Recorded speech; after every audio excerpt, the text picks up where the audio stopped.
Good numbing. Hello YouTube, I hope you're all doing well.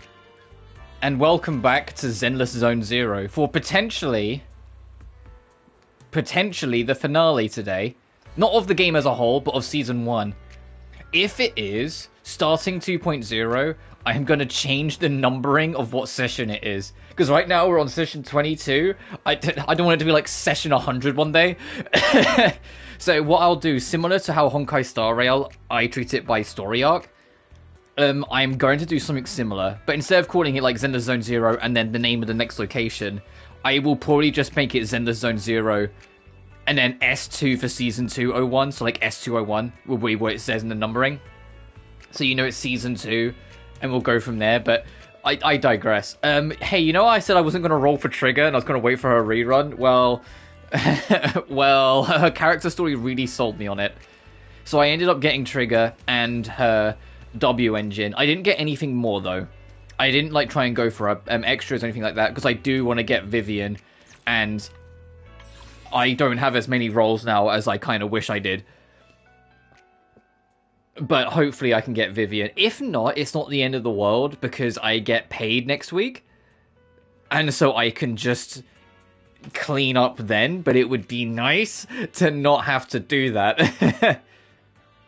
We'll do like the main story like we usually do with the main chunk of the stream. But I'm obviously going to start with rolling for Vivian because I've been waiting. Actually, you know what? To help build the hype up, I need to pick up Robin anyway, which is the new Bang Boo. So we'll start there to give me time to kind of warm up and get the feel for it, and then we'll go for Vivian.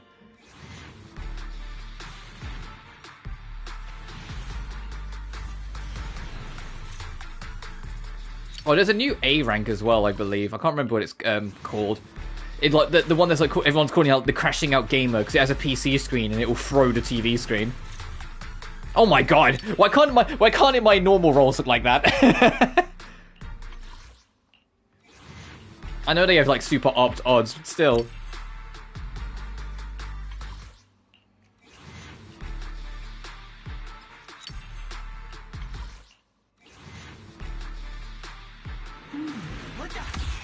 There we are.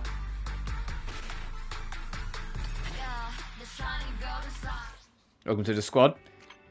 Right, now to get your lady. And get my lady. Come on, Vivian! Oh fuck! Hey, even if we lose to 50-50, this is still good that it's this early. We'll do it normally. We'll just go for it one by one. Maybe that was the plan, getting Robin first. Whether it's catching ducks hey, or Seth. finding cats, I'm here to help. Yep, bye, dude. I think it's the next one? Fuck no, it's the next one? Fuck no, this is the next one? Oh, hey, Grace. So that's not the end of the world because it's so early. That's really not the end of the world because it's so early. We'll talk about Grace as well because she's got a new VA. More voice actors have been replaced. Colada, Grace, and Rena. And to be blunt, no disrespect to any of the voice actors, but I don't like any of the new voice direction for them, unfortunately.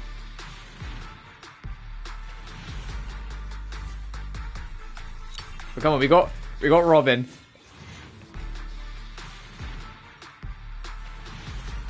We just need Vivian, my lady.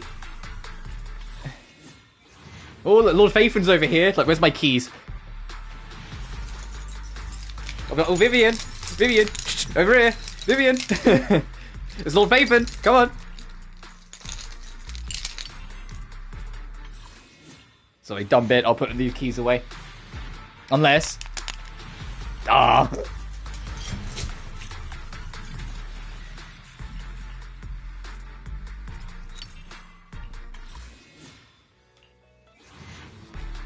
Come on, Vivian. Oh, the game lagged a little bit, maybe. Ah. Oh, it's registering 3 characters. Well, okay, a character. 3 A ranks.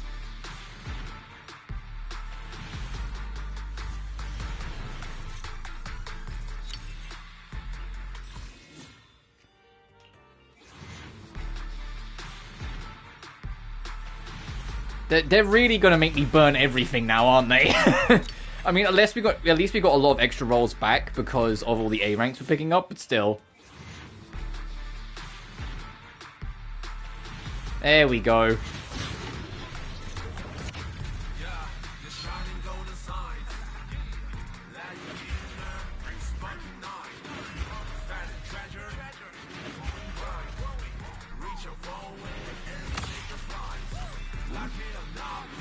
Really a lot of W engines in the rolls. Let me make this clear in advance.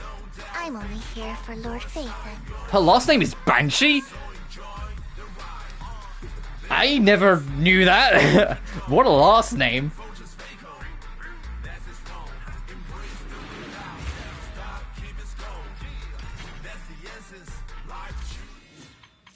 Alright, we're not done yet, though. Well, I mean, I might be done here, because I've only got so... How many rolls have I got? Oh, it's not looking good. If I have to spend money to get the W engine, that's not the end of the world. But we can give it the old college try.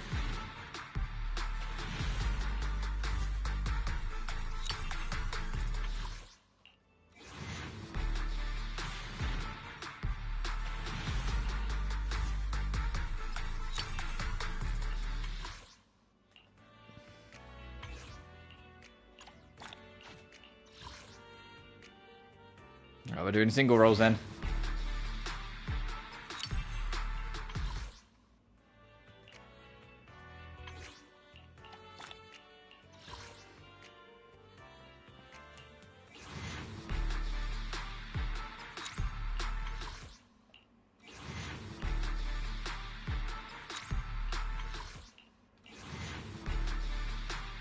I don't feel like... I feel like our luck's run out.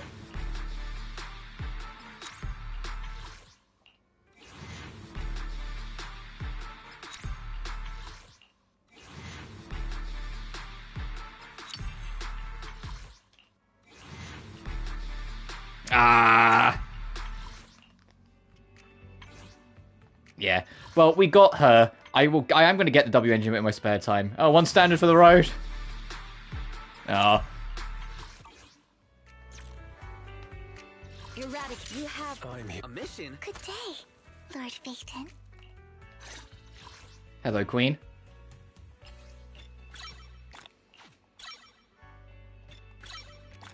But that's fine, because I can just work on everything else. Because I don't have all her artifacts sorted yet, because I wait to wait until the official drop.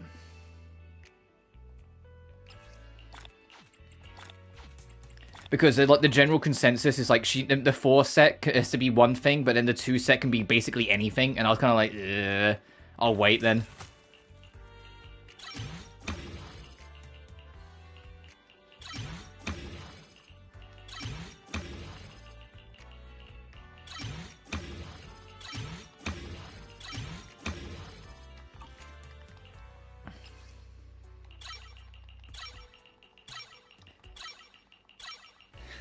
Yeah, just give me a minute.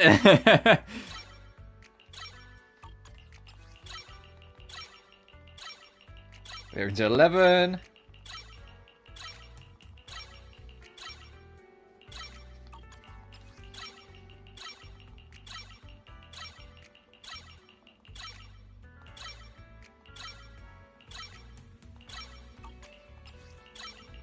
I don't know what we should specialize as well. Like I know how she works, but it's like I don't look into like the meta as much as like what skills you should specialize, etc., etc.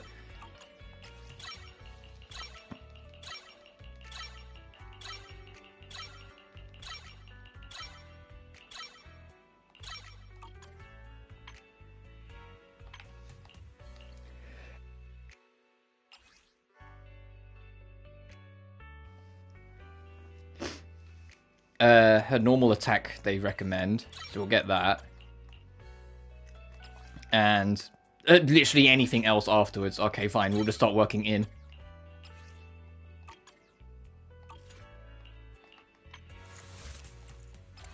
And I said, in this I haven't started working on yet, so I'm not sure.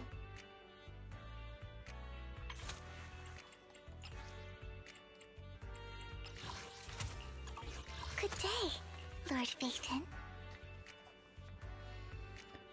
Yeah. Okay, they say Faith and Melody and Freedom Blues. With anomaly proficiency, ether damage, and anomaly mastery.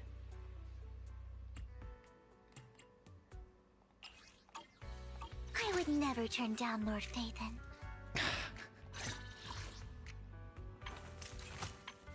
So let's see what we got.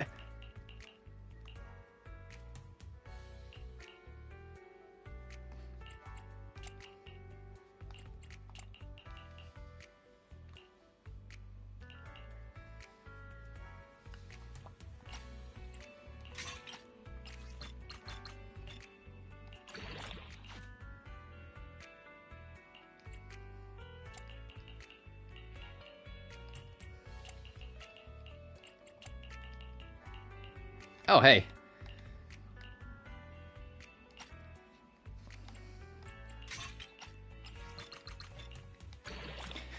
Okay, good start. I'll worry about the rest later.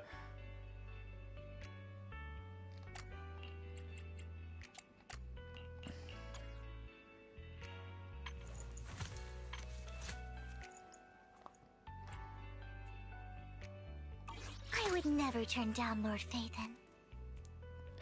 Vivian, welcome to the squad. I wish you were a little, like, sooner than coming, but I'll have to live with it.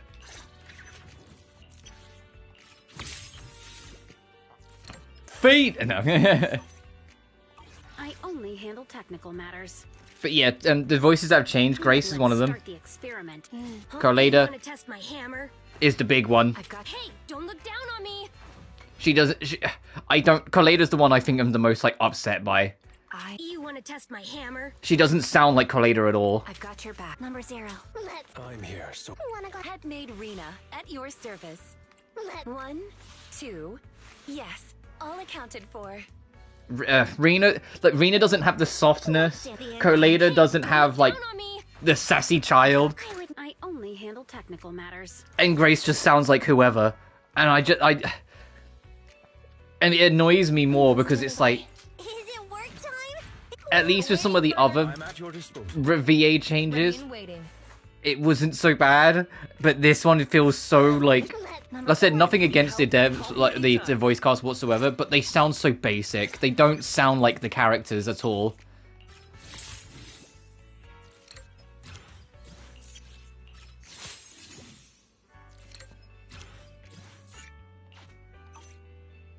A mission? Let's stand. Take a deep. I am the Eye of Obel. I would never turn down Lord Phaeton. It makes me very upsetty.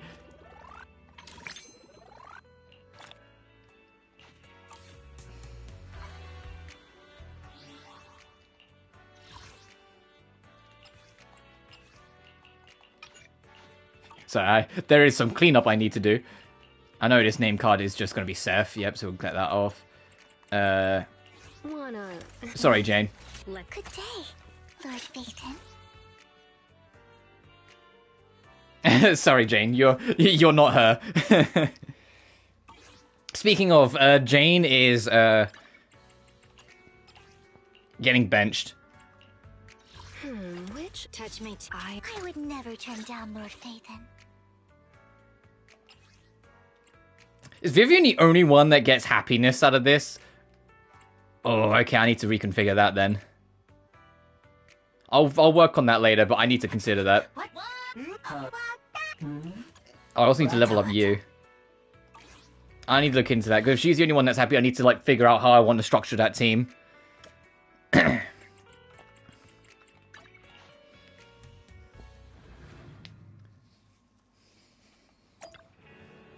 evening. Which part do you want to modify this time? I don't even know if I have the resources for this.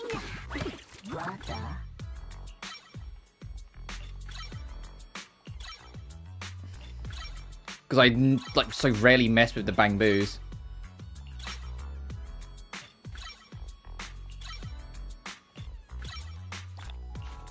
Okay, we're good. I got plenty of new ideas. You got any questions? Come find me anytime. I'll be here. Oh.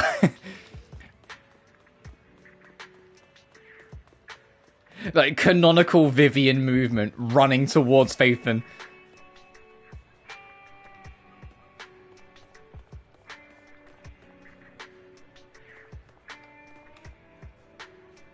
She's even got a little fucking smile on her face. Aww. Alright, how long we... Okay, we've done our 20 minutes faffing around. The majority of this stream, as usual, is going to be story.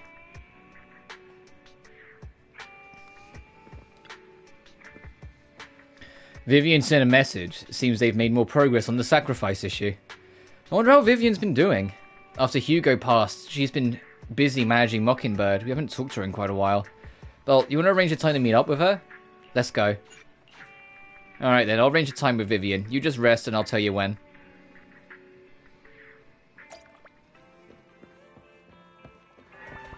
Crash out on the sofa. You originally planned to watch some videotapes and rest on the sofa, but you ended up falling asleep instead, until you hear something nearby.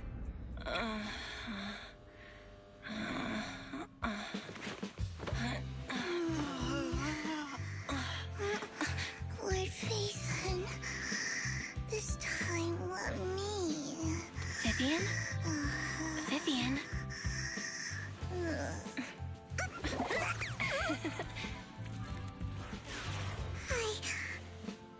I didn't disturb your sleep, did I?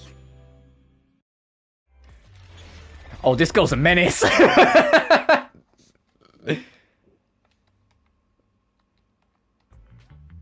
When I got here, the other Lord Phaethon said you were resting on the couch and just let me in. Hang on, I took a screenshot of that. I need to see. Oh, no, I didn't really get it at a good point. That's fine. Oh, Vivian. I meant to keep you company while you slept, but then I dozed off myself. Ugh. I was going to sit here looking super cute, hands cupping my face. You know, like the #1 sleepy face I want to wake up to pose. I can't believe I ended up falling asleep myself. What sleepy face? What pose? That was a lot of words in one breath. Are you sure you got enough sleep, Vivian? No, Lord Phaethon. I was just worried that I had disturbed your rest. Just being able to see you sleeping peacefully is already the highlight of my day. No, my entire month. Though it is a bit late, but good morning, Lord Phaethon. That was so formal. Feels like you're about to drop some big news after a greeting like that. Mockingbird's death has stirred up quite the storm. I took some time to gather intel. It seems someone deliberately leaked the story that Hugo is an illegitimate child of the Ravenlock family, but I haven't found the source yet. Could it be Hugo's uncle, Hartman? Maybe he's trying to turn people against Hugo and Mockingbird by playing the illegitimate child card. I suspected that too. He could be using Hugo's background to make people believe Mockingbird is just another Top's pawn. To the upper class, Mockingbird may be insignificant, but it has a loyal following among regular folks. But after some digging, I was surprised to find that the public isn't turning on Hugo. They're actually starting to see him in a better light. Some people feel bad for him, some relate to his struggles, and Hartman's the one getting all the heat. Public outcry against Hartman is growing, with many believing he murdered Hugo for his own selfish gain. Tops is hosting an industry summit this week, a responsibility usually handled by the Ravenlocks. But my sources tell me another family has taken over this year at the last minute. If I'm not mistaken, Tops is intentionally keeping its This distance bass from line in the Ravenlock background of family this due to the current cutscene public is really scrutiny. smooth.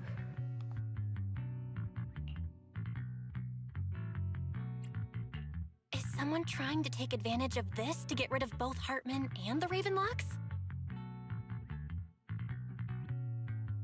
I think Hartman knows this too, which is why he's completely vanished. No matter how hard I search, I can't find a single trace of him. Hartman must have taken the sacrifice core.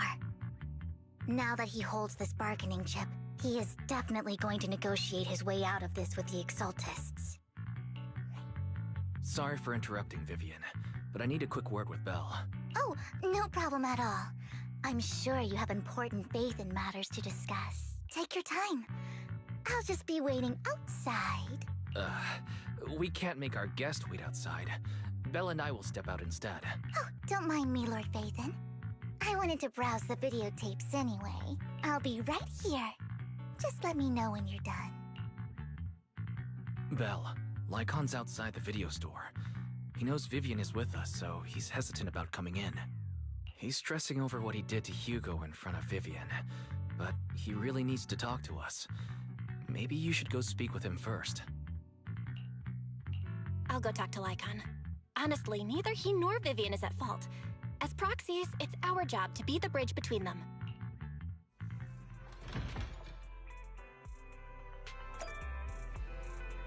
What's with all the... Why has everyone got something to say? What's this? Mockingbird, the true heroes. It's so messed up. They stood up to those so-called elites and still ended up getting silenced. There's definitely a conspiracy. We gotta follow his example and stand up to those bastards. But what can we do? We have no power. But Mockingbird's Hugo is just an ordinary person. If he can do it, so can we. Right, he proved that even a single person, as long as you have resolve, can be the change you want to see. Passionately debating. Uh-oh. Hartman must have murdered him to protect his own position and power, but Mockingbird isn't exactly a righteous, upstanding group either. Mockingbird steals from the rich and gives to the poor. Hartman was just afraid Hugo would gain traction and he'd lose his power. That's why he did what he did. I still think there's more to this. Hey, Lycan. Good morning, Master Proxy. Good morning, Lycon. Wise mentioned you wanted to talk to us and Vivian about something? Yes, it's an urgent request from the mayor, one that directly affects New Eridu's safety. However, before we get into the details, as a former member of Mockingbird, I'm concerned about Miss Vivian. Hugo made many mistakes and betrayed the principles of Mockingbird, but I'm certain he didn't intend to put Miss Vivian or you in danger. I don't know Miss Vivian very well, and I was the one who took her companion's life. I might not be the right person to comfort her, but I hope she doesn't regret the choices she made, or lose faith in the path she chose. Vivian's doing just fine. She's actually been gathering intel and has a clear understanding of where things are headed. She might be tougher than you think. If you're really concerned, why not just talk to her directly? If you'd like to apologize, it should be face-to-face, right? That's reassuring to hear. I trust your judgment. You've always had a sharp eye for people. Would you mind coming in with me? I'd like to apologize to Miss Vivian in person. No problem. But I'll be staying neutral. Everyone has their own stance on this, and I get where both of you are coming from. As a proxy, I'm just here to make sure you have an open conversation. I'm not taking sides. I respect that. Thank you. You return to the video store with Lycan. Vivian doesn't seem to have much of a reaction to Lycan's arrival. Miss Vivian, I'm very sorry about Hugo. You don't have to explain anything. I'm also part of Mockingbird. Mockingbird stands on more than just gain, so it won't fall when fortunes shift. Hugo had his fixations and ambitions. I also have things I must see through. I'm determined to get to the bottom of the Exaltists and the sacrifices. Miss Vivian, as a former member of Mockingbird, you have my deepest respect. You have my word, whatever comes next. I would never harm you or Master Proxy. As for Hugo, please accept my condolences. Condolences? That's not necessary. Mockingbird has plenty of tricks up its sleeves. This isn't the kind of act that ends so easily. Wouldn't you agree? You're right. Huh? That's it? You two just figured it out? Well, that was fast. Master Proxy, I believe we all share the same goal. Uncover the truth of the Exaltists and the sacrifices. The mayor has tasked me with inviting you to take on this mission, and hopes we can work together moving forward. If the mayor wants to work with us, I trust he will demonstrate his sincerity in kind. Mockingbird will not serve as a pawn for the powerful. That will never change. Of course. While the mayor cannot handle this personally, he will make sure we have all the intel and support we need. Miss Vivian, I know you have your own intelligence network, but for some high-profile shady dealings, perhaps the mayor can provide you a different perspective. Please, take your time to discuss. If you're open to collaborating, I'll set up a call with the mayor so he can speak with you both directly. I need to discuss this with Wise and Vivian. With so many people involved in this, we need to be very careful. Of course, I completely understand. When you've made up your minds, you can find me at the Ballet Twins. Belle, what do you think about Lycan's suggestion to work with the mayor? Sacrifice is still a threat, true. At the moment, our only intel on the sacrifices is what Bringer left behind. We can get someone to help investigate, but it will take a significant amount of time. And time is something we can't afford to waste, so working with the mayor is a good option.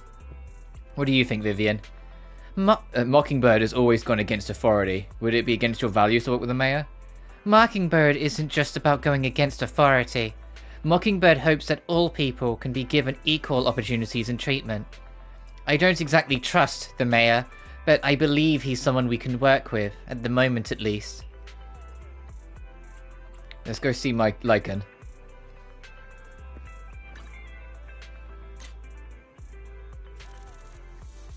Look at my girl. So.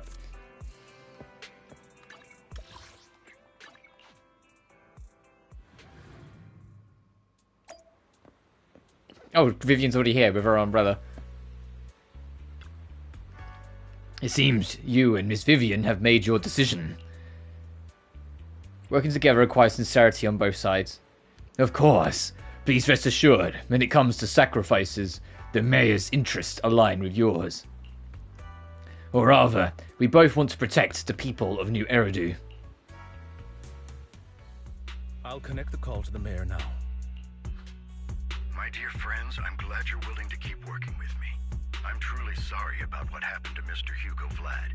I didn't anticipate things would turn out this way. As mayor, I can't fully condone Mockingbird's actions, but personally, I had a lot of respect for Mr. Hugo Vlad. I looked further into Bringer's map. The sacrifices were created by an exaltist named Landon, who was active in Janus Quarter. Mr. Landon passed away in an accident a few years ago. Before he died, he was researching sacrifices and was said to have created a batch of serum that could turn living people into sacrifices. The problem was, the serum wasn't stable, and after his death, the recipe was lost. No one knows what happened to the exaltist in Janus Quarter back then, but it's clear that after the leader died, there haven't been major exaltist activities in the area. Bringer's map marks the locations where the exaltist's most successful attempts at creating sacrifices were. Since this person has already passed away, and the exaltists haven't been active around here for a while, then could it be that this is just Hartman acting on his own? Unfortunately, that's not the case. My sources confirmed that Hartman had been secretly in contact with someone, and they only meet inside the Hollow. Is it possible it's someone from TOPS? TOPS is a huge alliance of corporations. They wouldn't bother getting their hands dirty. Instead, they just sit back and reap the rewards. Everything Hartman is doing is to secure his place in TOPS and strengthen his power within the Ravenlock family. If my guess is correct, Hartman has gotten in touch with the remaining members of the Exaltists that used to follow Landon, helping them create new sacrifices. But what's in it for TOPS? There's no way the Exaltists would just hand over their secrets about sacrifices to Hartman, right? A sacrifice outbreak would throw the city into chaos. And that's when TOPS steps in, taking control of the situation on their terms. Oh, it's the fucking Incredibles thing again. Where Syndrome makes the threat to the city to then save it. The public will see the mayor as incompetent, while TOPS comes off as the real protectors of the city. And when that happens, public trust will shift towards TOPS. And Mr. Mayor, you might find yourself in an unfavorable situation. Still sharp as ever, Miss Vivian. So, what exactly do we stand to gain from partnering with you? Please don't tell me you're doing this out of some noble concern for your citizens. I'm not some hero of justice. And I don't believe in lofty ideals or empty promises. We have a common enemy. While our ideologies may differ, we can work together on this. And as proof of good faith, I may not know exactly where Hartman is, but I can fan the flames over Mockingbird's death and escalate conflicts within the Ravenlock family. So it was you behind the rumors. No wonder I couldn't trace the source of the public outcry. I'm not the one who started the rumors. I just helped them spread faster after they leaked. And I pulled a few strings to make sure the story painted Mr. Hugo Vlad as a heroic figure who was unfairly persecuted. As I said before, I had a lot of respect for him, and I'd be happy to clear his name. Now let me lay out my terms for collaboration. After looking into it, I found that the dormant sacrifice you discovered wasn't the only one. There are more places where sacrifices might be lying dormant. Too many eyes are on me right now, so I can't send my own men to deal with it. I'd like to ask you to retrieve the sacrifices from those locations. I'll make sure to dispose of them once you do, so no one will be able to use them again. On top of that, I've asked a friend to help monitor your physical condition, and maybe even uncover more of your potential. Her research overlaps with your teacher's work. You don't need to worry about her capabilities. She's a Void Hunter rank special investigator. Really? A Void Hunter ranked special investigator is going to be assisting us? And she's involved in our teacher's research? That's right. She's heading to Janna's quarter for some business. I wanted to set up a formal meeting, but she declined. She prefers to assess things on her own, and will reach out when the time is right. She'll let you know the details then. So it looks like you both are on board with this commission and ready to help recover the sacrifices? Okay. We don't want new Eridu falling into chaos either. We'll do what we can. I know you won't let me down. Given our positions, we might not be friends, but we're definitely not enemies. I'll leave the rest to you then. I've got to go. Goodbye. I'm glad the two of you have decided to continue working with us. With your help, we are sure to successfully recover the sacrifice. I have other business to deal with, so please excuse me. If you require anything, please feel free to contact me anytime. Lycan leaves thereafter. Lord Phaethon, should we head out now? Let's head into the Hollow. Alright, let's go. I would never turn down Lord Phaethon.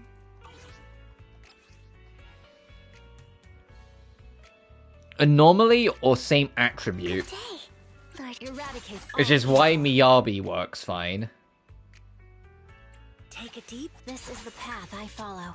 Oh, it's only two people, huh? Never turn down Lord Phaethon. I've got your back. Sniper trigger. Standing by. The anticipation off stage is the perfect prelude. Attack on anomaly, so Vivian, Astra, Miyabi, and then trigger Evelyn, Xingyi. That's a fucking weird team comp. I need to think about that. It's just Evelyn and 2 stun units on my other team. I need to think about that. Also, it's dividing Astralin, which is like criminal. I'll think about it. That's a... I think I need another like core DPS where Xingyi is. But as I said, I'll think about it to try and make that team work.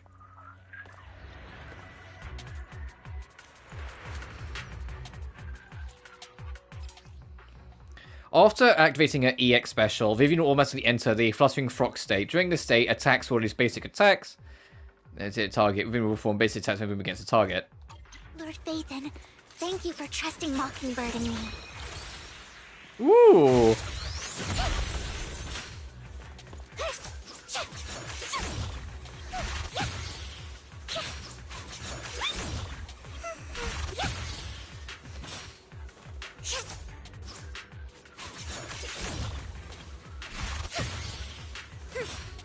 How did I fly?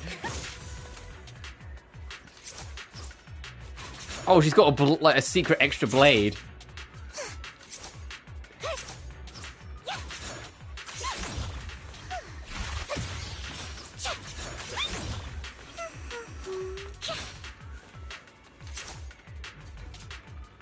Where's that blade come from? Oh, it's supposed to be in her umbrella. I get it.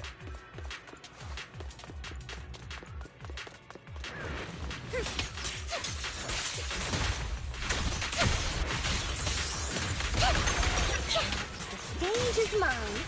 Don't underestimate me.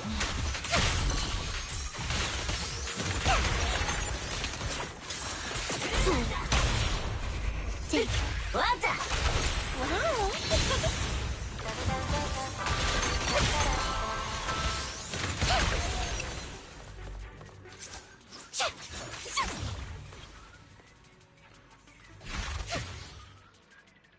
Has someone already taken the dormant sacrifice from here? Or did the Exaltus decide to relocate it? No.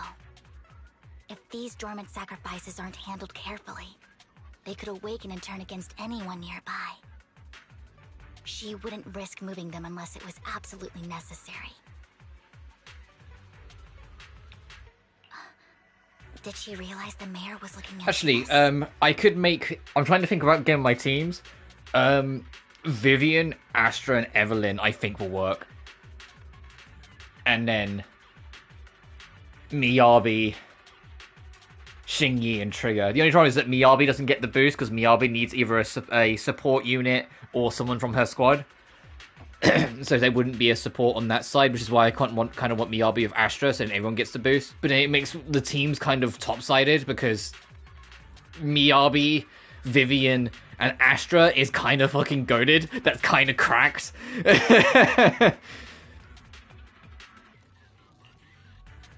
Just as Vivian is talking to herself, you hear another voice of someone debating. You don't know who it is, so you pull her aside to listen.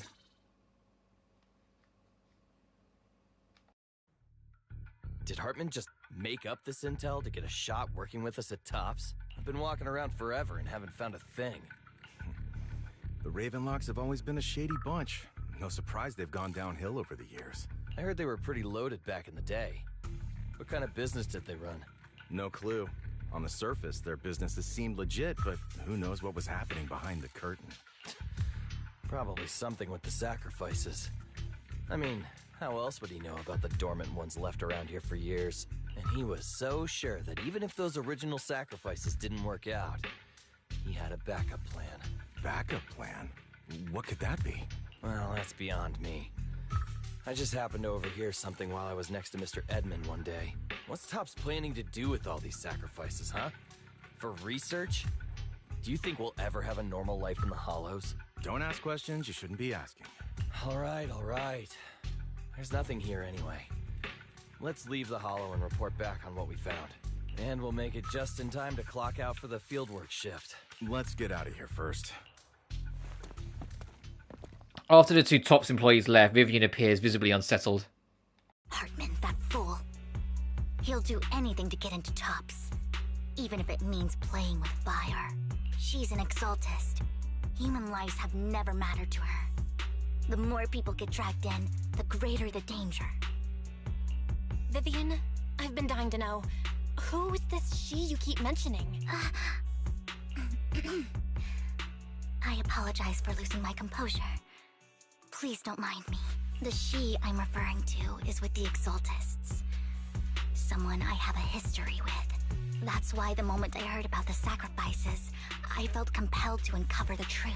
I never meant to hide anything from you. It's just that, for me, the Exaltists bring back painful memories. And I'm not ready to face them yet. So, Lord Vathan, please give me a little more time. Once I've gathered my thoughts, I promise I'll tell you everything. Sure, I won't pry anymore. Everyone's got a past, and you don't have to dig up old wounds if you don't want to. I can see the Vivian I know now is super brave and kind. I believe you've really put in the work. Lord Vathan, if we weren't in such a hurry, I'd spend 3 whole hours singing your praises. Oh, Vivian. I'll make note of this and make sure to get it done before bedtime. First things first, Let's track down those dormant sacrifices. The Exaltists have probably realized someone's after them by now. I wish we knew what Hartman's backup plan is. So I'm still like composing teams in my head. The fact that I've got to a point where like I'm actively trying to compose and think about teams in the background, it shows that this game has like effectively got its leash on me now. Like it's got me. Because it's something that I've spoken about before. Like the biggest trouble I had when Zenless first came out is that it was good, it just wasn't good enough. It was the trouble for me. Like I enjoyed it, but it just was missing that something that I was used to with the Hoyoverse games at that point that stopped me from wanting to keep playing it and keep on working on it, especially when it came to grinding up characters. It was a nightmare to grind up characters when the game first came out. Thankfully now it's a lot smoother, but with each patch, that the game's just got better and better with quality of life updates. Like of like all the core like main Hoyoverse projects, it feels like this is the one where the devs are listening the most. Yeah, there's still things that are very unfortunate, like replacing actors. I really wish they didn't. I'd rather have it kept quiet until the strike is settled one way or another, not replace them with worse sounding voices that end up kind of compromising the characters to some extent. Fool, don't touch me. The little fucking swirl she does when she stops.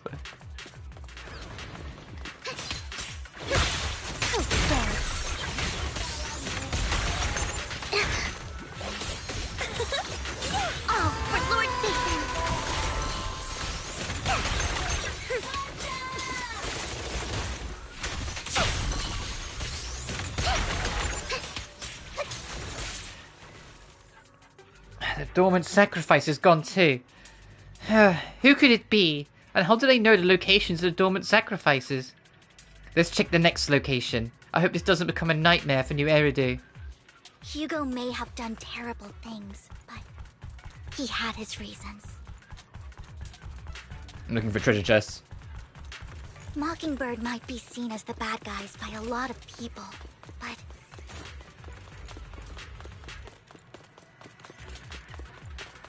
ironically, joining Mockingbird is what put me on the right path.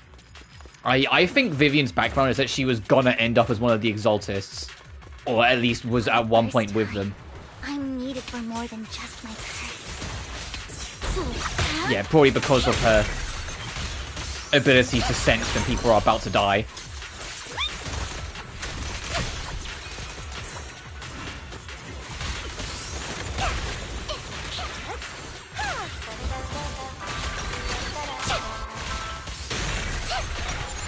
Nothing here either. Are we too late? There's Someone up ahead.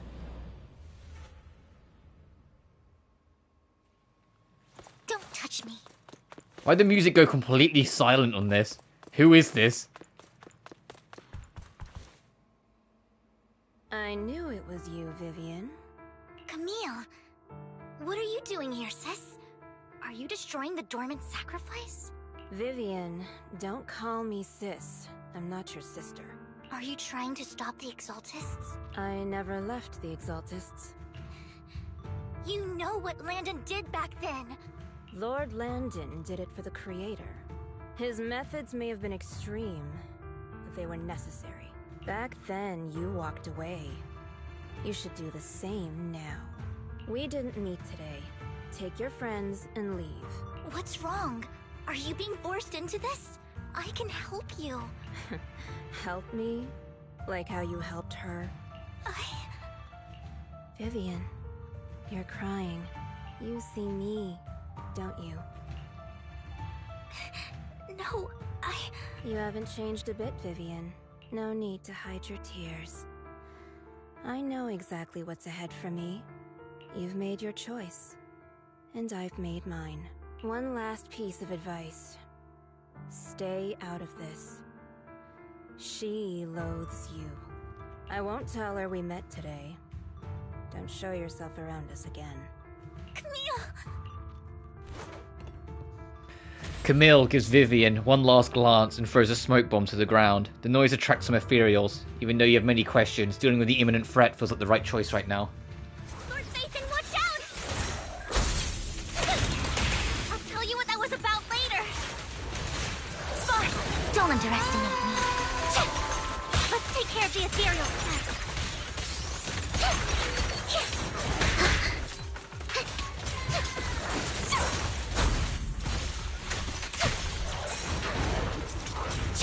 Oh, if you hit dodge whilst you're flying, you land. All right, I'll take the mic. Together, Lord Phaethon. Notice me, Lord Phaethon. Fucking hell, every line she has is about fucking Lord Phaethon. Everything. Even her ult is fucking notice me, senpai. After fighting off the Ethereals, you search for a long time but don't find any dormant sacrifices. After deliberating with Vivian, you decide to leave the Hollow for now and figure out your next move. Just then, your phone rings. You two took longer than I expected. Did something happen?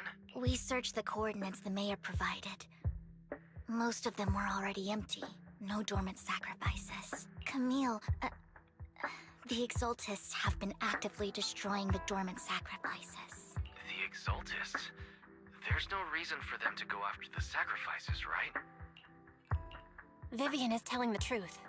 I saw it too. And one of them is someone I once knew. I thought she would leave the Exaltists after Landon's death. But she stayed. Do you have a history with the Exaltists, Vivian? When I was a child, I stayed with the Exaltists for a while. Back then, Landon was one of the most respected figures among the Exaltists in this region. A lot happened. And after Landon died, I left. I can't turn a blind eye to the sacrifices. I know all too well how many lives have been lost bringing them into existence. Ever since I learned a sacrifice had appeared in Janus Quarter, I haven't been able to stop worrying. I won't let history repeat itself.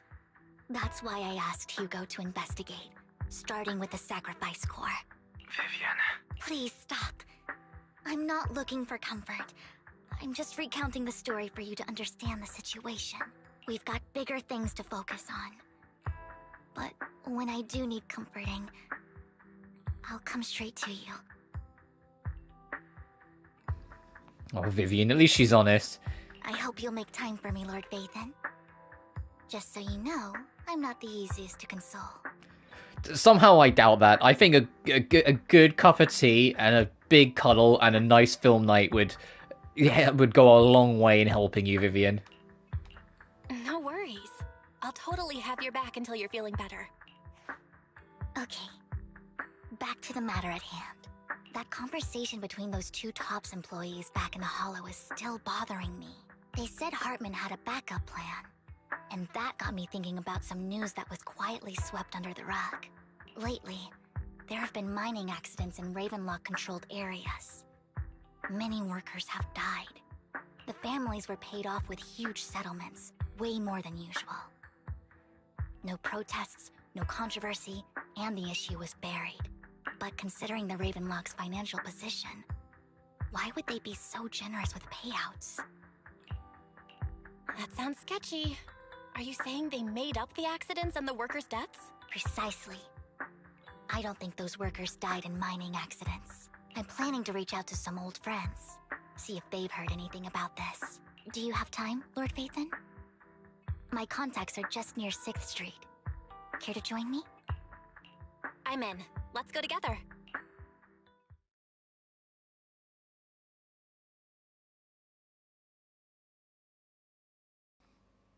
Okay, there we go. You arrived at Luminous Square with Vivian and meeting her old friend. What old friend? Where? Lord Phaethon, let's head out as soon as you're ready. Let's go. An old friend of mine said she has some new intel.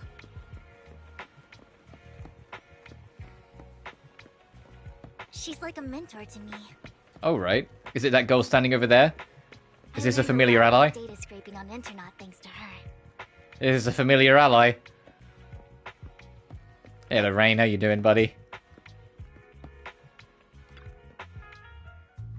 Rain! Long time no see. Yeah, it's been a while.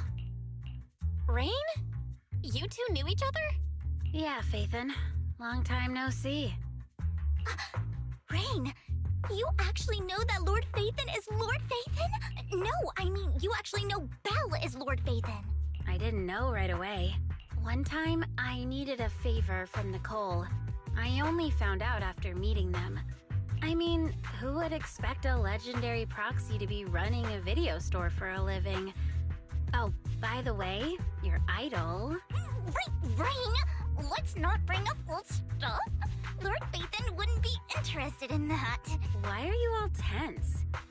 Right, Lord Phaethon lives on 6th Street too, and might know your idol. Remember when you traced that post on Internaut to 6th Street and actually went to check it out? And you came back all bummed, spouting nonsense. Like there was only a black cat at the location, and maybe your idol is actually a talking cat. Or something like that. I know that black cat. I'm always sneaking at snacks. Lord Phaethon, please, let's drop this topic. Come on, Vivian. It's been years and you still won't say who your idol is. If you'd just let me, I'd have tracked them down ages ago. I get it. You want to find the person who's important to you on your own. But you've tried so hard already. It's okay to lean on me a little, you know. I'm sure your idol won't hold it against you. I shouldn't have come to see you. Huh? What's wrong? It's because we're her idol. Hey, Rain. Vivian said you might have some new intel. So let's get to the important stuff first. All right, let's get down to business. Here's something I'm pretty sure about. The Ravenlock family's claim that those missing workers died in an accident? Don't buy it. The last signal from those workers was near the Hollow. Then communication went dark. I think they were taken into the Hollow. And yesterday, I picked up that the Ravenlock family secretly hired some people to search the Hollow's perimeter. I caught a weird distress signal from someone and managed to track down the source. When I tried to reach out, the signal cut out completely. The last trace of the signal was near Lumina Square. Finding someone in real life isn't really my thing, so that's where you come in. Okay, we'll check things out. You just said this is something you're sure of. Do you have anything you are unsure about? I dug up some info online, and one thing stood out. A few days ago, there were some creepy sounds coming from an abandoned warehouse by the port. The place was locked up, so no one could see what was happening inside. Not sure if it's related to your search. If you don't find anything useful around here, it might be worth checking out. Well, that's all I have for you. Thank you, Rain. Don't get all emotional on me now. I'm just helping out a friend. This one's on the house. Consider it payback for the favor you did me last time. But if you still want to find your idol, hit me up. I've been curious for what... Alright, don't worry about it. I'll manage it myself. Stop being so nosy, Rain. I love the voice actress of Vivian. Nosy? Nah, just professionally curious. What kind of person is worth all this searching, huh? But honestly, whoever they are in real life, they've become a part of you. You've come a long way in this search, Vivian. I much prefer the person you are now. So if you find this person, don't chicken out. Go meet them. People will appreciate you for who you are. Rain. I might not care about the real world or what it'll be like, but I hope everyone I know can live a good life. I'm counting on you to save the world, guys. All right, I have other business to take care of, so I'll leave the rest to you. Rain waves goodbye and leaves. Vivian mentions she knows someone who's really skilled at finding people in real life, so you follow her and continue on your way. Lord Phaethon, please pay no mind to what Rain said. Yeah, because it's us. That big guy's up ahead. Let's hurry. Is this the Denny Boo? Are you serious? Nah, long time no see. You seem to be doing well, little one. Yup, I made an awesome friend since the last time we met. My friend got ill before, and it was the manager who helped heal them. I didn't realize you two knew each other, though. Next time, I'll head to the manager's place. Will I get to see you too? You know each other? Yep, this little guy is Lucky Boo. My old boss at my previous workplace brought it at a discount store clearance sale. But he was a terrible boss. Not only did he shirk on paying wages, he didn't care of his Bang Boo either. Yeah, that guy, really terrible. Then this little guy had a malfunction and the boss threw it out because he didn't want to spend the money on repairs. Really, it could have just been fixed with just a simple battery change. Vivian is the best. Vivian changed my battery, the bestest ever. All I did was change your battery for you. It was you who earned the money to buy it. Yeah, I am amazing too. I earned 100 dennies, just enough to buy a battery. So that's where the 100 denny Bang Boo battery came from. Honestly, when you've got plenty of energy. But I told you before, you need to be more tactful. Haven't you learned anything?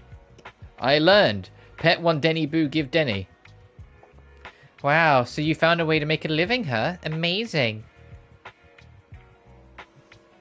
That's how we learned that. Do you need me for something? I'm super happy to help. I know you love exploring all kinds of places. So tell me, have you come across anything strange these past 2 days? Strange? You mean someone who looks hurt, scared, and kind of trying to hide where there aren't many people around? Let me think. Oh, I got it. I saw someone like that in the desert today. Someone super similar. You mean the outer ring? I did tap down before them, but didn't take it. I don't think one Denny Boo can make it that far. Desert probably refers to the sand pit up ahead. Lord Phaethon, let's go take a look. Did I help? You were super helpful. Yay, so helpful. I want to keep helping. You should go and do whatever important stuff you need to do. Let's play together soon. One Denny Boo is just too cute, right? I didn't know you helped it too.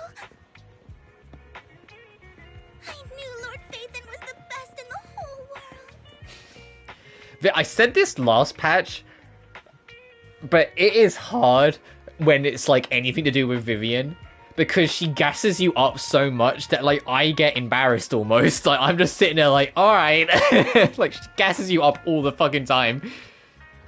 Seems the person Rain and one Denny Boo are talking about. Lord Phaethon, please stand back. I cannot be certain if you'll help us in his current extreme. Doing something extreme considering his current mental state. I'm afraid he might hurt you. I'll try talking to him and seeing what's going on. Vivian walks forward and taps the carrying man on the shoulder. Don't take me back, please. I was wrong. I know I messed up. I don't want your money anymore. Please, no. Calm down. Who are you? I won't say anything. Just let me go. I don't know anything. I swear, I know nothing. We're not PubSec, the HIA, or the Ravenlock family. We won't force you into anything. There's no need to be afraid. What do you want from me, then? We simply want to know where the Ravenlock family took you and what they made you do. I can't say. I can't tell you. I have a family. They'll hurt them. You never saw me. Please, just stop asking. Don't you wish to see your family? I don't deserve to see them. It's my fault. I was greedy. I did this to myself. But your family must miss you dearly. I'm sure they won't blame you. No, it's my fault. It's all on me. I don't want to drag them into this. If the whole ship is sinking, no one on board can escape. I'm just a nobody. And right now, there's nothing I can do to change anything. If you care about your family and friends, now is your chance to stop the disaster before it's too late. Even a butterfly flapping its wings can send a tsunami surging across the ocean. God, Vivian is full of all, like, these inspirational quotes. She got a book on hand. No one knows how this will turn out, but if you do nothing now, the only thing waiting for you at the end will be regret.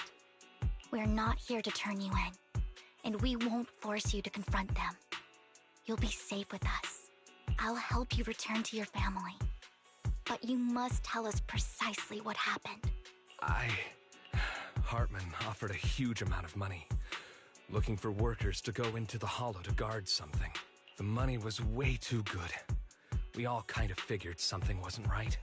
I thought it was just smuggling or guarding some kind of illegal ether resources, so I signed up. After we sent in our applications, Hartman's men took us into the Hollow. The first place we went, there was a strange box. When we got there, they handed us some pills, saying they'd improve our aptitude for ether, for us to last longer in the Hollow. But after I took them, everything went fuzzy. Something was definitely off about those pills. When I woke up, I saw my coworkers dead in front of me. And there was blood all over my hands. They said something about me being a good experiment, moved me somewhere else, and locked me up. They wanted to inject me with something. I got scared and didn't know what was gonna happen. But then a blonde guy found me, gave me a carrot, and let me go. So I escaped. I didn't want to kill anyone. I don't know. It wasn't your fault that your coworkers died. You were just a tool in their hands. Do you remember the place they first took you? Do you know what was in that box? I only remember the first place was like a rooftop. I think it was on top of a tall building. What exactly was in that box? I can't remember. I'm not lying. Those pills they gave us, they make you hallucinate. I took just one and my mind felt like it wasn't my own. My memories turned into a blur. I'm telling the truth. I'm not trying to run from my mistakes. I just really can't remember what happened. I know you're not lying. We'll arrange for your protection. You can rest easy and recover, and your family won't be dragged into this. Once this is all over, you will be able to reunite with them. You and Vivian contact Lycan, the mayor representing Victoria Housekeeping, agrees to protect the worker and will keep his identity confidential. Soon, Rena arrives and takes the man away, mentioning that the mayor will confirm the location based on his description. I've been meaning to say this for a while, Vivian. You're just so calm and decisive when things get tough. Totally different from the impression you gave me at first. Actually, I wasn't always like this. I used to run away when things got tough. There was even a point where I just wanted to disappear. As if my very existence was the source of suffering. I wondered. Perhaps leaving it all behind could put an end to the pain. Whoa. It's hard to imagine you like that. I mean, you had this super intimidating vibe when we first met. Well, I was on a mission at the auction when we first met. And just as Rain said, I've come a long way from who I used to be. Speaking of Rain, it's still wild to me. I never thought you and I would have mutual friends. And you even know one Denny Boo. Can you believe we might have passed each other so many times without even realizing it? Enough about me. Tell me more about you, Lord Phaethon. Where have you been? And what have you experienced? Looking back, I feel like I've been through a lot lately. My brother and I even lost our Phaethon account. Oh, everything started when the Cunning Hares took something from the Red Fang gang. As you walk along the river by Luminous Square with Vivian, you start sharing your stories. Although she wasn't part of them, she's been to the places where they took place. She's been to the Chaotic Hollow at the Camilla Golden Week. She has her favourite sandwich at Cheesetopia, and she's even received a star sticker from Officer Mew Mew for rescuing Bang Boo. You are amazed at the coincidences of life in New Eridu, and how your paths have crossed so many times without you realising it. After a long chat, it's time for a meal. I remember it should be around here. That store's been sitting in my favorites for ages.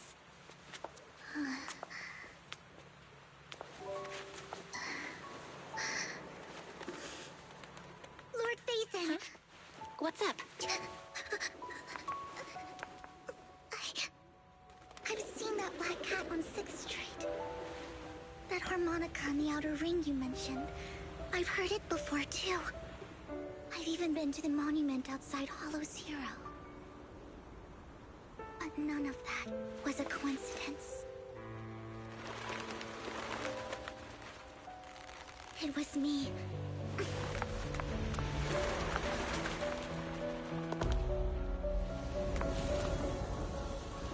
Following you, and now I've finally made it to your side. Ever since I was little, I I had been seen as the bringer of bad fortune. I took so many screenshots during that. That was adorable. Yeah, I kind of gathered, like, it wasn't a coincidence per se. It was that she always finds a way back to us, sort of thing. But that was adorable.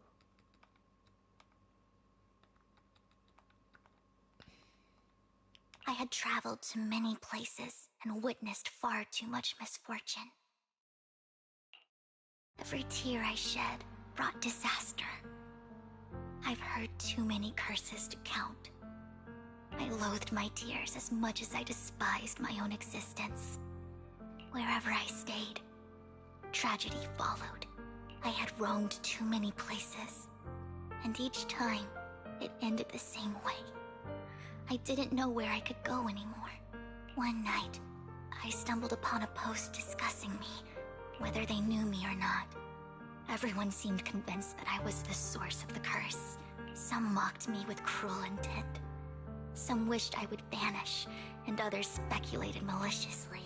It really seemed that my very existence was a disaster.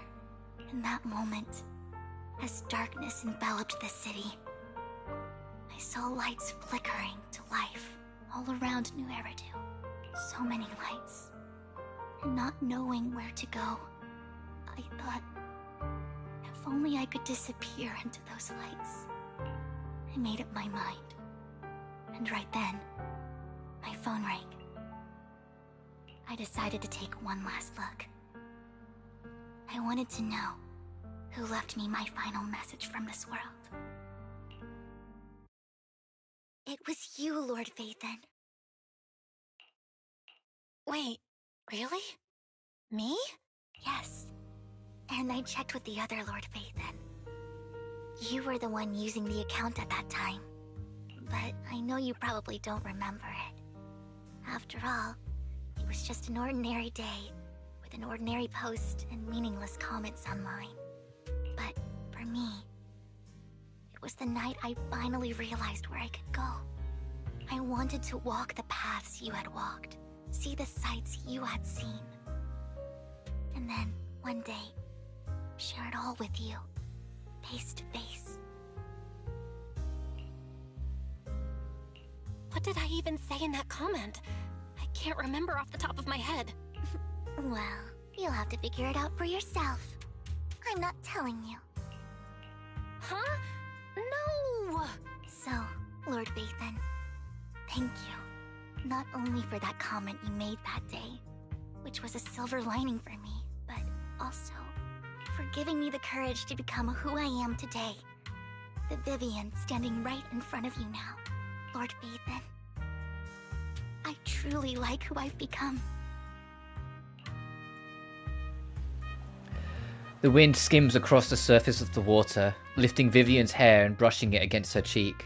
The lights reflected in her eyes dance and flicker, as if eager to share the stories of the past, both the good and the bad, the happy and the sad. Emotions intertwine with the narratives, and you feel as though you're witnessing the path she has travelled. Lycon just sent a message. There's an update. So, when the whole world was against her, it was probably just a stray, hey, let's not talk bad about people minding their business. And it was enough to just kind of get her to step away from the edge and think for a moment, and she kind of takes great gratitude and care and falls into that. Bless her.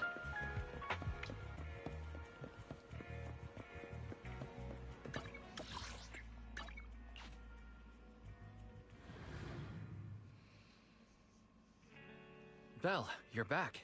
Lycon told me he wanted to meet up with us online to discuss things when he returned. I'll call him now. Master Proxy, Miss Vivian. The gentleman Rena brought back has stabilized and calmed down now.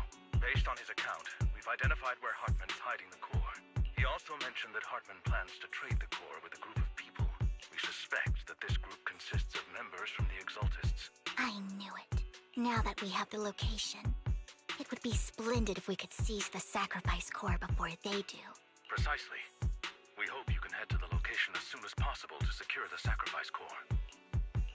We've got this. I have other matters to attend to, so I'll leave the retrieval of the sacrifice core in your capable hands. The mayor's friend that he mentioned before will also be assisting you this time. The target coordinates have been shared with her, and she'll meet you there. Please ensure your safety, and I wish you all the best.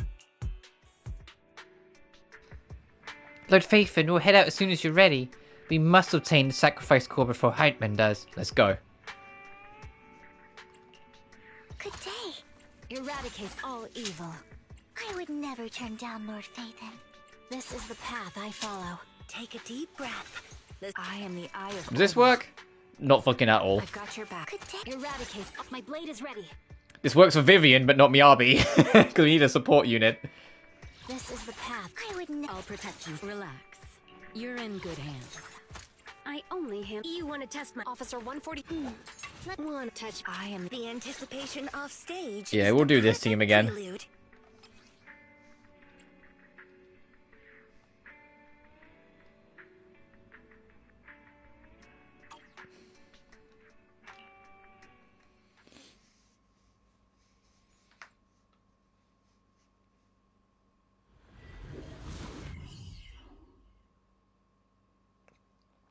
I'm still thinking about my teams, by the way. The two teams I'm going to use for the Shiryu defense later on.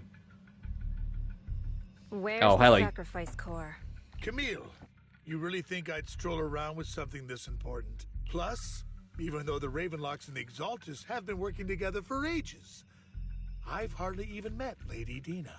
I'm the one offering the sacrifice core here. Oh, isn't I've heard about Dina. Isn't Dina one of like the super Exaltus, like same sort of like with Sarah, where she's one of like the big bads? I'm just here to verify that the core you mentioned is real. Once that's sorted, Lady Dina will give you a proper response. Our partnership isn't just talk. We need to be sure you have what we need before moving forward. Sure thing.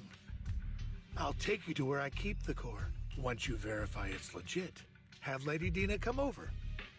We'll lay everything on the table face to face. All right. Lead the way. It seems Hartman is trying to bargain for more. What a greedy and insatiable man. It's just that...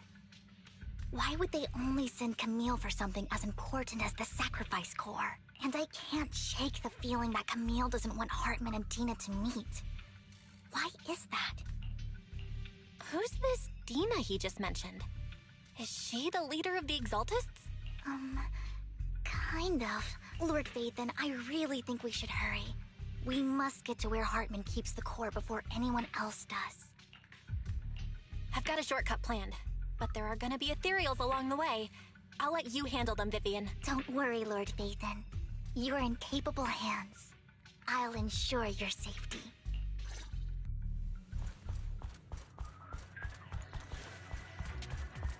Alright, time to go for treasure chest again. And I like how this is continuing what I said last time, where I was like, hey, this epilogue is having us revisit a bunch of older areas.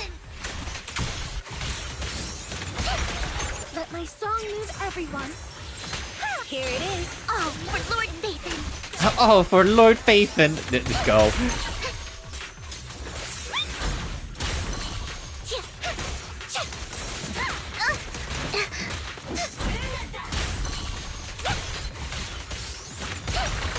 You better not get my chest. What's up?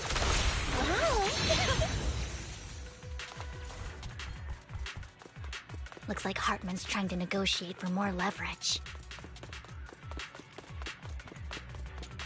It's always nice being on the Let's get out in of the here Ballet before Twins. The music in the Ballet Twins is divine.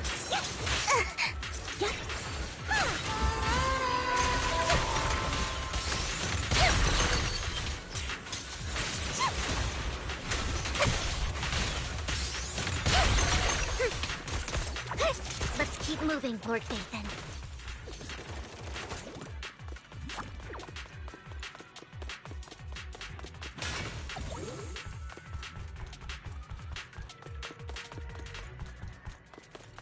Leave the enemies to me, Lord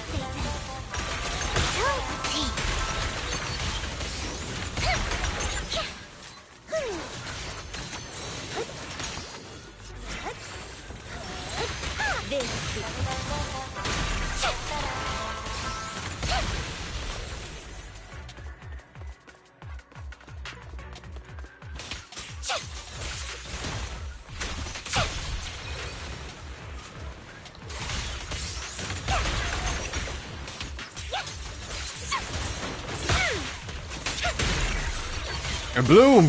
God, you get so many effects. Okay, she's a great anomaly unit when actually properly built. I can't wait to get her W engine and her disc drive sorted. I meant to say artifacts. I mean, that's technically not wrong, I suppose.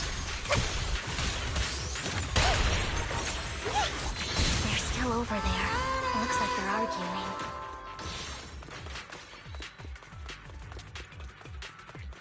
This is our chance. Let's hurry.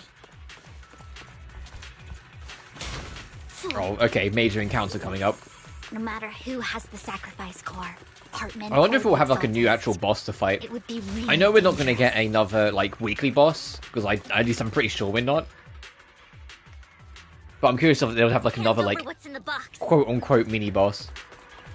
Let my song music and we do this the hard way. Like with Hugo Blood, which is still, to be blunt, like one of my favorite fights in the game. Dares get between me. Let's see if you can get past me first. That could be between me and Lord Phaethon, but it got interrupted because of the dialogue. All of her lines are Phaethon coded.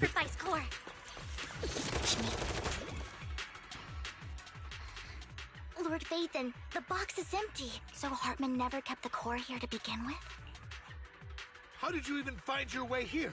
Where's the core in the box? What did you do with it?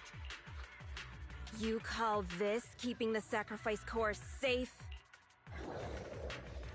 Just as everyone stands confronting each other, a voice comes from behind. Oh, here she is. I'm surprised she didn't get a full cutscene reveal. Why did she just walk in? Vivian, it's been ages. Oh, she doesn't... Dina looks nothing like I thought she was gonna look. Dina! Oh my, you actually remember me. So sweet. Look at you, thriving.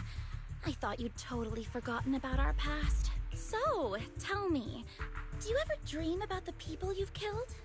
Are they crying in your head all night? Back then, I had no idea. You had no idea? While you were soaking up all that love from Daddy and everyone else, you had no idea what was going on? Okay. Jesus Christ. I wasn't... Lady Dina, Miss Vivian didn't actually... Camille, when did I say you could meet up with Hartman today? I just wanted to make sure the sacrifice core is legit. I was worried Hartman might try to pull a fast one on us. Really? So loyal.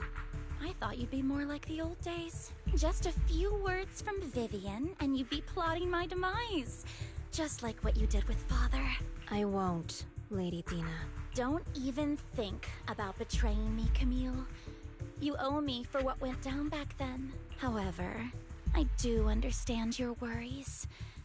This core, it's fake. No way! I got this straight from Hugo. It can't be fake. That Lamau idiot. He got you. How can you just claim it's fake without any proof? Ugh, seriously.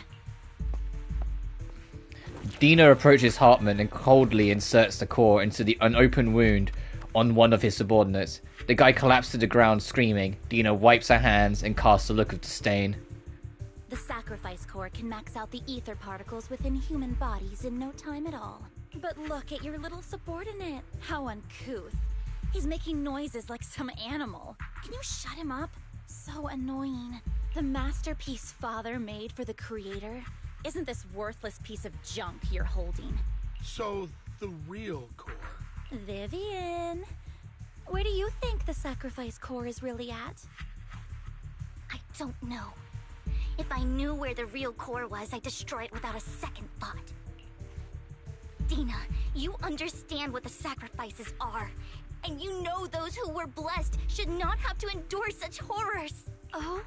They shouldn't have suffered those horrors. Weren't you the one who decided if they'd be blessed or not? If it weren't for your tears, how would they have encountered such misfortune? How self-righteous, Vivian.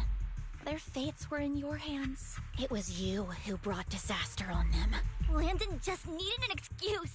He needed someone to blame. Whether I shed tears or not, he'd treat living beings as mere subjects for his sacrifice experiments. Dina, you know all of this. Landon even went so far as to sacrifice you! Shut up, shut up, shut up! Father did it for his great cause. Vivian, why do you always mess everything up for me? Everything! Oh, Dina's not at all what I thought she was going to be. She's someone who likes poking wounds and has an extremely short temper. You did it before, and now again! You just had to ruin my plan. I was so close to fulfilling Father's last wish. If you don't give me the sacrifice core, be prepared to become food for the ethereals. I told you I don't have the sacrifice core. Otherwise, I would have destroyed it already. Lord Phaethon, find the right moment to retreat. She can be quite unpredictable when her temper flares. Oh, really? You don't have it? Then I suppose there isn't a reason to keep you alive. As Dina finishes her words, several explosions erupt, followed by tremors in the ground, signaling the rapid approach of numerous ethereals. In a panic, Hartman rushes to the car he summoned, taking Camille and Dina with him. Aren't we on a roof? What fucking car? More ethereals are coming.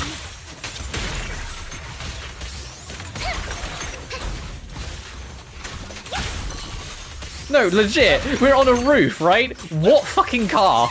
Don't touch me.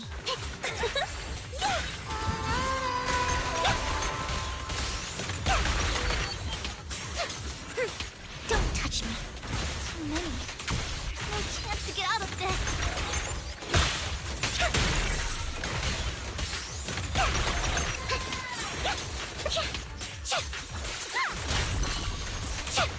Hang on, I want to have a look at something. What's her move list like?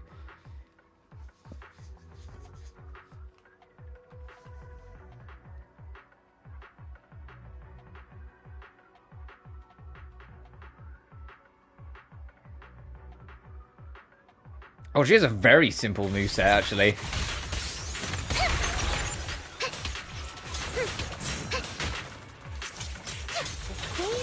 Don't underestimate me.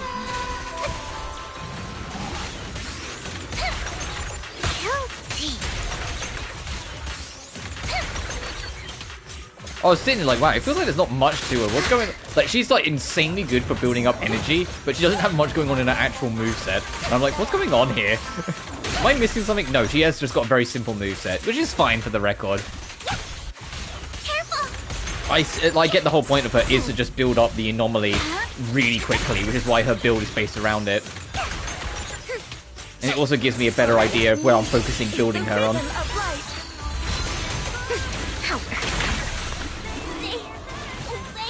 She's getting more tired.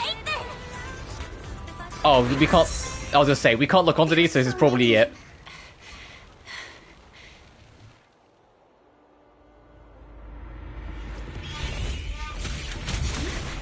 It's ink.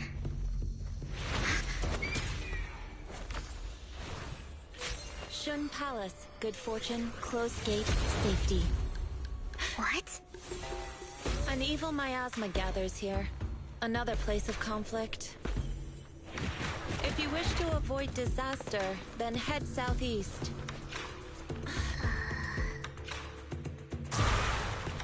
Now! Thank you.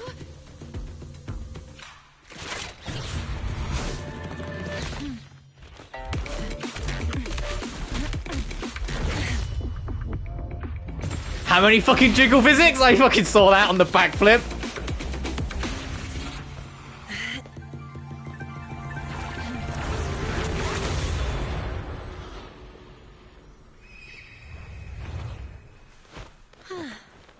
Finally, peace and quiet.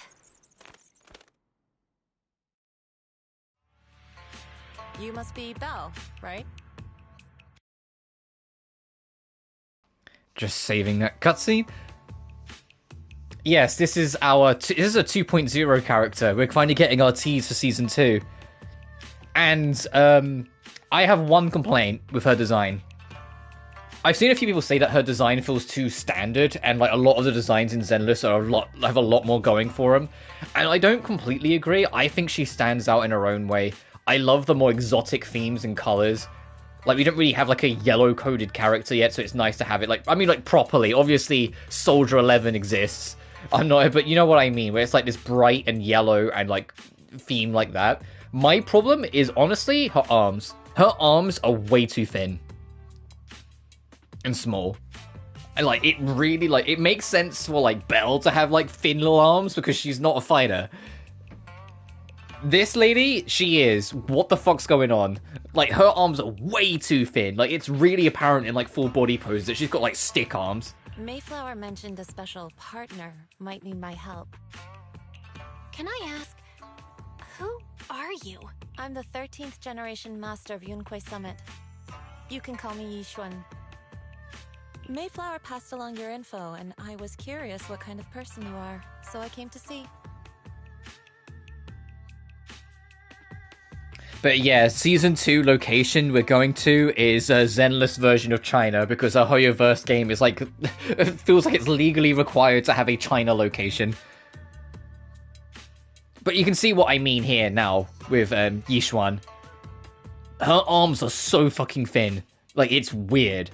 Like, it stands out. I know, like, it's a standard character model, but most characters have their arms covered, which is why it's, like, not as obvious. But it really stands out. It's, like, legendary, like, 13th generation warrior or whatever has, like, stick arms. Put a little muscle on the girls, Zenless. It's not that hard. At first, I thought it might be a hassle, but your energy feels really calming. Quite nice, actually. Oh, so you're the investigator the mayor talked about. Yes. He also asked me to be your temporary teacher and offer you a bit of guidance. Guidance? What exactly does that mean?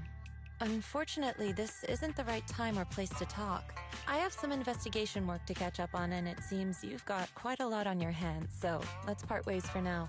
I'll find a good time to visit you soon. Yishuan leaves after saying this, while Vivian appears lost in thought, looking distracted. I'm so sorry. Okay, and that was your... we'll talk later, 2.0. I think I'll head back for now. I'll investigate the sacrifice core and reach out once I find something. You definitely need some rest. Let's get out of the hollow.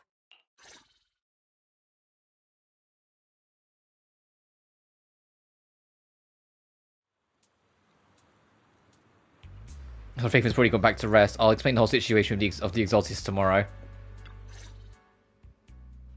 Lord Phaethon, are you going to rest now? I'm not in a hurry to get back.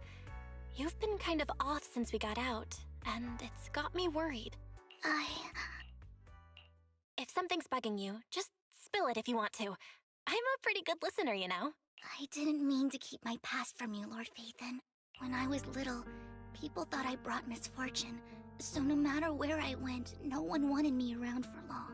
Then, one day, Landon adopted me and brought me to the Exaltists. There, I met Dina, who was so kind to me, treating me like a dear sister.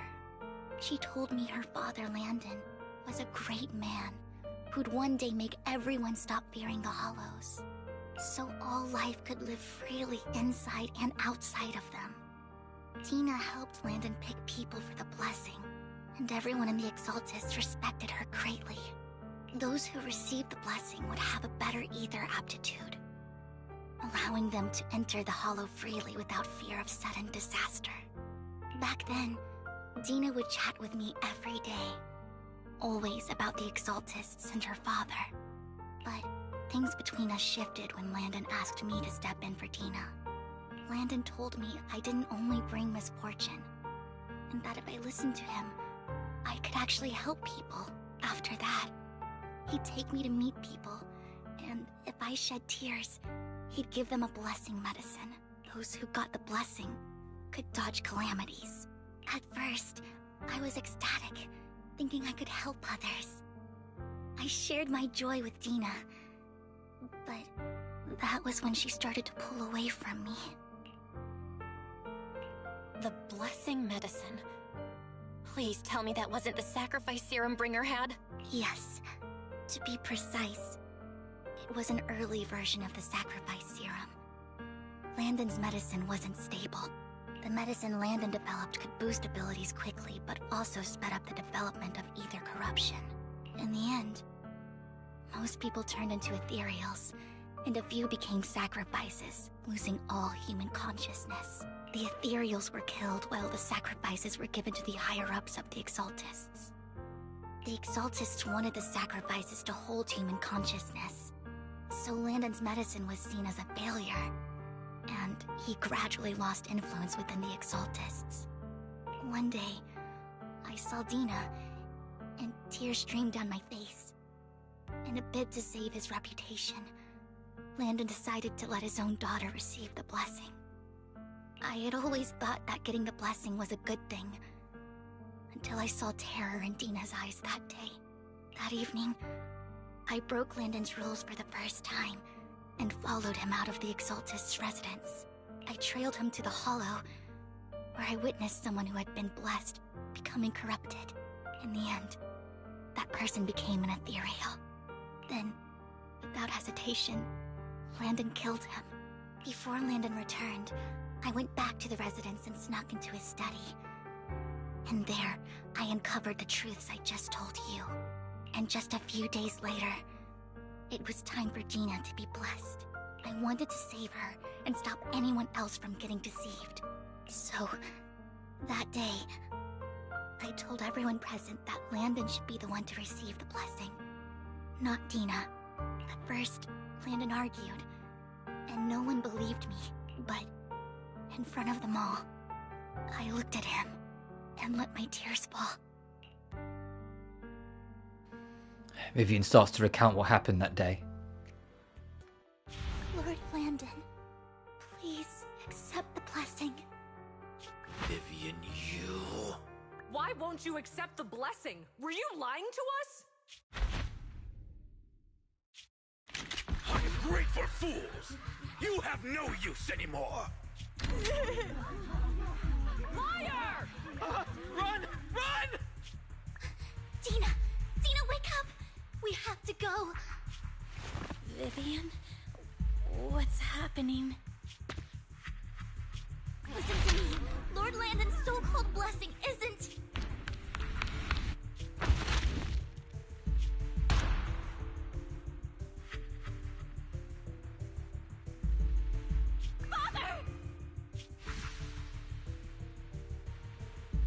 Oh, did that go straight up for his head?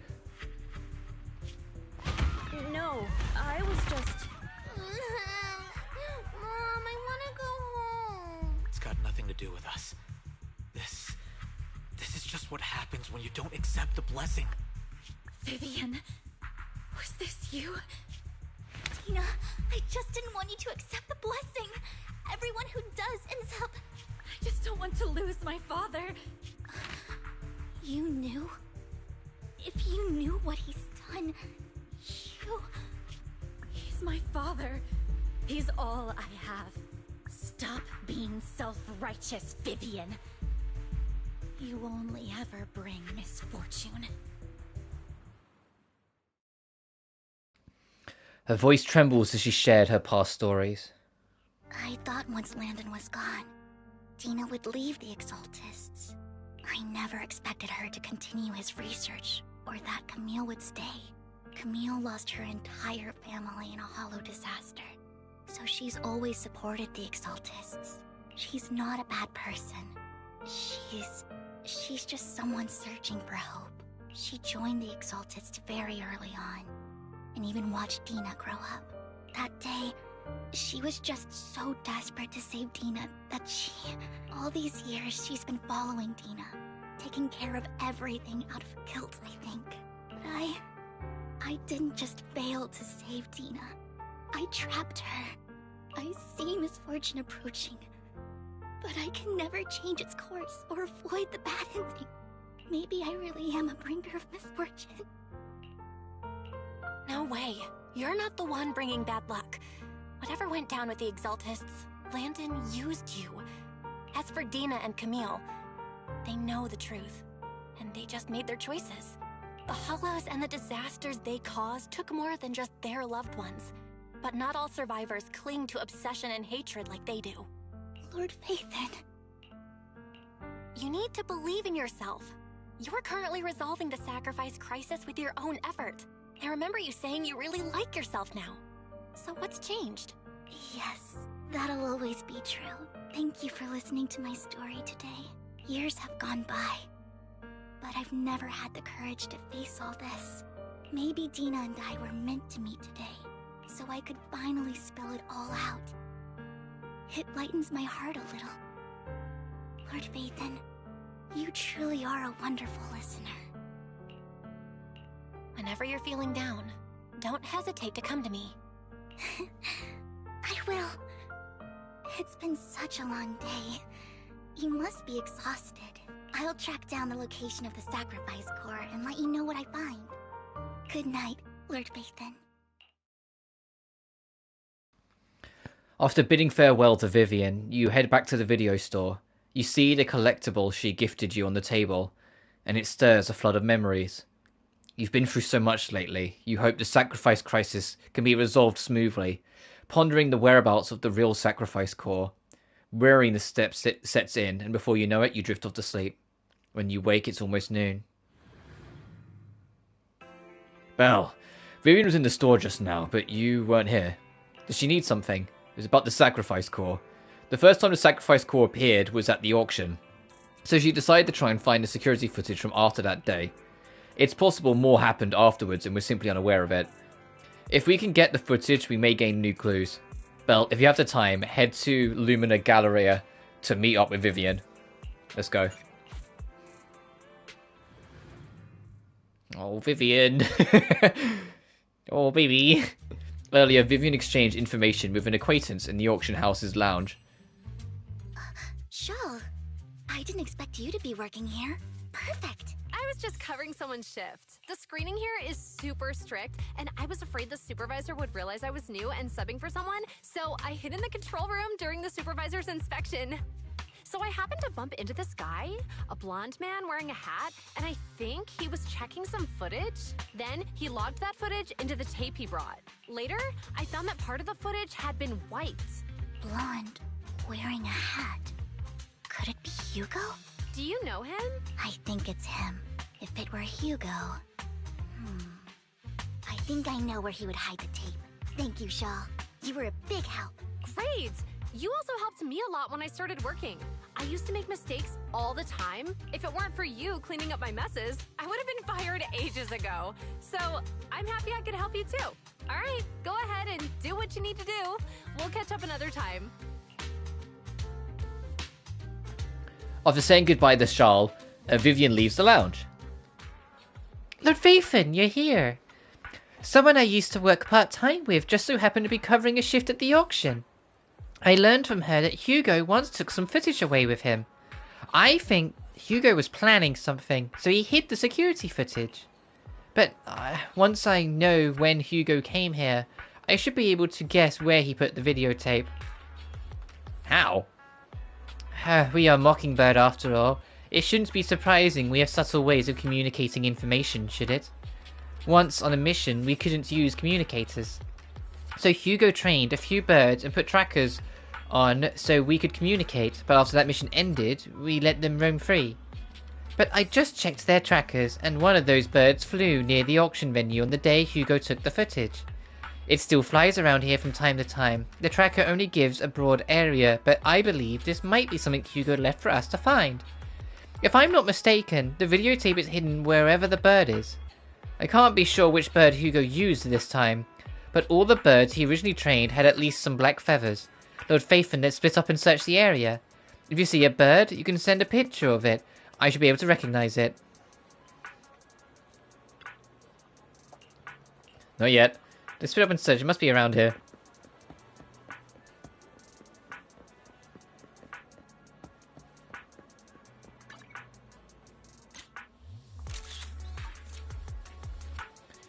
Oof, I was hard to imagine this being the bird Hugo uses for a mission, but it does have some black feathers, so maybe this is it. Either way, you might as well take a photo and send it to Vivian. I was sending a picture to the panda-coloured chonk of a bird to Vivian. You get a negative answer. Keep looking. Oh, she's here now. So cute, so soft. I have to convince Hugo to use these little guys. Oh. Though it's cute, this isn't the bird Hugo trains. Let's keep searching. It must be around here. Somehow I doubt it's the fucking Bang Boo. Penguins and count as birds, I guess. Besides, using a penguin for communication seems perfectly reasonable. What if it is this guy? Either way, let's take a photo and send to Vivian. I'm sending a photo to penguin-shaped penguin to Vivian. Vivian responds with a long set of ellipses. Sounds like we were wrong. Let's keep searching elsewhere.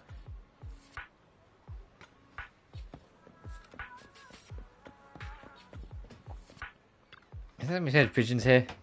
I heard wing flaps over here just now. Let's see. Unfortunately, it's not them. There weren't any poor white doves among the groups of birds. Let's keep searching. It must be around here.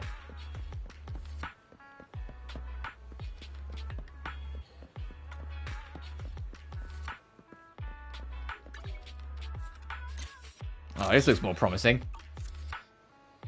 Black crows in a dark alley. Seems a bit cliche, but this really is a good place to hide something. Let's take a photo and send it to Vivian. Vivian quickly responds, "That's the one." She quickly comes over. That's the one. It's all thanks to Lord Faithen we found them so quickly. If it's here, then Hugo must have hidden a videotape among these boxes.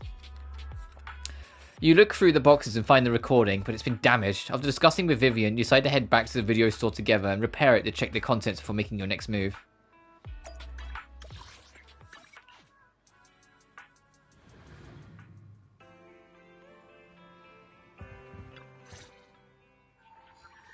Fairy repairs the videotape, and you watch the recording. The content leaves you shocked. It's a conversation between Hugo and Camille. If I'm not mistaken, you and Vivian share the same goal. Silence is no good for negotiation. I just don't want Dina to reach a point of no return. Hasn't she already reached that point with what she's doing? The formula for the Landon serum was lost, but a batch survived, and Dina was able to develop a substance that can be used for mind control. She's trying to combine the two to make sacrifices that would obey human commands. If the dormant sacrifice and the remaining Landon serum are destroyed, we can put an end to this. Dina's concoction can't create sacrifices on its own. And the sacrifice core? That belongs to the creator, not her. Although I find Landon's methods despicable, I can't deny that the Exaltists and the Creator are leading us in the right direction. I just don't want Dina to spend her life trapped by her father's mistakes. I mean, no offense, but I find your protectiveness rather weird. I will confirm the location of the dormant sacrifice and find the chance to relay the information to you. I do not want any of my people to be going into danger. As for the sacrifice core, I can only guarantee that it will not fall into her hands. As for how things will ultimately play out, the Creator will guide me. The video abruptly comes to an end. Camille was actually destroying the dormant sacrifice? Now Camille's actions make sense. But why did Hugo never tell us? Hugo... Val, Lycon said there's something urgent he needs to discuss with us right now. Alright, let's patch him in. Master Proxy, I apologize for disturbing you. We have just learned that the Ravenlock family will host a banquet tonight. This banquet is rather special, as they're allowing members of their family to invite business partners to attend. With Hartman at the center of controversy, there are many members of the family who are eager to use this opportunity to replace him. The mayor has been spreading rumors of a young tycoon who inherited a sizable fortune and is looking to partner with a person from an old and influential family. This information has lured a young man named Burton from the Ravenlock family. So, you want me to pose as this tycoon and use Burton to infiltrate the banquet? Correct. And Hartman's study is also located within the venue. I see. Hartman's study might hold valuable information. So, what should I do? You can attend as her +1. +1? Lord Faithen, please go with me! Like I'm gonna say no. Master Proxy, it seems Miss Vivian requires your presence, so... Yes, just your presence will help me immensely! Alright, then let's go together. I'll send you the time and place for the meeting with Burton. If If you encounter any danger, please evacuate immediately or contact me for backup. I hope everything goes well for you tonight. You get in contact with Burton. He said he'll come to 6th Street later to escort us to the banquet. I'm a bit nervous. Don't worry, Lord Phaethon. Just leave the socializing to me. Oh, thank God. I won't let any evildoers get close to you. But since there's still some time before we have to go, should we watch an instructional videotape on formal dinner etiquette together? I learned everything from videotapes when I first went undercover at a banquet for a mission too. Though such a method isn't sufficient to master it, it's enough to deal with one excursion. Let's watch. Yep. I'll go over the key details for you as we watch the tape. You do some last-minute studying on the etiquette expected at a formal banquet for your mission that night. Before you know it, evening has arrived. Lord Phaethon, Burton sent his location. Are you ready to join me for the banquet? I am ready. Then I'll meet up with Burton first and make sure he's not tampered with the car. Lord Phaethon, please wait 5 minutes before joining me. It'll be safer this way. Vivian heads off first. After 5 minutes, she sends a message saying it's all good. Let's go meet up.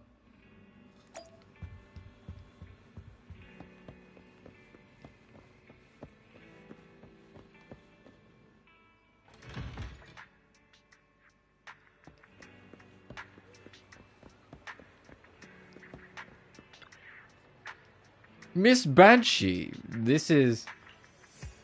Is something the matter?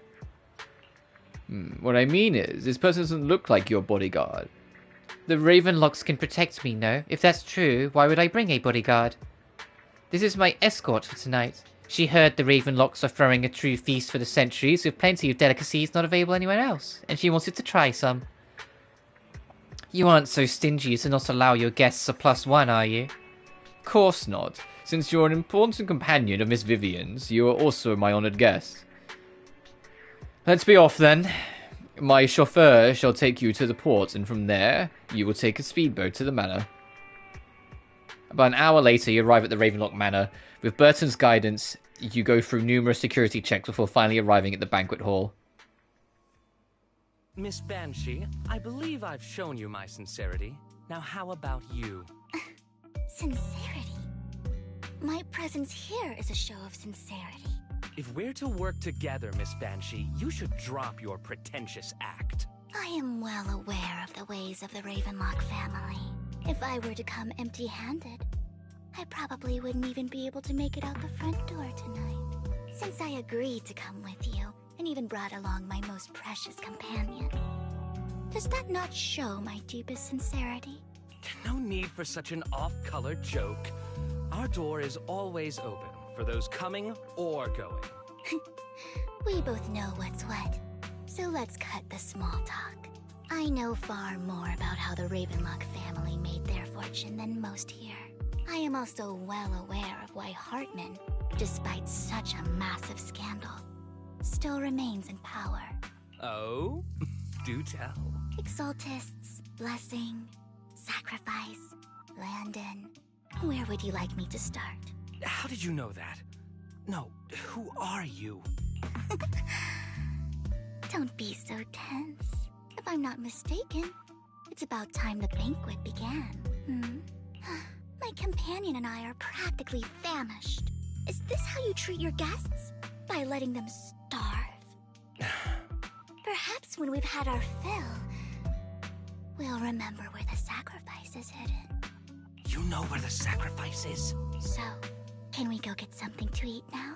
And I'm also looking forward to receiving a special dessert from you. We can discuss what you wish to know while we enjoy dessert. Of course. I wouldn't let such an important guest discuss matters on an empty stomach. As for dessert, I will prepare it myself, and I guarantee it will satisfy you. I'll come find you later.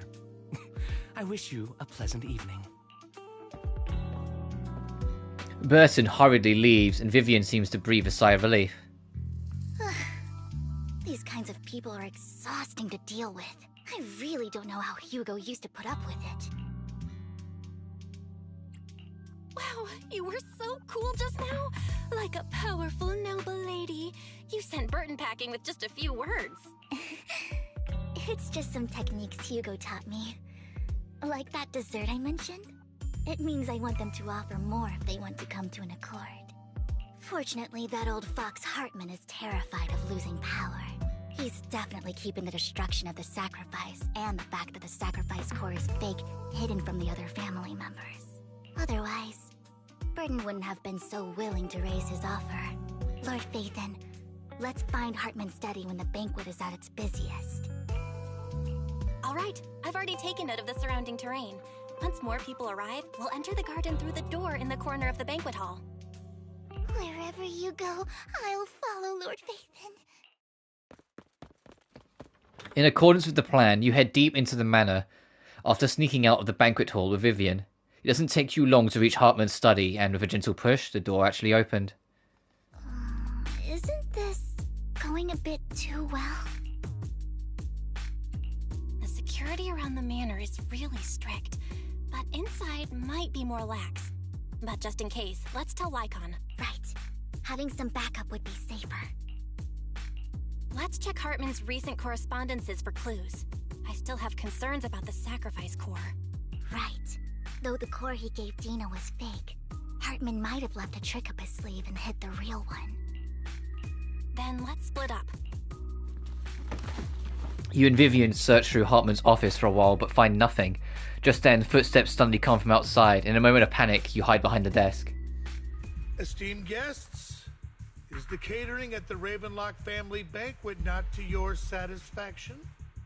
So much so that these two distinguished guests felt the need to come to my humble office to scavenge for food. Don't want to come out?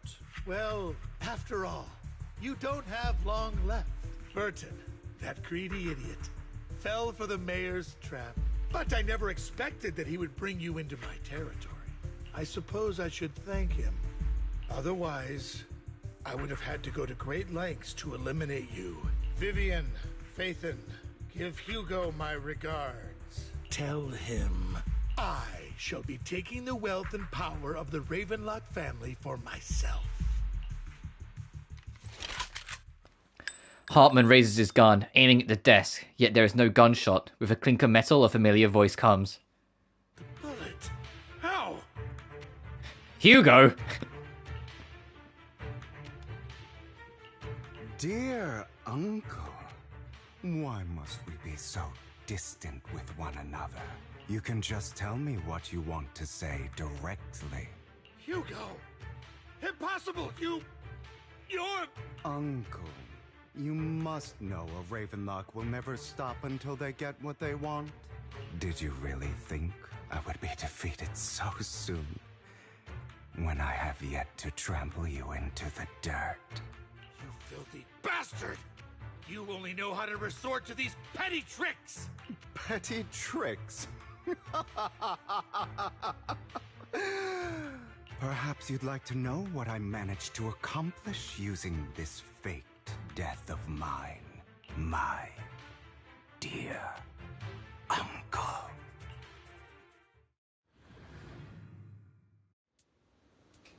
Yeah, I'd love to know how he pulled this off shortly before.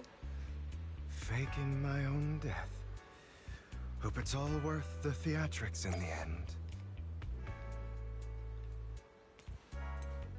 It was just to keep Hartman off my back, but maybe I went a little overboard. The manager must be pretty shaken up.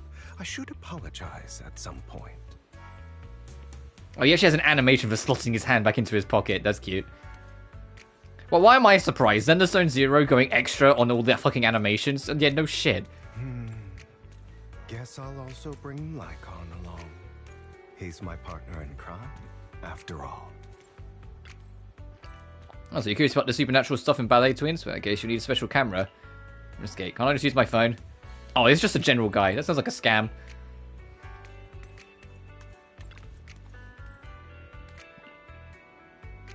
You're going to bankrupt in the next 48 hours. It's going to be 50,000 days until you fulfill to save your fate. Jinx, and you're the Jinx. You're always too direct. Oh, it's the fact that everyone we bump into is going to try and scam him, right? You're late. So strict.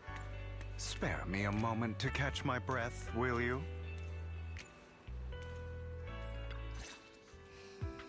You're taking longer to rest than I expected. Oh, I forgot to put my phone on silent. You might have just heard the ding.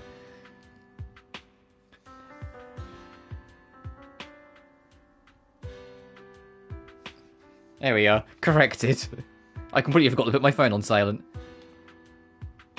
Lycon, you think too highly of my physical capabilities. Well, thank you for your cooperation. I must say, if nothing else, at least your acting skills have improved. Why do you look so angry? You should be happy. We pulled that off together with flawless teamwork and managed to fool everyone. Drop your foolish facade. I'm glad you still remember the code we set all those years ago. And thank you for ensuring your sleight of hand didn't deteriorate. Oh, right. I should also thank the blood bag hidden in my clothes and our other props. Do you remember when we last used this trick? It was probably ages ago. Sometimes I really don't understand you. Have you never thought about what the consequences would be if I didn't understand your code? If I decided against helping you? Or if I just couldn't control my strength properly? You'd understand it. Of course. If things really did go awry, I had alternative plans. You wouldn't be so arrogant as to think I'd bet everything on you, would you? You're insane. No, I'm flattered. That is not what he said. The subtitles. He went, "Oh, I'm flattered." The subtitles. Thanks for the compliment. So what exactly is the purpose behind all this? Surely after going to such great lengths to erase your own existence, you don't just plan to hide here and reminisce about the past with me. Don't try to brush this off. I've already helped you enact your plan. Tell me the truth. Don't get your tail in a twist. I have more plans that require your assistance, so naturally I would not hide anything from you. Simply put, as things stand, whether as Hugo Vlad or as Mockingbird, I am doomed to die. Seems you've made quite a few enemies. As a member of the Ravenlock family, I negotiated with Edmund and managed to obtain resources from Tops for my future plans. I also confirmed what attitude they held toward your master, the Mayflower family. Meanwhile, I used my identity in Mockingbird to strike a deal with Hartman and gather information on their collaboration with the remnants of the Exaltists. That's where I got my intel on what Bringer left. Oh, by the way, the crime declaration letter that your dear mayor received, that was also sent by yours truly. He's probably figured that out by now, right? Though I'm not sure if he told you. The mayor learned about the sacrifice attacks through his own means. He lacked an opportunity to take action. That warning letter was precisely what he needed. You aren't hopeless yet. How delightful. In short, I'm more well-informed than your lot because I get around, dealing with all these different important figures. But of course, it comes at a cost. It's only fair. After all, you can't hide the smoke from a wildfire. Rather than trying to carefully tame it and risk setting yourself alight, it's better to let it burn free. When I helped you put on your little act, killing you in front of everyone, you left the sacrifice core to Hartman. That was intentional too, then? Oh, yes. And it worked like a charm, didn't it? Now no one cares for me anymore, and all eyes are on Hartman. A perfect situation for keeping the Ravenlock family in check while dealing a cutting blow to the Exaltists behind them. Another crucial point is Vivian and Phaethon. I must sever any ties they have with me or Mockingbird. I had a feeling that was part of the plan from the start. I think I remember mentioning it last time, that it felt very much that Hugo was trying to pass Vivian on away from the Mockingbirds to us. So I kind of gathered that he wanted to, have us be distanced from him. Although I feel bad for Phaethon about what happened, but it had to be done. That's the only way they would be safe. allowing the plan to continue. I noticed that you never turned your blade toward Master Proxy. So, those words you said back then were also... I will bloody my hands. I will carry the weight of my sins. I will become the Abyss. Obviously, it was all an act. My acting has always been impeccable, as you know. Hugo, you're taking such a tremendous risk. Why? Would you believe me if I said it's for justice? But unfortunately, it's not. I want revenge on the Ravenlock family.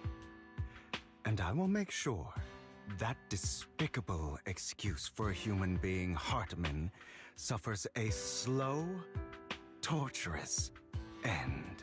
Of course. I also promised Vivian that I would help her investigate the whole thing with the Exaltists. That's all. You don't look too good. Is it your wounds? No. This is the first problem I plan to resolve. Lycon, do you have a place that is sufficiently discreet, quiet, and can take a lot of damage? Lycan leads Hugo to a small warehouse in Port Elpis. Hugo looks quite pleased with the place. After scanning the area for a moment, he sits down on the chair, puts on some rope, and ties himself up. What exactly are you doing? Don't look at me like that. If I didn't have to do this, I wouldn't. Hartman recently obtained a bizarre substance, most likely from those crazy Exaltists. After use, it allows control of the victim's mind. To some extent. You were dosed with it? To be more precise, Lycon, I deliberately allowed Hartman to put this drug in my cup to facilitate our previous collaboration. Hugo tells Lycan what happened back in the private suite when he was negotiating with Hartman. The only reason Hartman agreed to work with him was because of this, because he had drugged that red liquid. After that, every time Hugo and Hartman met up, the latter would always add a small dose of that drug into Hugo's cup and then ask questions, attempting to glean information. After finding out about it, I quickly found someone to help analyze its composition. The good news is he gave me a very low dosage. Perhaps because he was afraid I might notice. There's a different medication that can delay its onset, preventing me from actually being under his control. I simply need to put on a show in front of my dear uncle. The bad news is that currently there is no antidote. When I delay those effects, however, they will accumulate and erupt when my body reaches its limit. It may even break my mind, and that's exactly what's happening now. I need to endure those accumulated consequences. So, I will lock myself in this room for however long that takes. I've tied my limbs to prevent me from smashing this place or accidentally hurting myself. Anyway, after you leave, do not open this door, no matter what you hear. I recommend seeking professional medical assistance. This is advice I received from a doctor. Or are you saying you don't believe I can make it? So, I can't. Come find me here at the scheduled time. All you need to do is smile and await my victory. What if I want to stop you? You know you won't succeed. You never have. And you never will. Time is short. Let's begin. I understand. Don't die, you stupid bastard. After who knows how long, after enduring seemingly endless pain, Hugo finally awakens. The ropes that bound him had come undone, though he didn't know when that had happened. Hugo checked himself over. Thankfully, he hadn't injured himself that badly while he was going crazy. After some time, Hugo straightens out his attire and tidies himself up, then opens the warehouse door. Is this because the side effects haven't worn off yet? Lycon's late. I'm surprised. Or is something wrong with time itself? Looks like someone's over there. Might as well go ask.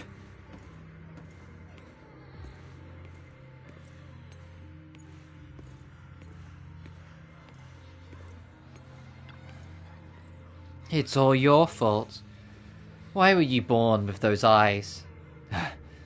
If it weren't for you, I wouldn't be in this mess. I had made it. I endured for so long. All those years of planning. I was so close, he already agreed. You go and beg him to reconsider for me, okay? Tell him you'll do anything. Tell him to take me back. No, he won't want to see you now. You can't go and see him. Mother. It's all your fault. I wish I had never given birth to you. The woman's face is distorted with hatred, as if the person before her is not her child, but an enemy who destroyed her future. She blames all her misfortune on this innocent child. Everything will get better if you just die, right? If you die, he'll come back. We'll have another, more perfect child. One who will inherit the Ravenlock family bloodline. Then I'll be able to escape this pain. So, Hugo, for the sake of Mommy's happiness, just die, okay? She raised her hand to reveal a pair of scissors, the tips gleaming with chilling light. She thrusts the sharp point towards Hugo's paler eye. Then she suddenly vanishes, as if she had never existed at all. So, I wasn't awake yet after all. That's because you don't want to wake up again. Who are you? What do you mean his inner demon? I am you. Hidden deep within your heart. Your most true self. I am a shadow, the true self. You want to kill her, don't you? Your so-called mother. Every time she beat you without reason. When she tried to gouge out your eyes. When she sold you into that hell. Laughing all the while. You wanted to be the one to end her life. Why not admit your hatred? As you are, you can hunt her down and make her pay for the living hell of a childhood she made you suffer. Yes, I hate her. I hate her because she was foolish and shallow, greedy and stupid. I hate her because she doesn't deserve to be a mother. She did everything she could to try and get into the Ravenlock family, believing she could live a life of luxury without having to do anything and never realizing she was a pawn, discarded from the very beginning. So she chose to blame me. Blame me for my heterochromia. Blame me for my very existence. But I won't kill her, because I know it won't change anything. She was incapable of loving me, just as she is incapable of loving herself. Have you been brainwashed by that dog? Keeping up the act of being some magnanimous and forgiving fool? Don't compare us. I've simply come to understand love or hate. I make my own choices, and they have nothing to do with anyone else. She sold you to the Ravenlock family for a huge sum of money. She used that money to start a new life without you. While she was indulging herself, you were going through hell in the Ravenlock Manor. Does it not torment you? Do you not feel the hatred? Do you not want to demand answers? Kill her. Only by killing her can you be truly free. For a long time, I thought the same way. But now, well, I want to make a different choice. Stop lying to yourself. You never had a choice. This weak-minded thinking will only lead you to failure. Like before, you'll be nothing but a worm, trampled into the dirt by those so-called elites.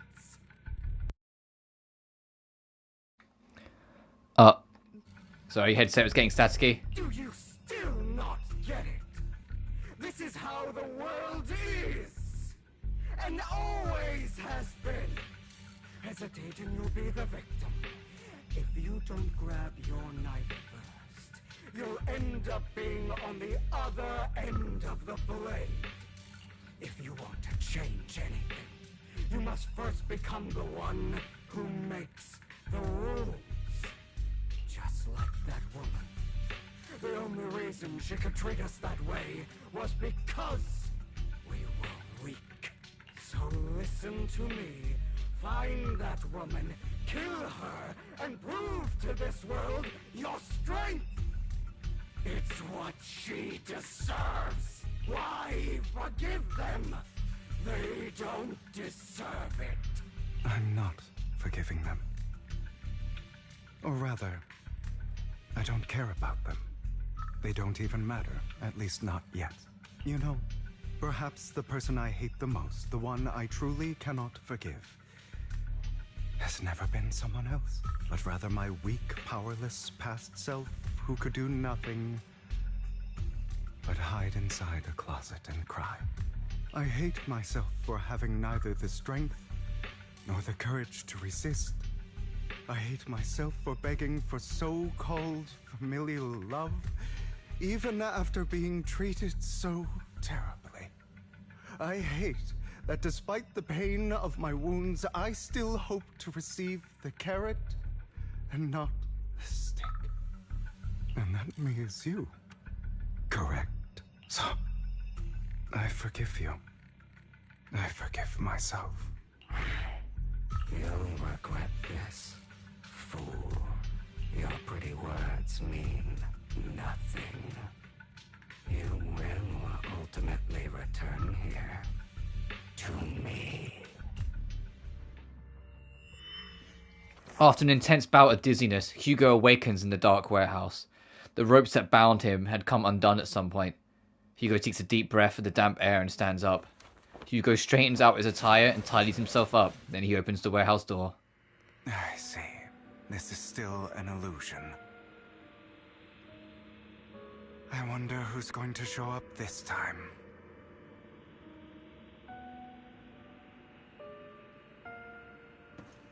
Brother! Hugo, let's play hide and seek!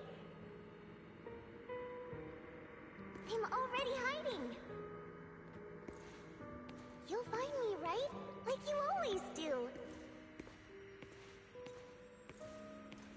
Serena.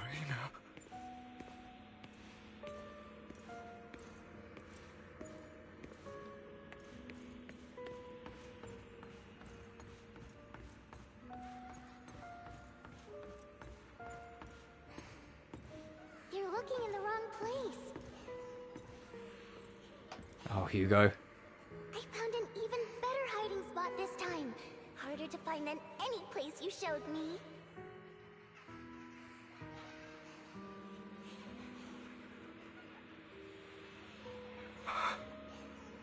Hey, Hugo. Do you ever wonder why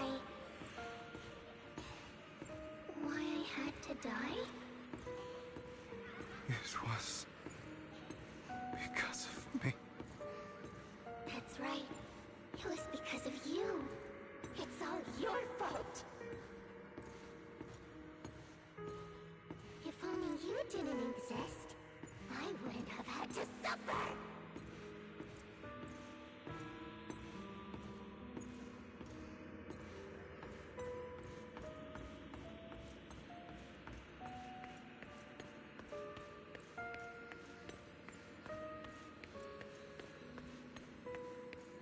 Still looking in the wrong spot. I can't believe you still haven't found me after all this time.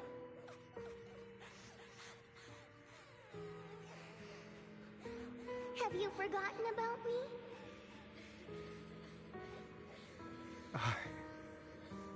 I haven't forgotten. It's okay. I'll forgive you. I'll still be nice to you, just like before.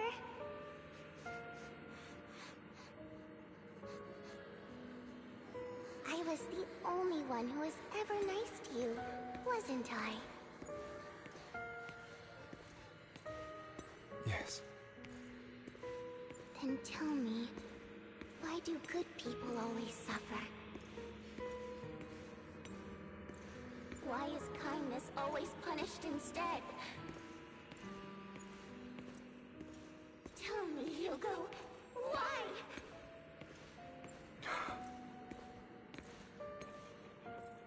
Hugo, are you lost?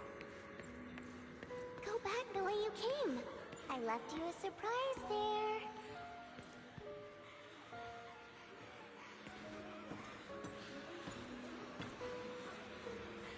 What a cruel bastard.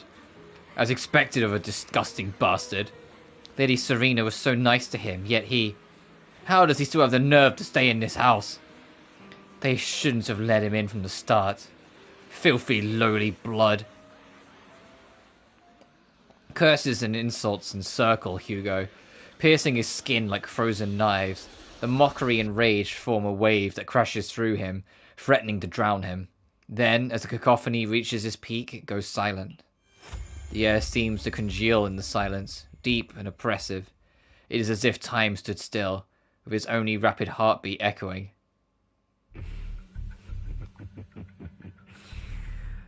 I told you that you would eventually return. We meet again, my friend. I told you, I am you. The side of you that you've always tried to deny existed. Of course. I know. This time it's about Serena. Right? Yes. Your half-sister. And the only child in the Ravenlock family who was kind to you, unfortunately. It was her kindness that led to her untimely death. It was my fault. I don't like the way you blame yourself. Because that means I'm to blame as well. And I don't think I did anything wrong. Your mother sold you to the Ravenlocks. And your father, he saw your talent and wanted to use you to push the other children into competing with each other. My brothers and sisters wanted to get rid of me from the moment they first saw me. In their eyes, you were no more than a slave. But Serena dared to treat you, a slave, as if you were human. And so, she was fated to die. They tried to kill me many times, but I was careful, and they did not succeed. So they killed Serena, who was weaker, an easier target, and pinned everything on you. Serena died in your place. Those cruel brats thought that by reporting this to Father, they could use it to get rid of you, a rival who threatened their positions. Yet, not only did Father not blame you for the incident, he praised you for it. In this world, only the ruthless, cruel, and merciless can stand at the top. And that's exactly what you managed to live up to. No, you found a perfect opportunity thereafter to catch the ringleader of the group who framed you and almost beat him to death.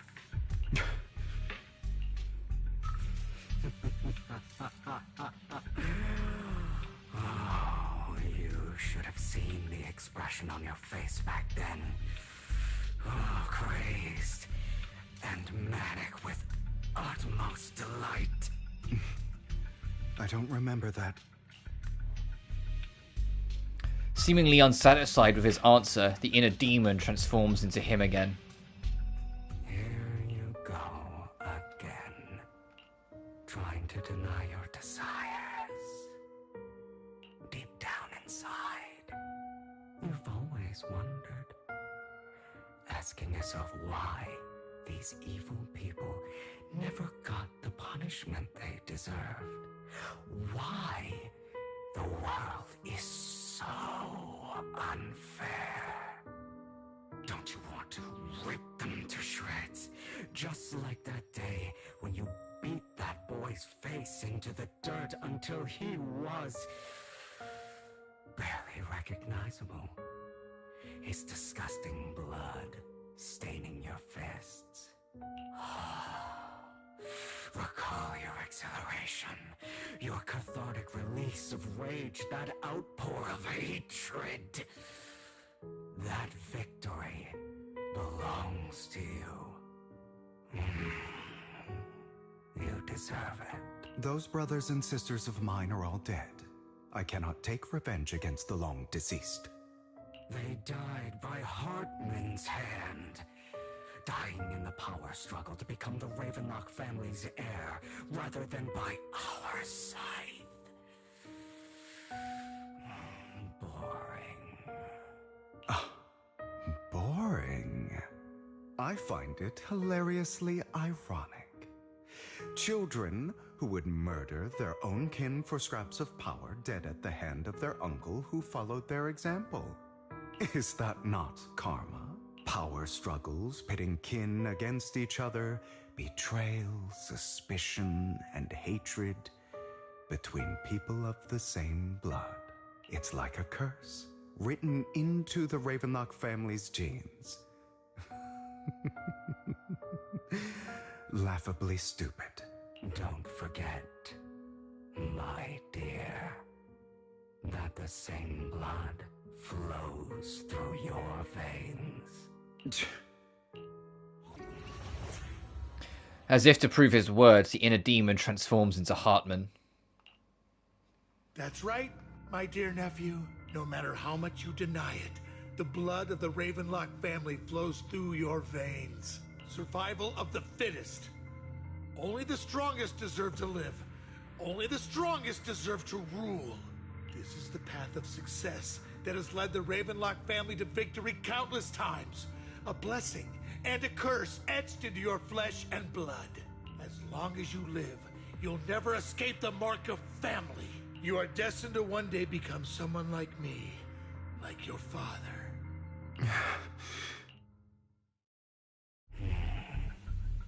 Is that fear I sense? I can see you trembling.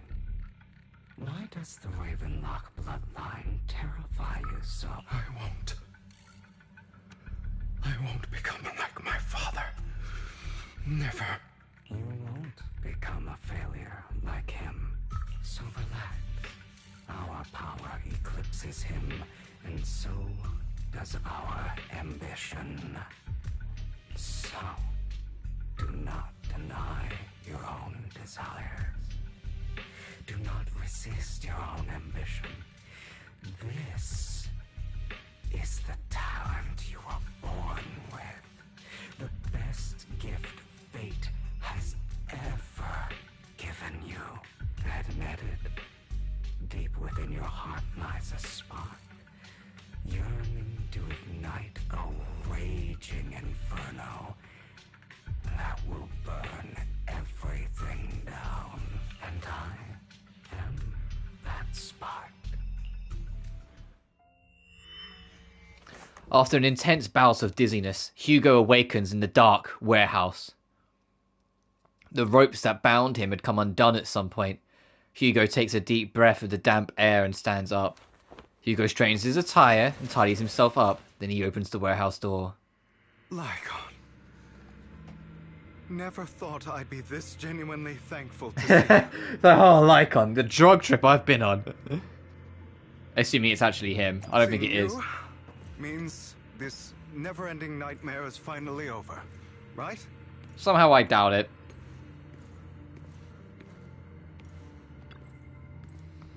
Why did you break our oath? Why did you use me? My eye and these legs. They were all your fault. You know you are exactly like your father. I don't want to hear something like that from you. You have no idea what that man, my father, is really like. A person who stops at nothing for their own interests and ambitions. Just like what you're doing right now. And what do you think I'm doing this for? All of this was part of your plan. You knew where the Ravenlock family was going to be, so you set Mockingbird's target there. To seek revenge, you plotted to assassinate your own father, but he was too vigilant, and you failed. After almost being assassinated, your father was furious and locked everyone in the hall, but was unable to find the assassin. And what a coincidence that a hollow disaster just occurred in the vicinity. So he used it to eliminate all the unfamiliar faces there, turning them into victims of the hollow, an easy feat for the Ravenlock family. So, the one who killed innocents was my father, not me.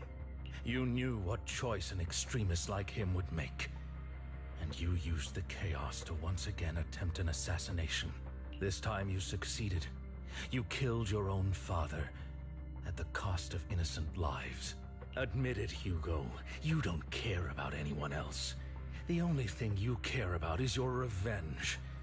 How is that any different from your father? Enough. I'm tired. I may hate him for betraying me, but he wouldn't say something like that. What? You aren't Lycon. You're the other me, hidden deep within my heart. Hugo takes a deep breath and slowly opens his eyes. Lycon is gone, and in his place is that familiar figure. Without a doubt, he's still within an illusion. I've been waiting for you, my dear. It seems you've already grown accustomed to this place, even turning the tables on me. Just as you said, you are me, and I am you. There's no such thing as having an advantage over oneself. We are ultimately one and the same, forever inseparable.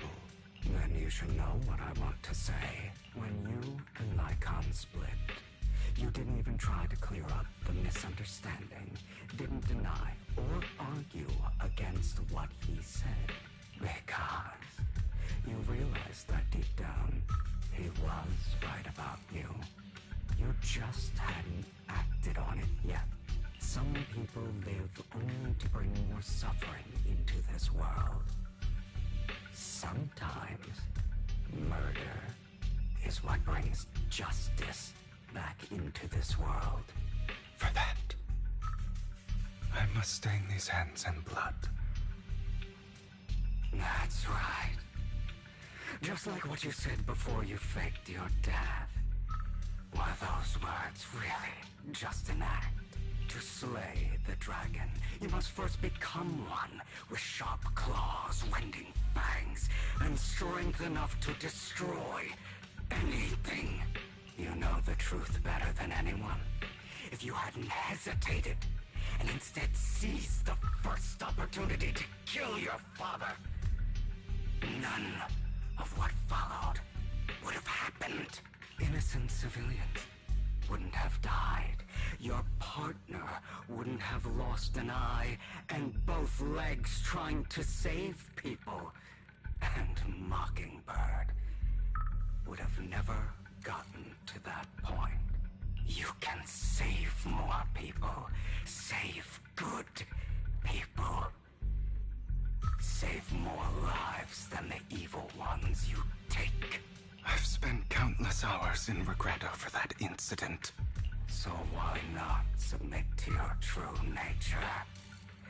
You want to be the judge, jury, and executioner of this world. And you can. I wasn't responsible for Father's death. The true mastermind is my uncle, Hartman. His schemes to kill the head of the family were all so he could take control. Mockingbird was simply unlucky enough to get caught up in it. So, for a behemoth like the Ravenlock family, with its roots so deep, a single person's death, regardless of who that person is, wouldn't change anything. Of course, whether it's Tops, the Mayflower family, or even the entire world, it's actually all the same. I refuse to be dragged down by pointless hatred any longer. You foolish, stubborn idiot. Do you understand the power of hatred? Have we not come this far precisely because of it? Or are you going to follow Lycon and Jack's twisted logic? Come on. You don't actually trust anyone? Otherwise, why would you hide this whole scheme of faking your death from them?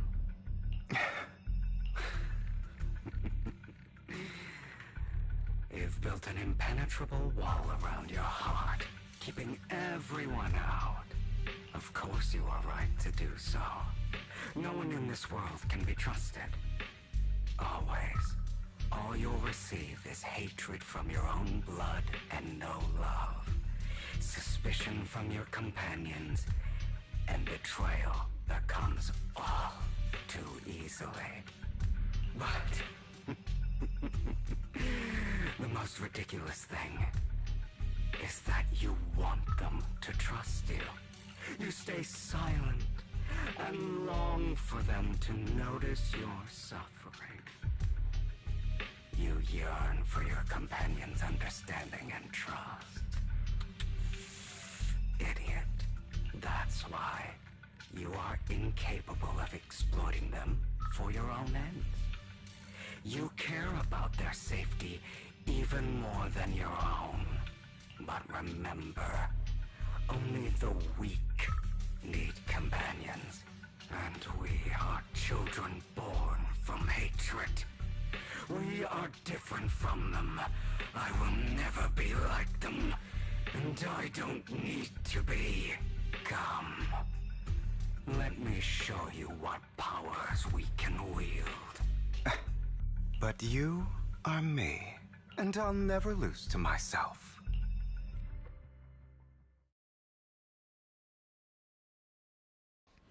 Is he actually gonna wake up now? Oh, we gotta fight. Oh, we gotta fight Hugo as Hugo. Uh-oh. We might have to fight Hugo as Hugo. Which will be a fun mirror match.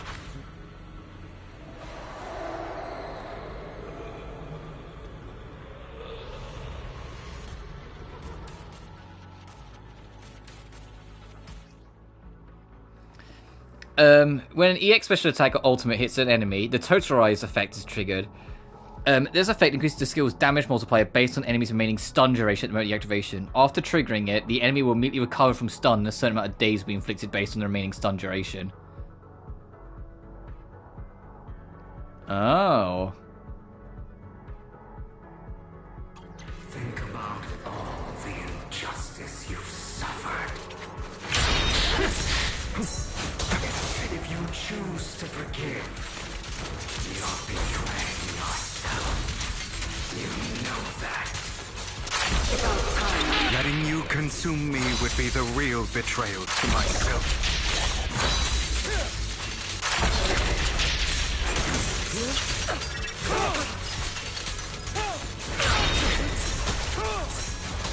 My way.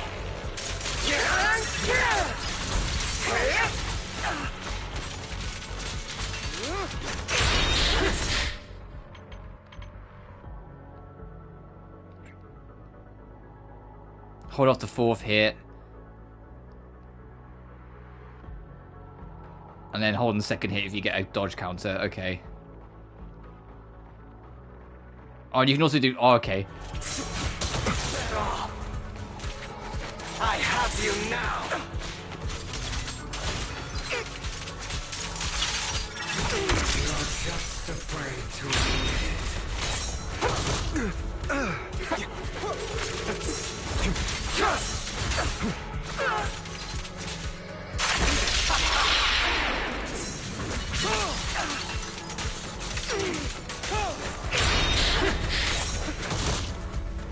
Give up!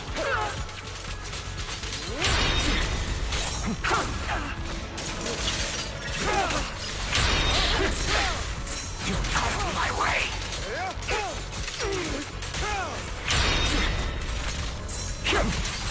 Oh, we're hitting the boundary wall. There is a wall here.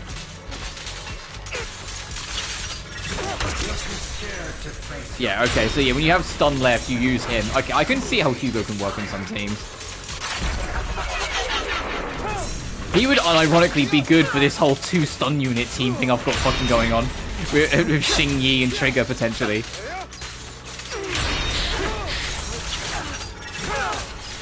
let order and madness dance.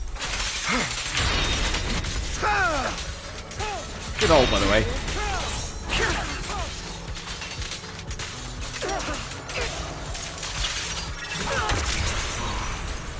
Are you trying to kill me? You think you can just get rid of me? Without me, you are nothing. For what it's worth, thank you. Don't be afraid. You and I are inseparable. You're part of me, just as I am part of you. Fancy words won't change anything. No. It's not just platitudes. I finally understand now. Some pain only fades when it's seen, when it's accepted. So I won't fight you anymore. I won't hate myself anymore. Weakness, hatred, malice, strength, forgiveness, justice.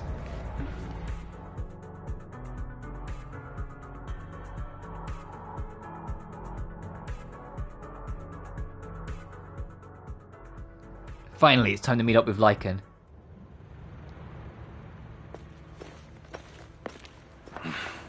Hugo, it's time.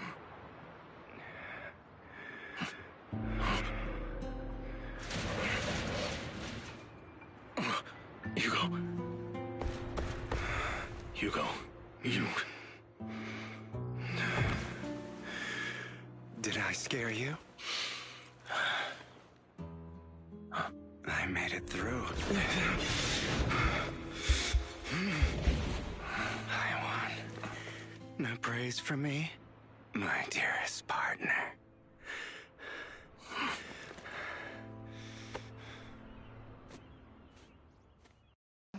Lycan patted the fucking chair afterwards. It's like, yep, good job, buddy. So is that how, like, he got through all that and then got here, huh? This is just like what I saw in the dream. Yeah, it's okay. You're not dreaming anymore, Hugo. You're fine. There are still some lingering side effects. Yeah. Oh, goodness. This is his background?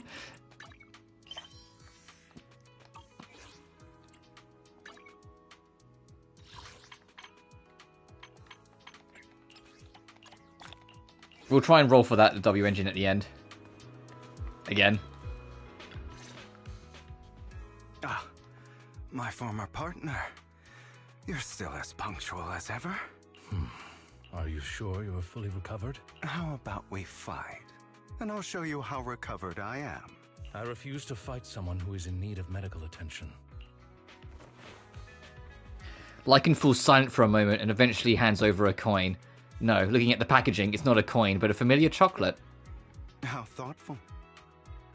I'm touched. Or perhaps is this simply part of Victoria Housekeeping's professional care? I'd rather you not starve to death. Hugo takes the coin. After a moment of silence, he eventually eats it. It's a chocolate coin! Not to your liking. I'm fairly certain this is the same kind as before. No. I've just gone too long without food. It feels a bit uncomfortable. Either way. Thank you. Now tell me, what exactly happened in the warehouse? Just going a bit crazy from... you know what? Were you expecting anything else? But... I did have a very long dream. A dream about many things from the past. If I had to put it into words, it would be like giving myself psychological therapy. You seem like you could benefit from some too. How about it? Want to book a session with me? Trust me, I'm a pro.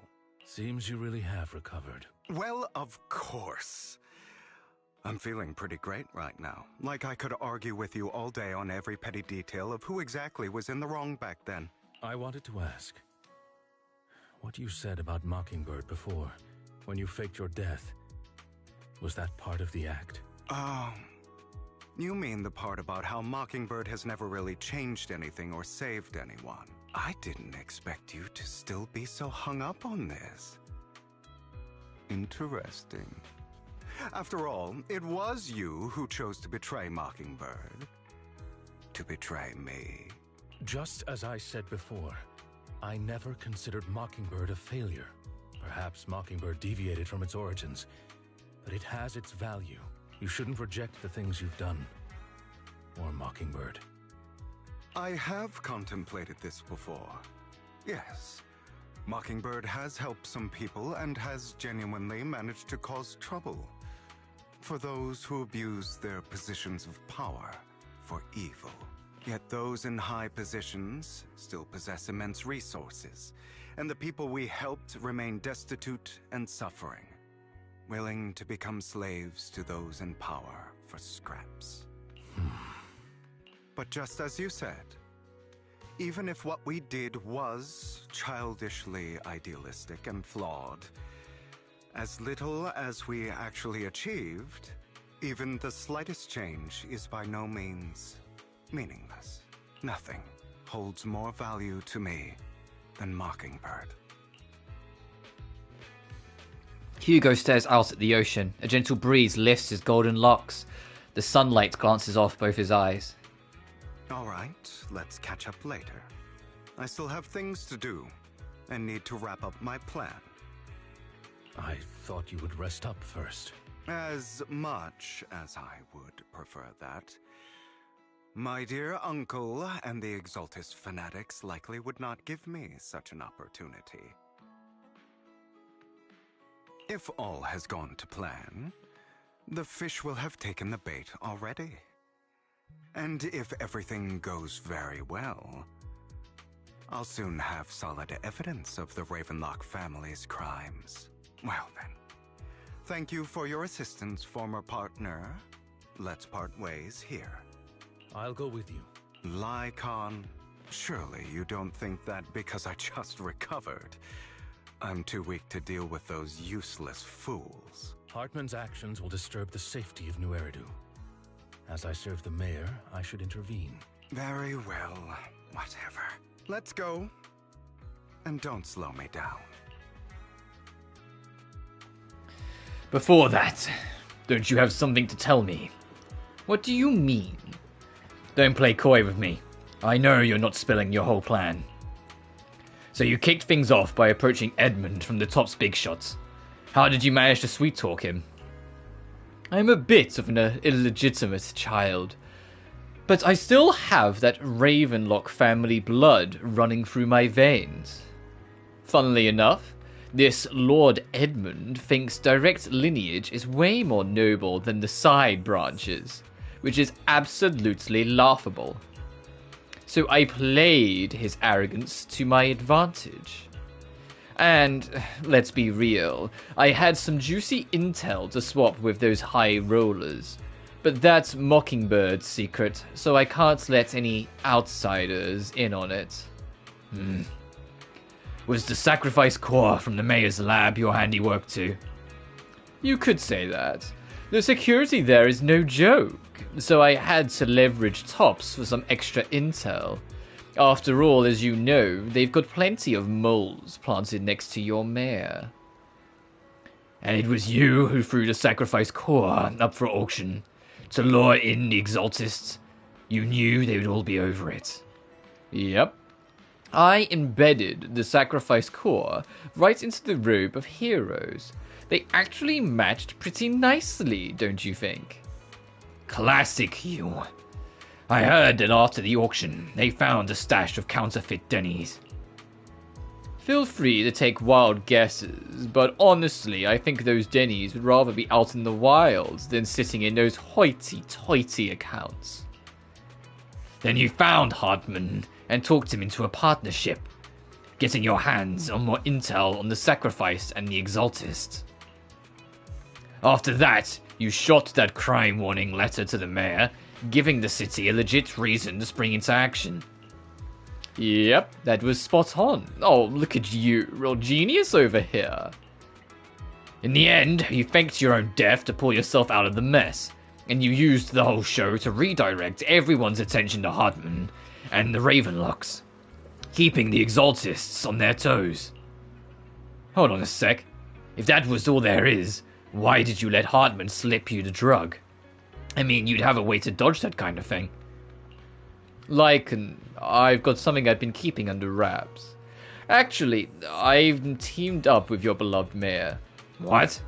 When it comes to stopping the Exaltists, the mayor and I are on the same wavelength, so we can totally collaborate. What you should be wondering is why he didn't clue you in on this. The mayor must have his own reasons. If you can convince yourself of that, more power to you. Just know, if you ever want to swing back to Mockingbird, you can come beg me. I'll make sure to turn you down gracefully. Alright, enough chit-chat. We've got bigger things to deal with. Is it going to be Hugo and Lycan then for the next, combat bit? When are we going to catch up to what's going on right now with, Belle and Vivian? Oh, construction site. Oh, the hat. Sure okay, that was cute. The hat coming with the transition. Family too.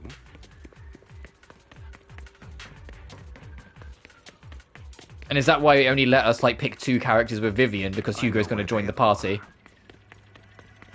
Those are Ravenlock's men.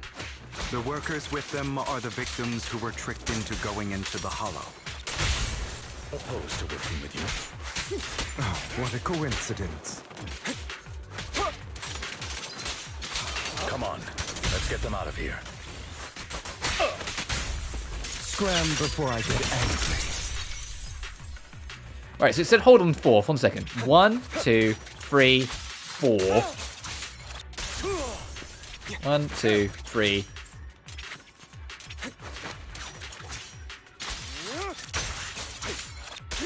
Oh, okay. So it's to charge up the shot versus mashing. Oh, he still does it, so it's just charging up the shot. Okay. And then it was...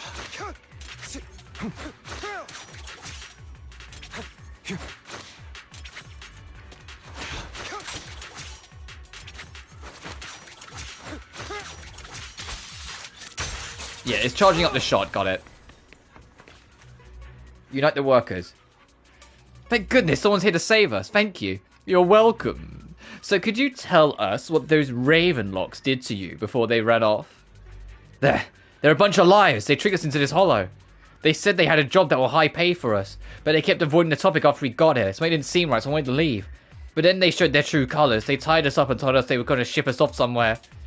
They didn't make you take any weird medicine, did they? Medicine? No, but it wasn't just us they tricked. Another group went that way. I see. Here, take this carrot. Take this carrot. There's an exit nearby. You should get out of here as soon as possible. Can't thank you enough. Let's go, Hugo. You might save the rest of them. Are you sure, eager? And there we are in the construction yard. Plus, they've gone into every area. Nobodies. Swing as hell. Kill them! You're welcome to try.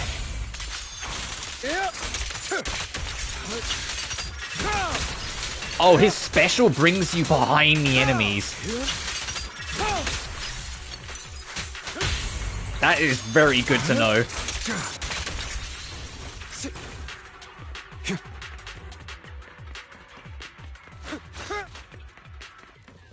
More workers here.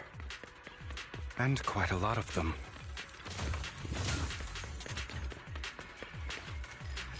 Unite the workers. Who are you? Your saviors. Thank you, thank you. Oh, I had a bad feeling about that group from the start. I shouldn't have ignored my gut instinct. Did those Ravenlocks do anything to you? Do anything? Well, we weren't doing as we were told, so they tied us up. Nothing else? Good. Oh, right, there was another batch of workers ahead of us. They should be by the roof. Don't worry, I'll handle it. You should get out of here as soon as you can. Let's continue. Is Hartman behind this, too? Of course. He threw them into the hollow like offerings for the Exaltists. To him, those workers are just another resource, no different from the ether his company mines. Mine's in the hollow. There's more over there. Let's hurry. It's different this time. Don't rush in. Let's listen in on what they're saying first. I still need more direct evidence to ensure the plan is absolutely foolproof. The compensation you promised. It's all real, right? All we have to do is follow you into the hollow for some simple tasks, and you'll give us a huge sum of dennies. Sounds real suspicious. Shut your trap. You keep yapping and asking questions. If this is all so suspicious, why were you so eager to sign up for it? Because I don't have a choice. My daughter was previously caught in the hollow disaster and suffered severe corruption. The treatment costs have completely drained our family's savings. So that's why... It's the same for me. A serious illness at a senior age. I need the money. Who would risk taking a job like this unless they were desperate? I'll do it. No matter how suspicious. As long as I can get paid, I'll do anything. Even risk my life. Wait, you people from the Ravenlock family, you're part of a big company in Tops. You wouldn't go back on your word, right? Don't worry, you'll get every denny you were promised. But before we start, you all need to take this medicine first. Now it's time to step in. The fierce man pulls out a bunch of white pills and gives one to each worker. Another Ravenlock family member seems a bit doubtful and leans in to whisper. Bro, should we really be doing this already? These workers keep talking. We're wasting time like this. And the sooner they take it, the sooner it'll be over. Consider it an early release for them. What? You didn't say anything about having to take pills before. Look, this is good stuff, all right? It'll increase your ether aptitude. There's tons of people who'd kill for something like this. Exactly! You'll be working in the hollow for several hours. This is essential medication. You have to take it before we continue. If you refuse, then you can forget about the job. Of course, you won't receive the compensation either. Lycon, what are you doing? Rescuing those workers, of course. There's clearly something off about those pills. We can't let them take them. Now is not the right time. As I said, we need more evidence to ensure the plan works. And as I said many years ago, you can't exploit innocence to achieve your goal. So that's how you see it. If that's not what you want me to think, then explain everything to me. All right. It's a little complicated, but simply put, these workers will be fine. Of course, it's your choice to trust me or not. But if you try to rush in, I will stop you. I trust you. Meanwhile, the workers have also made their decision. Except for the talkative worker, most of them always swallowed the pills. That's when the arrogant Ravenlock family member finally revealed his true nature, saying, "You'd think I'd let you run," while forcibly shoving the pill into the worker's mouth. After clearly capturing everything, Hugo lets out a sigh of relief. All right. That's the evidence. Now we can go and beat them into the ground as much as you want. Don't forget, you owe me an explanation. Also, don't overdo it and kill them. Even if they're the worst of the Ravenlock family. All right, Your Holiness, Saint Lycon. Alright, time to go and fuck him up. Oh, we're fighting alongside Lycan. He's not like We're the ones here to stop you. Yeah, look, he's just over here beating the shit out of this guy. Let order and madness dance. Can't remember the last time. Your legs? How are they feeling? I'm fine. To be honest, I think I prefer the way you used to fight. Allow me to reap your... You had a lot more aggression. He said something similar last patch. I've merely learned to control my strength. Let the party begin. When I need to be aggressive, I will be.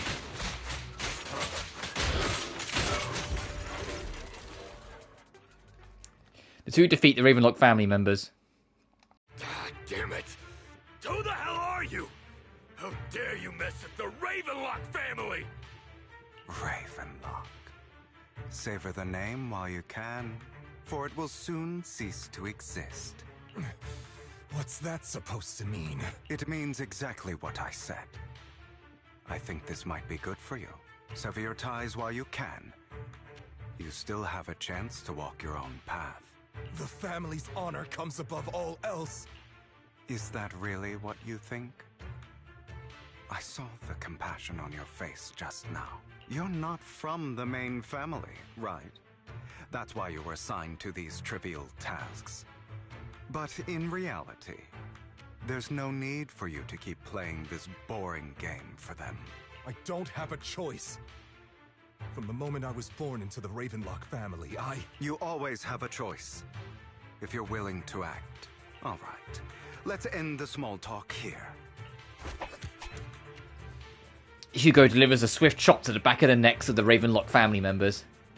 Don't worry, Lycon. I didn't hit them too hard, just enough to keep them quiet. How's that?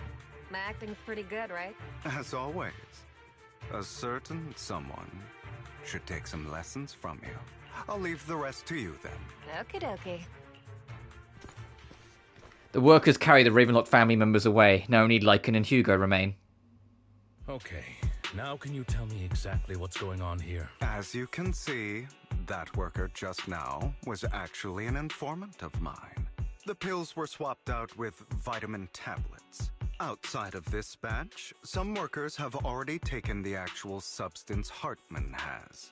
But rest assured, the antidote for it is already in development. I found the best in the field to help, and with the data I collected before, we should have results soon. I wanted to ask. The reason you decided to lock yourself in a room and endure the effects of the drug, besides getting evidence, it was also to collect data on this drug in order to create an antidote, correct? It seems you're not completely beyond hope. I thought you were just being stubborn. When Hugo closes his eyes, you can see the darkness. This man is tired. This man has not slept properly in a while. Sometimes I wonder if you know me at all. Then I have one last question. Why did you never tell me any of this back then? The truth is, I heard everything. That entire conversation between you and Jack. Before he passed away in that small attic. When Jack called you aside and gave you those warnings. When he told me you might go down the wrong path? That's right. You never said anything. What would I even do? Scream and rage over your suspicions, or get on my knees and beg for you to trust me? You know there's no way I'd allow myself to do such a thing. Besides, back then, even I was confused about myself. Jack, he... It's all in the past. You don't need to explain anything to me. Enough. We should get going. If we're going to reminisce over the past, we should find a more suitable location. After leaving the Hollow, the two arrive at a place with nice scenery. Nikon? That incident back then. I didn't do it. It was a scheme Hartman devised to take over the family. It was Hartman who killed my father, too. I only discovered the truth long after the fact. I did indeed attack my father, and I thought he was dead. But he wasn't. I couldn't kill him. And even before that, if I hadn't hesitated, none of what followed would have happened. Even now, I still think they deserve death. But I no longer care to personally deliver that fate. They're beneath me. And I have more important things to do. You... I know we may never agree on that point, Nikon. I once wanted to fight against those ugly truths that defined me, but I discovered that the more I rejected them, the more painful it became. So I could only accept that crazed, hateful, and malicious side of myself. As long as I know I will never become like my father, like Hartman, that is enough for me. You've changed, but I think that might be a good thing. Don't patronize me. You've changed a lot too, compared to before. I still disagree with Jack's words, and I won't forgive your betrayal. I will walk the path I believe is right, even if I must tread over thorns and through the mud. But I will also allow you to walk your own path, Lycon. Should I say thank you? You're welcome. Come to think of it, we haven't talked about your legs and eye. It was just an accident, not your fault. I'm doing well now. I hope you are too. On the contrary, perhaps I should be the one apologizing. I misjudged you. I used to think you wanted power, that everything you did was for your own ambitions. I thought you wanted the power to pass judgment on all in this world like a god. I am a god. I am my own god.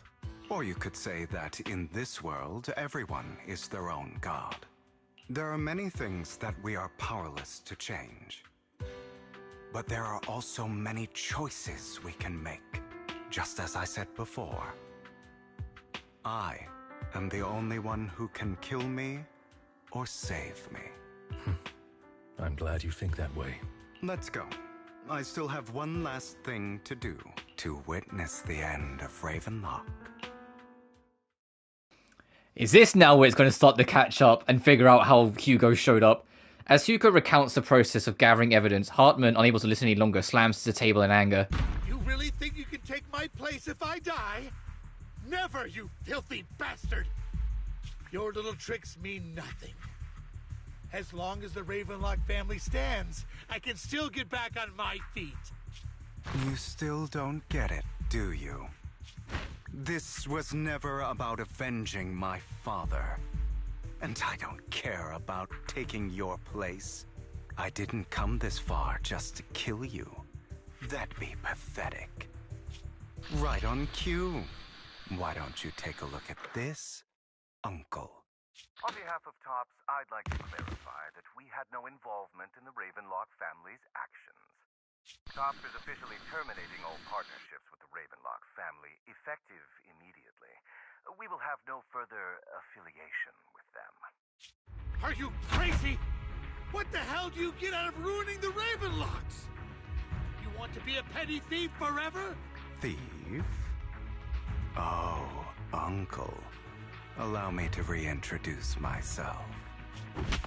I'm the name people whisper about. The one who robs the rich and gives to the poor.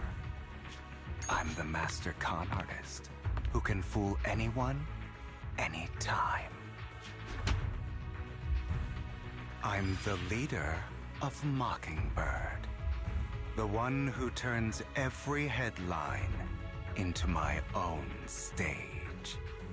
I have friends who'd catch me if I fall, partners who'd shed tears for me, and allies who always have my back. I am Hugo Vlad. You're the one who needs the Ravenlock name. I never did. You ungrateful bastard! You should have never been born. You flatter me. Same goes for you, Uncle. You leave the Ravenlock Manor on Hugo's speedboat. After reaching Port Elpis, you will wait for Lycan to arrive. You've done well, Vivian. You had better give me an explanation. And here I thought this would be a touching reunion. What's with all the anger? This poor girl thought you were dead and had betrayed her. The fuck you talking about? Hugo, I'm a member of Mockingbird too. And I mourned your death. Listen, Vivian.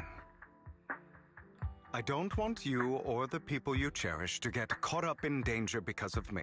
I've always been selfish, so I don't hesitate to use you all as variables in my plans. But it is because I am selfish that I also don't want my failures to affect my treasured companions. In any case, if you were in the same position, would you not make the same decisions? Lycon's taking care of everything outside. We should go. Also, Belle, thank you. And I'm sorry for the whole act where I threatened you. It was the only way for Hartman to drop his guard against you and leave you be. I, Hugo Vlad, am forever indebted to you. With Lycan's assistance, you successfully leave the Ravenlock family manor and return to the video store. Master Proxy, although it is late, there is some important intel that I must give you now. So, Lycon, you knew about Hugo's plan to fake his death? I was simply playing along. After all, I could not determine whether Hugo's plan would pose a threat to you. You are a student of the mayor's late friend, and I am obligated to protect you. You still have that habit of finding awkward excuses when you're embarrassed. Mr. Hugo Vlad, if you have any important intelligence to share, please do so with haste. I need to return to rest before midnight. You two sure are close. For the sake of a certain old fossil's sleep schedule, I'll keep it. You just called him old. I learned from Camille that Dina intends to embed the sacrifice core into the sacrifice. Apparently, it will make the sacrifice much stronger. Sacrifices created this way will not retain their minds and will indiscriminately attack all living beings, including their creator. So the Exaltists don't do this. It would bring them no benefit. But Dina's concoction can control people's minds. If a person takes the pill and is injected with the serum Landon left behind, the sacrifice would be under its creator's control. Although the dormant sacrifice has been destroyed, Dina found a batch of that serum her father created and wants to create new sacrifices. But we have no idea where it actually is. Never mind the sacrifice. Hartman's sacrifice core is a fake. We don't know where the real one's gone. The real core has always been here. Here? In Lord Phaethan's video store? Oh, is it going to be, Our Vivian, talkie buddy. Do you remember when I suggested you give that collectible to Oh, our the gift. dear Proxy? I remember. But that was just an ordinary pendant. And I've met the person who submitted it. She has absolutely no connection to the Exaltists. How about our dear Proxy take out that pendant so we can take a look? After defining the pendant sent by Vivian, Hugo takes it and gently presses a hidden clasp. The pendant clicks open from the middle. Inside is the sacrifice core. Of course! The fancy collectible. A collectible gifted by Vivian. It looks like an expensive and exquisite piece of art. And no one could have guessed it could be opened inside. It conceals the mysterious sacrifice core.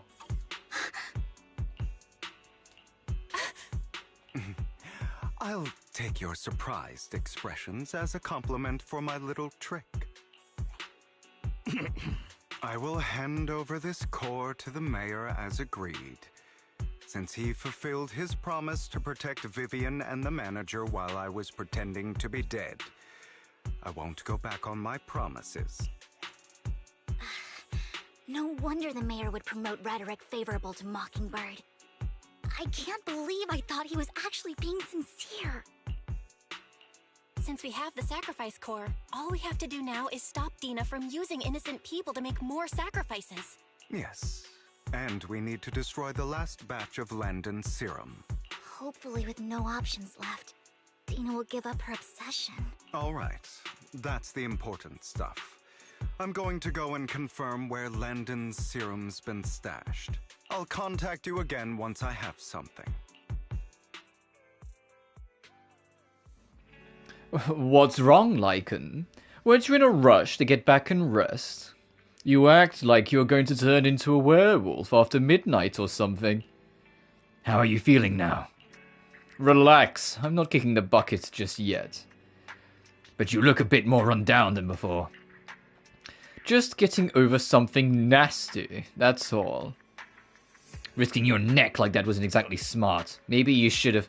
Lycan, remember when I said back when I faked my death?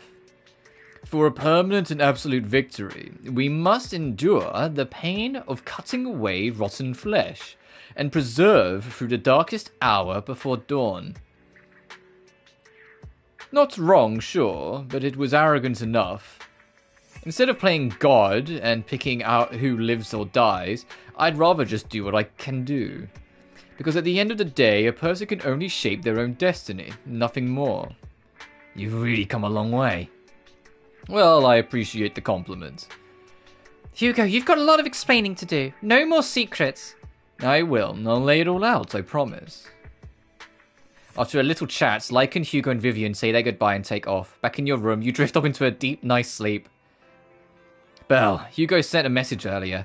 There's new progress on the sacrifice situation. They found a large batch of unused sacrifice serum. He wrote us to be their guide. He, Vivian, and Lycan will be heading to the Hollow with us to destroy the serum. And I'll use the HDD system this time to head into the Hollow with you all.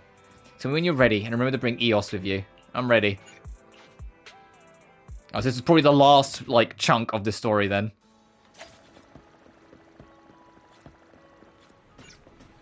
Oh god, this fucking warehouse. Dear managers, you're here. Having two Lord Phaethons leading the way for me. I must be the luckiest person alive.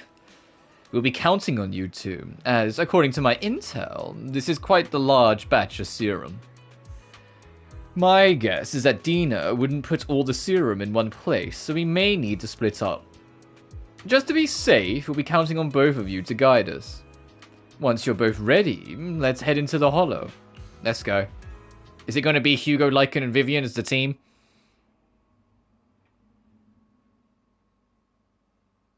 Does this actually work as a full team? Is this like triple smiles if you use this team? Oh, it's taking a while to load. There we go.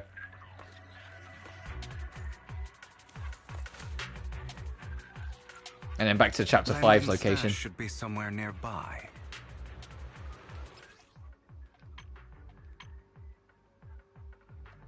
I'm at your disposal. Oh, I don't know how to check from here. I shall follow your orders.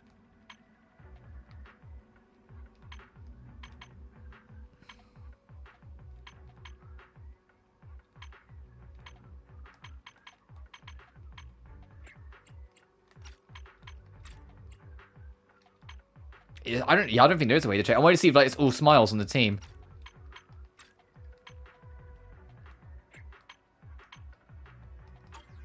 Oh well, I'm just gonna assume it is. Don't worry, we'll clear them out.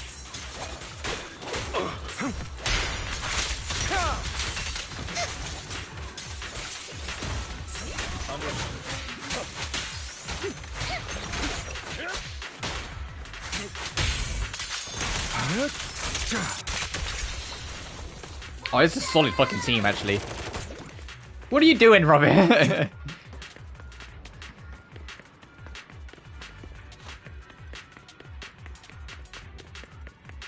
trying to destroy the goods! Stop them! Allow me. We need to take care of the guards first.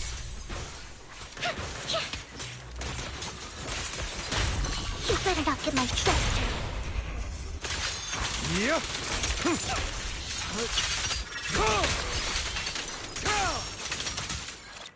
Some of the serum is stored in this warehouse.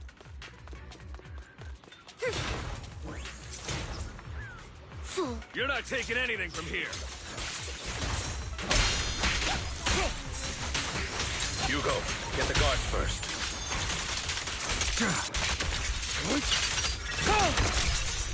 Filthy.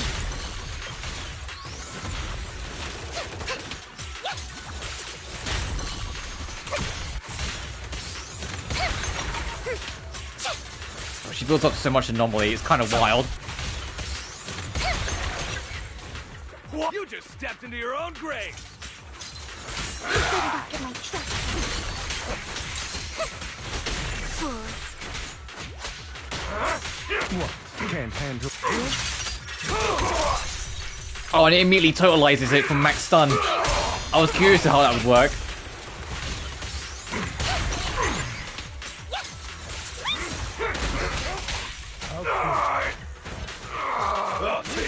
I probably won't get Hugo. I was thinking last time that I might do, but I think his moveset doesn't fit into any of my teams because I like doing lots with the stun after I have it.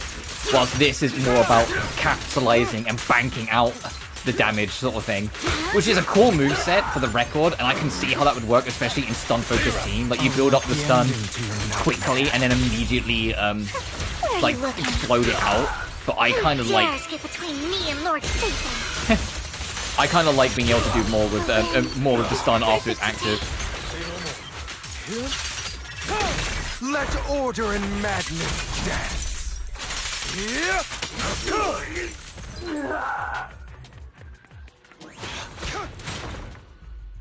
More of Landon's serum survives than expected. Fortunately, since they're still here, it means Dina hasn't executed the final step of her plan. There is likely a lot more stashed around here, and we have yet to locate the missing people. Our actions here won't go unnoticed. Perhaps they're making plans to deal with us on their side. With Landon and Dina's concoctions combined, she may be capable of creating a sacrifice that I feel like Dina's going to be the central antagonist of season 2, and that's what they're setting up here. I don't think they're going to wrap up Dina as a character right at the tail end of the epilogue of season 1 after she's just been introduced. I think she's a very significant player in the story, and I think she's going to be, in the same way Bringer was kind of the main central antagonist of season 1, I think Dina will be for season 2. How about we split up? Hugo and Lycon will destroy what remains of the substance around here, and Vivian and I will go search elsewhere. Very well. Let's go with your plan. But be careful if you encounter Dina and her people. According to Camille, she's absolutely obsessed with completing her father's dying wish. Who knows what she may try? Let's part ways here for now. And perhaps the other manager could use EOS to guide us. Sure. I've been feeling better these past few days, so just follow me. It's only now that I realize how fortunate we are to have two Lord Faithins. Even you're saying Lord now, Hugo. Although, I feel like our work's doubled. In the past, Belle and I would only ever work on the same route. Greater power means more responsibility. And in any case, I'm sure the mayor would be able to provide double compensation. He's a very generous person, after all. Right, Lycon? I will request additional compensation from the mayor. Compensation is just one aspect. It's one thing with Belle being in the Hollow in person, but now with us working on separate routes, I can't help but worry even more for her safety. Oh, but I trust in your abilities. I'm just not quite used to this. Oh, look at Wise being a concerning brother. As they talk, Vivian stands behind him and suddenly sheds tears as she glazes at one of them. She turns quickly and approaches the area where Landon's serum is stored. Vivian recalls the tears she shed when looking at Phaethon and the destiny she saw then.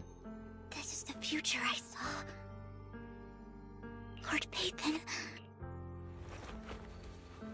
Vivian closes her eyes as if making a decision, then grabs a vial of Landon's serum. If a tragedy is inevitable, then let the misfortune fall upon me. I'm sorry. This time, I will make sure the future I saw does not come to pass. I don't want to bring you misfortune.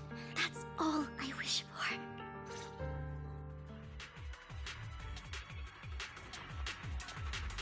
for. Uh-oh. Leave this to me, Lord Phaethon.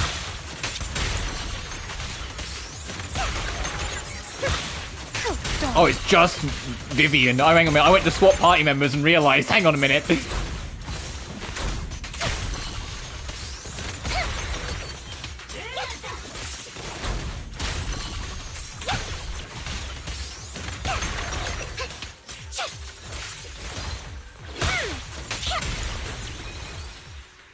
Lord Phaethon, there might be more serum here.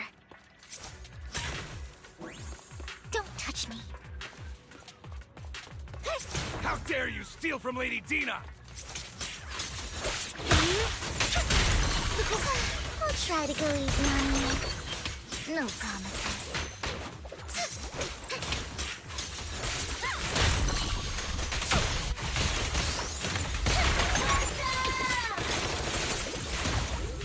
You can hear Robin just going fucking buck wild back there.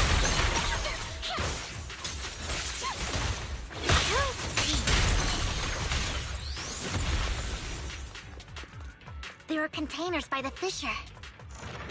If there's any treasure chests hidden. There's got to be something inside. Let's try opening them. We don't want the money anymore. Please just let us go. I don't think we're going to make it. Just end my pain, please. We're here to save you. Are there any other captives? There were, but they all turned into ethereals. So many ethereals, they're all dead. Please, just let us go. That girl never intended to let us live. My friends will get you out. We'll deal with this. Don't be afraid. You'll get out of this hollow alive, we promise. Really? Oh, thank goodness. Be careful. So many people were brought in with us. They're all ethereals now. Really, really scary ethereals. I can't even imagine what she's planning to do with such a massive horde of ethereals. People will die. Everyone will be killed in those ethereals. Ugh. Hush. Say no more.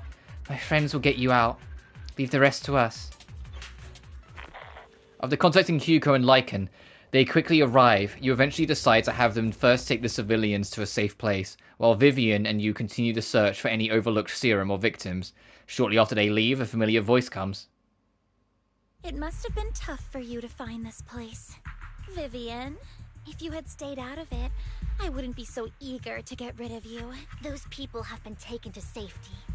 You're all out of options. They're just mere test subjects.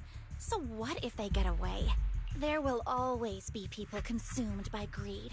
And therefore, they will come willingly to me. In any case, what are a few sacrifices in comparison to the completion of Father's grand ambition? Dina, you deceived those people. They didn't come willingly to you. You tricked them, just like Landon did back then. Deceived? Father gave hope to those who had everything taken from them by the Hollows. Vivian, you once rejoiced at the hope Father offered you before Father took you in. You were no more than an omen of disaster that no one wanted. It was Father who gave you shelter and a purpose for existing. Do you remember the first time you bestowed a blessing under Father's guidance? How did you feel when that person looked at you with adoration and gratefulness? That was the first time you felt hope. Like your existence had a purpose, right? Don't forget that it was Father who, through what you call deception, gave you hope. And you, what have you done? You basked in Father's attention and everyone's adoration, only to destroy everything. Do you think that by leaving the Exaltists, those people will live better lives? Of course not. Those who suffered under the Hollows will only continue on as walking corpses, without the hope Father gave them. Do you really think you're some sort of savior, Vivian? In the end, you're just an ungrateful brat who brings misfortune to those around her. It was you who destroyed everyone's hope. Not everyone wants to live in false hope, Dina. You say it's because of greed that people willingly become your sacrifices. Perhaps those people aren't entirely virtuous. But that greed is just wanting to live a better life beyond the Hollows. What you and Landon have done was never about giving people hope, but exploiting it. Stop lying to yourself. Deep down, you know what Landon did was cruel. No. Back then, when Landon wanted to inject you with the serum, the fear in your face was as plain as day. I saw it all clearly. If all of this is as righteous as you claim, then why did you make such an expression, Dina? Don't look at me with such pity! Father did nothing wrong. All of this is to make something of the Hollows other than disaster. That's everyone's only hope. Dina, it's not too late to stop. Stop living in this lie. You know what would happen if a sacrifice loses control and escapes the Hollow. It's not the Hollows that are to blame for those people's deaths, but the hope you keep talking about. That will cause more despair and claim more lives. That is merely the necessary sacrifice to accomplish a greater goal. No one deserves to be a sacrifice. Your hypocritical magnanimity disgusts me. I can always go and get more test subjects if they've escaped. And I will be able to replicate Father's serum with enough time. With you gone, I'll be able to complete Father's gift to the Creator and fulfill his last wish. Camille, release the failed subjects. Lady Dina. Camille, are you going to do what you did before? You keep saying you'll follow the Creator, but it's all lies. Lady Dina, the Hollows took my family from me. I understand that there's no way to get back what I've lost. It was Lord Landon who told me that the Creator would guide me. One day, Hollows will no longer be disasters. Everyone will be able to survive inside them. I look forward to the day when this hope becomes reality. I watched you grow up, and I know that you've always looked up to your father. He gives you hope, and I destroyed that hope with my own hands. I know the pain of loss, so I've always felt guilty. I want to atone for the hope I destroyed. But Dina, I don't want to ruin more lives. And I don't want to continue watching you destroy yourself. Vivian is right. Not everyone wants to live in false hope. So, please, stop. Camille, are you abandoning me too? I'm not abandoning you. I just don't want to see you go past the point of no return. The point of no return? I passed that point ages ago. No, Dina. You can still turn back. I'll be your way back. Where are you going, Camille? I made a deal with Hugo and the mayor.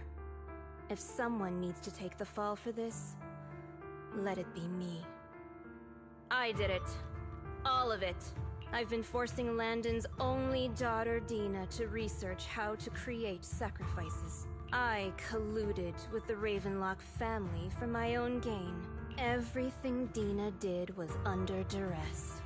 Since I've kept her captive for so long, she doesn't have the skills to survive as an independent member of society. She'll need a caretaker and teacher. Someone who will look after her and educate her. No! I refuse, Camille! I refuse to accept this! Dina, I'm going to dispose of those failed subjects. I won't allow it! You'll die! I won't allow it! You can't leave me. I command you! You've always followed my orders, and you will follow them now! It wasn't your orders that I've been following. My younger sister, who was stolen from me by the Hollows, also had such beautiful red hair.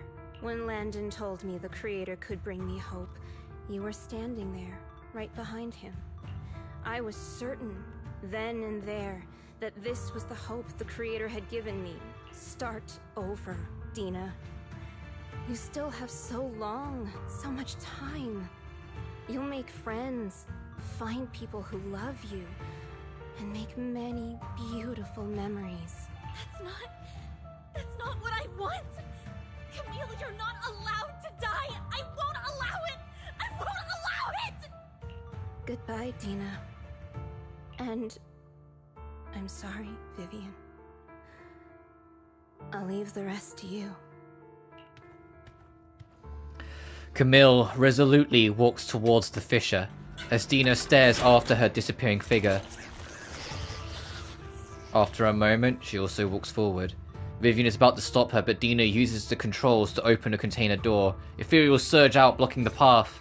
Take out these ethereals first. We can't let Camille's efforts go to waste.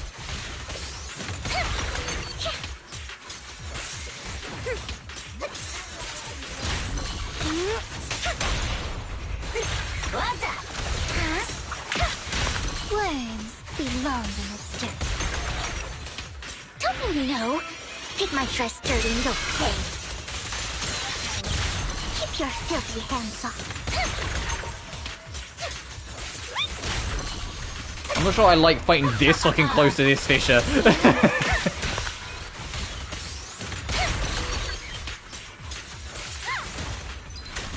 Let's go after Dina, Lord Phaethon. They must be on the other side of the fissure.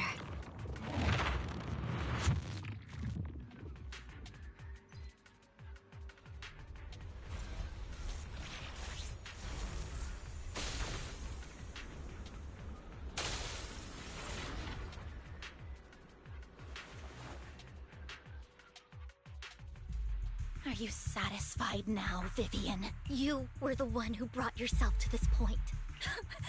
You're saying this is all my fault? Losing my father, losing Camille. I wish you had never come into my life. At first, when Father brought you home, I was happy. There are so many Exaltists, yet Father never allowed me to get too close with any of them. I never had any friends either. But when Father brought you back, he told me to take good care of you, that you were my first friend. I was also so happy the first time you took my place in helping Father select a person to receive the blessing, because it meant you were different from all those other people. You could stay with me, but soon I grew jealous. You took the attention that should have belonged to me. You even took Father's love from me. It's only because of my ability that Landon... I know, but... Vivian, jealousy is something you cannot control. Of course, the same goes for fear and hatred. I was terrified that one day you would look at me and shed tears. I knew if that day ever came, Father would not hesitate to force the blessing upon me. And when that day did come, I hated you for causing my father's death. Tina, you knew everything about what happened back then, so... why are you still defending Landon? And why didn't you tell me back then? If I had known earlier, maybe I could have found a way. Because it's the only thing that makes me more special than you, no? It proves I had Father's trust. I was more useful to him. Vivian, you said you wandered without a home ever since you were young, hated by anyone you encountered. You were happy to gain recognition from everyone and help Father when you were among the Exaltists. But in the end, you discovered you were being used, so you felt betrayed and hurt. Then, what about me? All I ever had was my father. I've never known a life outside of the Exaltists. Ever since I was young, my only purpose was to help Father select who was to be blessed. The only purpose I had was my father and the Exaltists. I've never been taught anything else, Vivian. It is what little value I have, and have ever had. In the end, you took even that from me, and completely destroyed it. You think you're doing good and fighting evil. You've only managed to affect a small part of your world. But have you ever wondered if maybe that's all there is to my world? I never wanted to hurt you. You are also my first friend. And that's why I wanted to save you back then. Save me? You and Camille all talk about saving me. Why don't you understand? To me, loss is so much more painful than death. Tina, you can start over. Everything Camille did was so you could live on. Let's leave the Hollow together. There are so many amazing places in New Eridu. This time, I'll take care of you. I've also met so many amazing people. I'm sure they'll love you too. Okay, Tina? Vivian, I can't forgive you. And I don't want to forgive you. I have nothing left. If what little hatred I do still harbor were taken from me, well, I refuse to be so pitiful. I won't apologize, Vivian. Dina closes her eyes and injects a vial of the serum into her own arm. Soon, ether crystals appear in her body, a sign of corruption. I don't want to hate myself. So I can only hate you for killing my father. And hate Camille for leaving. Oh, maybe she isn't going to be a main villain of Season 2 then. Maybe she is just for this epilogue. Hateful and despicable. I refuse to owe anyone anything. I refuse to feel regret. I won't. Vivian, I will keep hating you. I will take all who are precious to you. I will also hate Camille. So I won't do as she wished and start a new life. Vivian, if you had never existed, if I had never... Lord Phaethon, please do not interfere.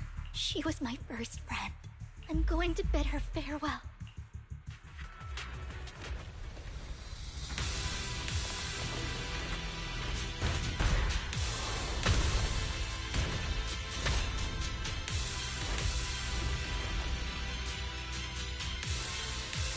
Music. Pain will be over. Lord Phaethon, don't come any closer.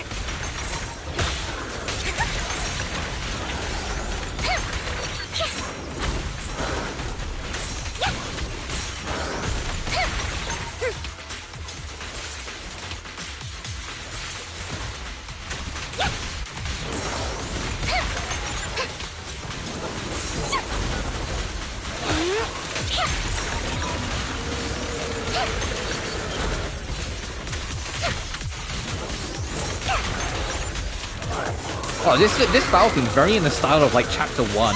There's a cool like full circle. It's almost like we're fighting the Butcher again.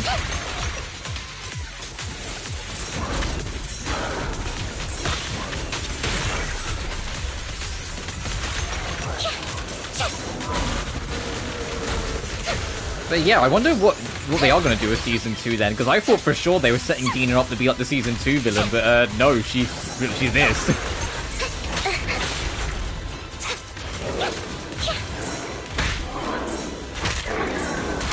Fuck it, alright.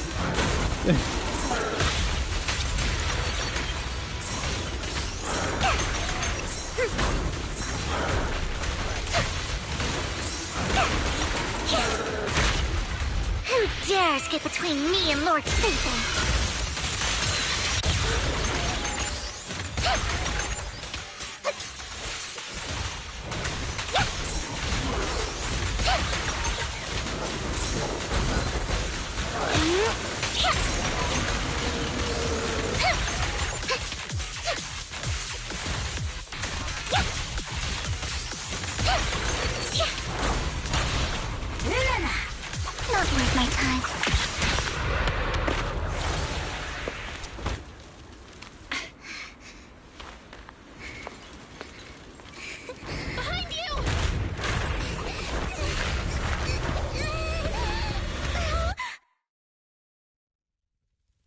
What happened? What the...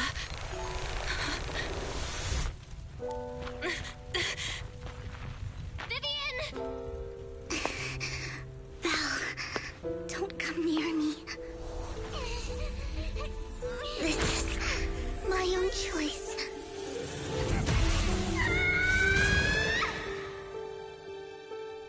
I will change the fate I saw. Vivian! I just want you to remember me when I looked my best. Vivian! Vivian, your body. I'm sorry you had to see me like this, but I don't want to be the one that only brings misfortune anymore. No, please. No. It's so warm, and the night is beautiful.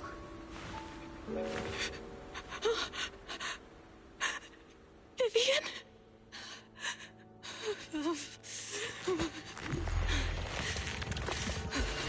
No.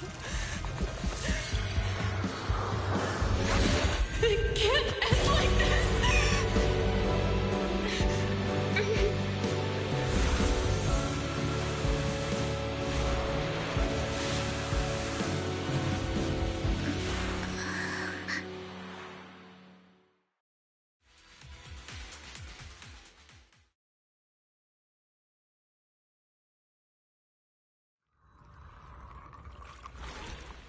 That was a Void Hunter mark.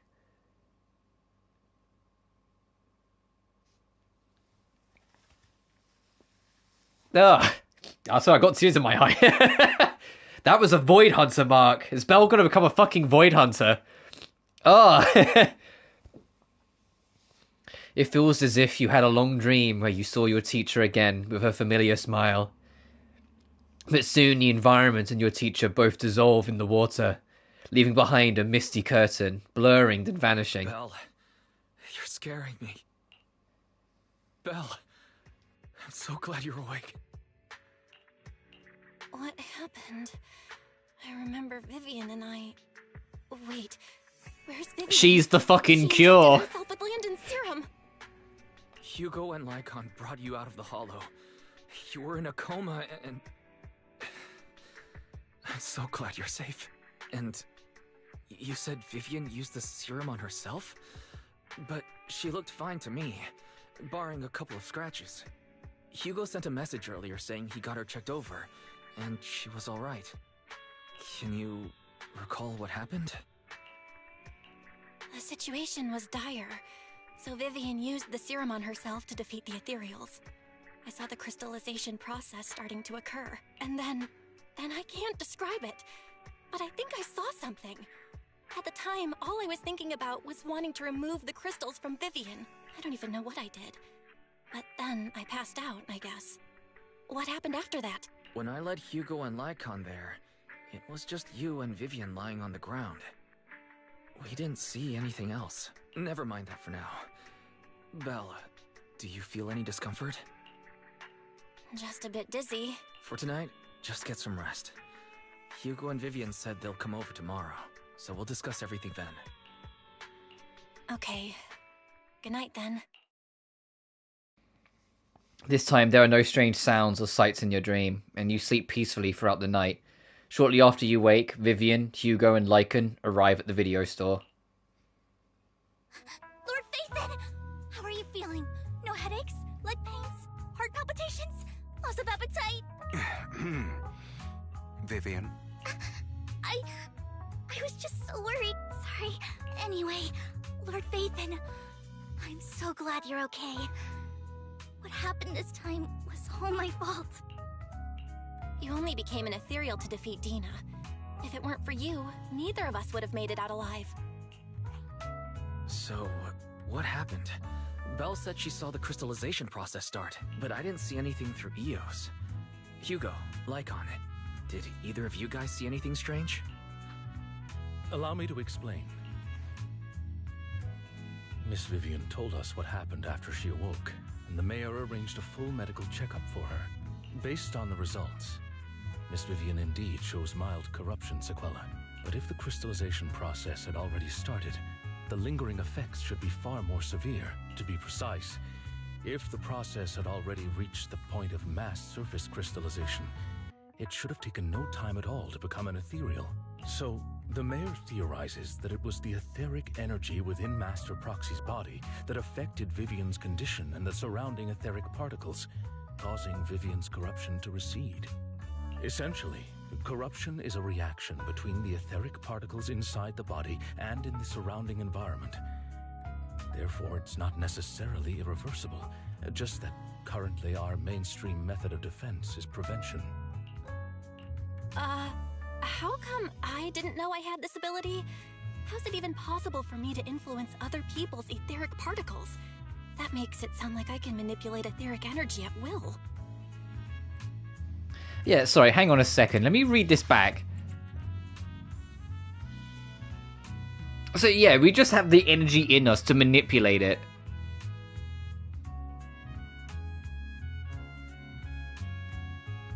So it's not that she's the cure, she's just like the best prevention method. Master Proxy, you are special. This is a gift your teacher left you. Our teacher? So this has to do with her? I don't know all the details, so I cannot explain everything to you. My apologies. However, Miss Yixuan might be able to answer some of your questions. She will visit you sometime soon, so please feel free to ask her any questions you may have. She has quite an eccentric personality. We noticed. If she causes you any inconvenience...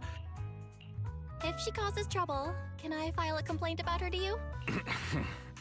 Master Proxy, you have always been a people person, so I trust you will handle things just fine. That just makes me more worried. In any case, the mayor has asked me to give everyone his most sincere gratitude. Unfortunately, the mayor could not come personally, but has promised everyone a favor. Provided it's within his means, he will offer his unconditional assistance once. There is no time limit on this favor. Unconditional, What if I wanted his position as mayor? If that is what you desire, then the mayor and his subordinates will be first in line to vote for you in the next election. As for the other votes, you'll have to work for them on your own. Yeah, we're not going to overthrow democracy for this. But should you assume office, I hope you take full responsibility for handling all day-to-day matters and lead by example. By sheer happenstance, the mayor has provided you with a copy of his current assignment, the City Waste Sorting and Processing proposal. Old fox. Well, can I request Lord Phaethon's? The mayor imagined, you might ask. I have prepared all the necessary documents, and the ceremony expenses will be covered by the mayor as a gift. Oh, we fucking adopting her? That is, what? The documents immediately, but this matter requires mutual consent. What, are we actually adopting her? That sounds like that's what we're doing. Or one party's lack of consciousness. Stop! I would never do that to Lord Phaethon! Probably. At least not today. As for you, Master Proxies, the mayor has some sense of what you desire. That said, he hopes you might speak with Miss Yixuan first before you decide the timing of that favor. Hugo and Lycan are still bickering, and Vivian sits to one side, eager and anticipatory. As always, you can smell the aroma of noodles from the neighbouring noodle shop, and hear snippets of Elfie's music from her store. Thank goodness, time goes on. But they will always be friends by your side. After eating, Hugo, Lycan and Vivian take their leave. Belle, are you feeling alright? Lycan said you can control ether particles, and it was a gift from our teacher. I keep thinking about it. And that Miss Yixuan, we should investigate her. But let's not talk about that for now. You've only just started to feel better. You should get some rest. I'll be there with you, no matter what happens in the future.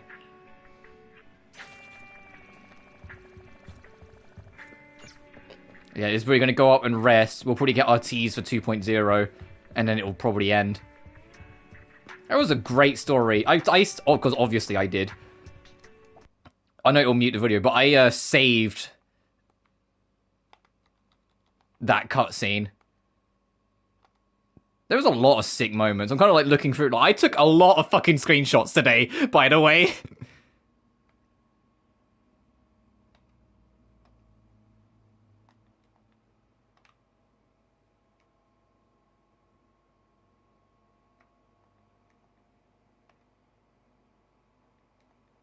So I'm just looking through my... I took a fuck ton of screenshots. Whoops.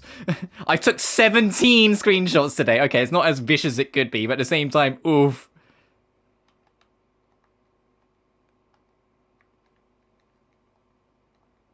Very clear... Sorry, I'm just clearing out. Like, what do I not actually fucking need at all?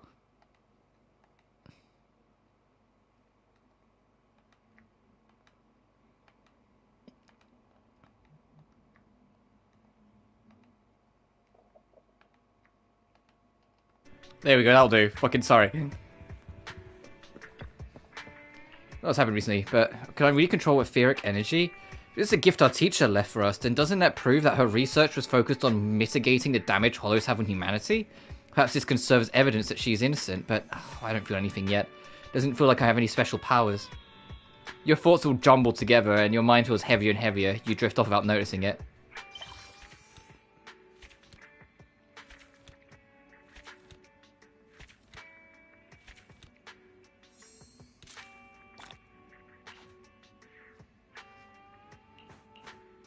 And that's all of Season 1.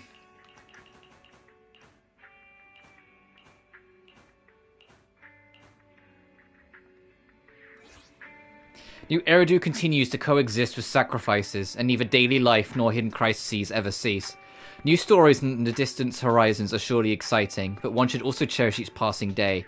Present or past, one day they will become memories worth holding on to. The song for tomorrow. Talk to Wise? About what?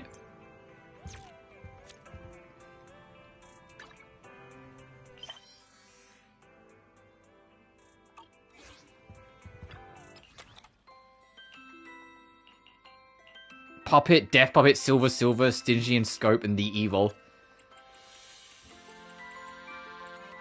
Let's see if I can find them.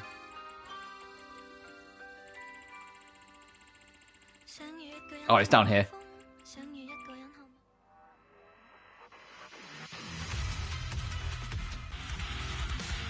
Oh my god, what the fuck?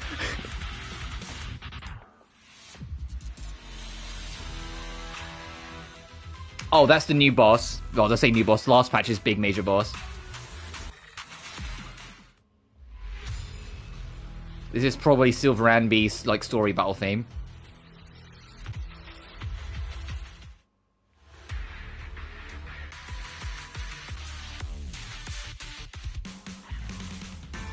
Of course Hugo's theme's called The Evil. Why wouldn't it be? Let's go see what Wise wants.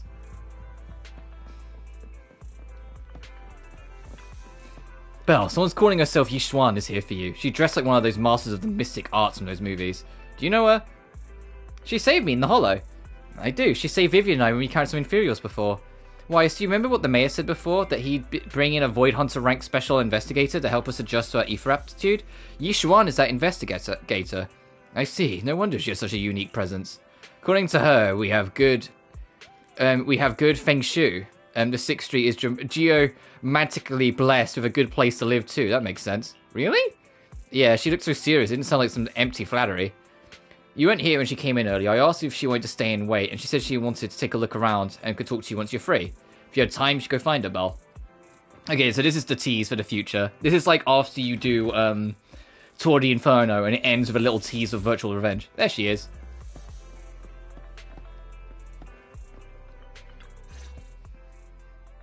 I did not expect that such a spiritual entity would exist here. It appears this street is a geomantic gem. A spiritual entity? His name is Howl, and I guess you could say he's a neighbor of mine. Is there something special about him? No, I was simply a bit surprised. It's rare to find such an intelligent individual of this breed. Even huskies can be really smart. Howl is proof. You're right. Yet, being overly intelligent comes at a price. It must stay here for prolonged periods of time, parted from its owner and unable to move about freely. Both a blessing and a curse. However, it seems quite happy. We've strayed a bit off topic. Since you're back, let's discuss our partnership. Yishuan gently pets Howl's head, stuffs a few dennies into the money pouch, and then you return to the video store. good air circulation, excellent layout. Very suitable for a business. Your bamboo here are also very energetic. It seems your fortune is good when it comes to wealth. Didn't expect you to understand feng shui. Thank you for your blessings. But who exactly are you? I suppose this is our first official meeting since parting ways in the Hollow. Now that both of you are present, allow me to reintroduce myself. My name is Yi Xuan, a mystic from Yunquei Summit. Wait, mystic? Like those people in movies who can tell your fortune and go around blessing people? This is my first time meeting one in real life. But what's Yunquei Summit? Just an ordinary sect of the mystic arts. Our disciples travel all across New Eridu and sometimes collaborate with authorities. Currently, I'm affiliated with the Hollow Investigative Association. Right now, however, I'm here to discuss a partnership in the name of the Mayflowers. So, what sort of partnership are we talking about? I have reviewed the documents provided by the Mayflowers. You previously underwent an implant surgery. After recent adjustments, abnormalities occurred. These abnormalities bear resemblance to the craft practiced by us at Yunquei Summit. If you are willing, I can teach you how to better control your abilities. To better control my abilities? It sounds great, but there's no such thing as a free lunch. Since you're willing to teach us your craft, Shifu, you must want something in return, right? That's right. Mayflower will have you join me for some investigations. Looking at my divination results, this will be a complicated and very likely dangerous matter. He's still going over the details, but should have more information for you soon. You can wait until then to decide.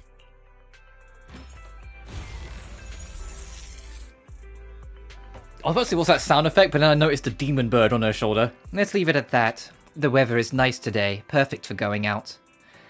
I just happened to need to head to a nearby store to collect something. If you are free, how about coming with me?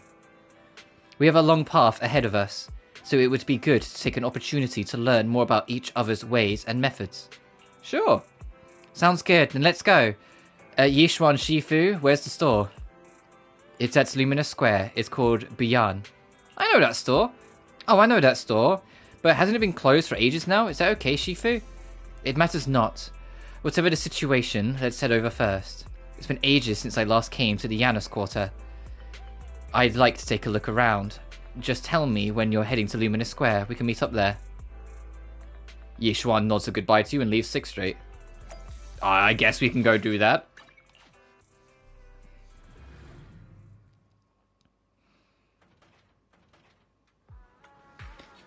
But to kind of give my final thoughts, because I know this is teasing up Season 2, yeah, I fucking love the epilogue. The epilogue as a whole is easily my favourite chapter in the game. I loved it when it was just the first half, but yeah, the second half was fantastic.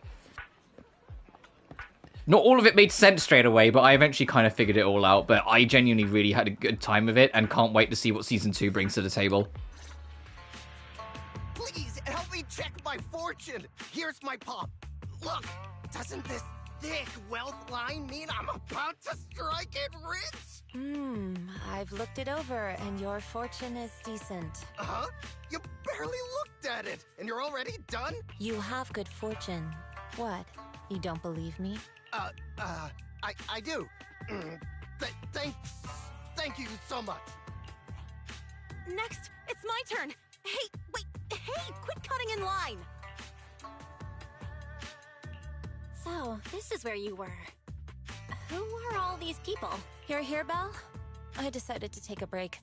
I didn't expect so many people to come seeking my divination services. Don't worry, I need no more than a simple spell to solve this matter. Facing the crowd, Yishuan remains calm and composed and says, services is 10,000 dennies per session. That's one way of getting one to fuck off. In an instant, the people standing in line all flee in fear, scattering in all directions. All gone? Good. It seems the Banish Wealth and Desire spell is still effective. Banish wealth and desire? That's a spell? This isn't the kind of craft you said you were going to teach us, is it? Our video store has a business license, and we'd get complaints if we charged unfair rates. Of course not. This is just a trick to deal with trouble. I'll take my time showing you the true craft of Yunquei Summit.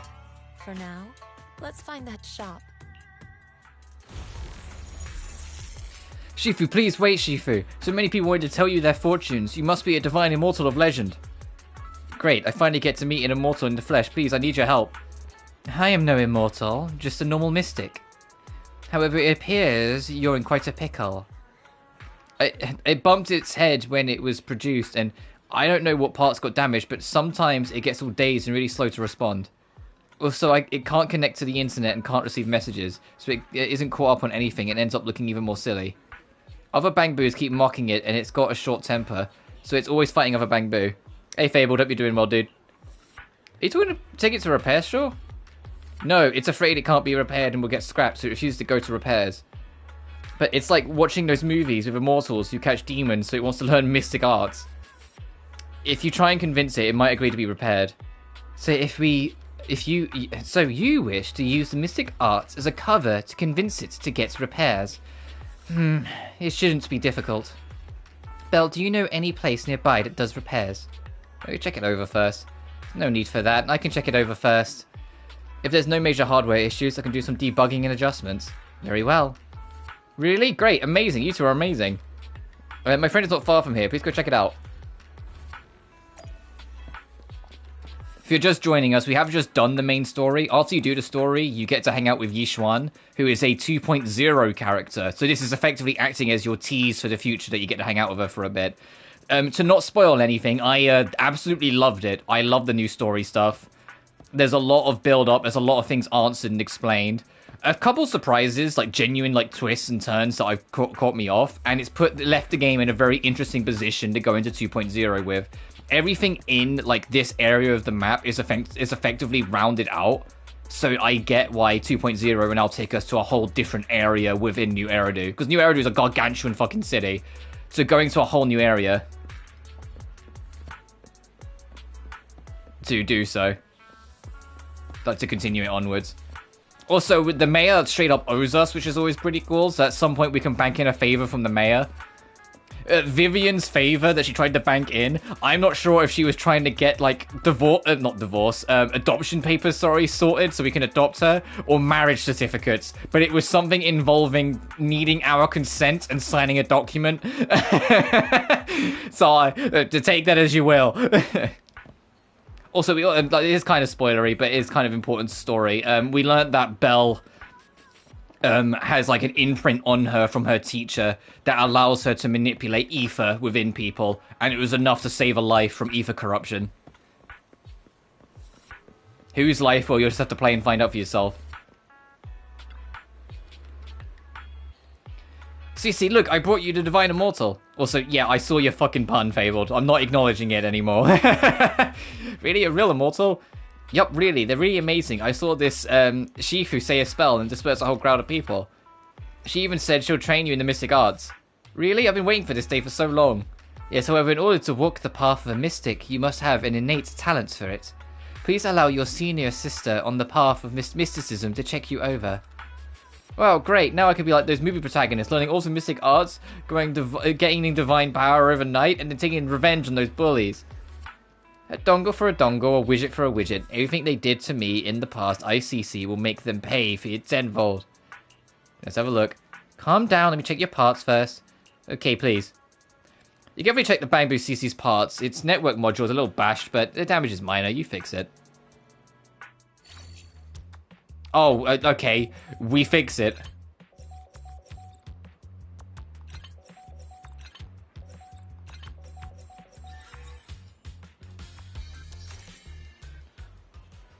So how's Hugo in the game? He's not available to play right now. We got to play with him a bit in the story. Like the current banner is Vivian and Jane. He's interesting.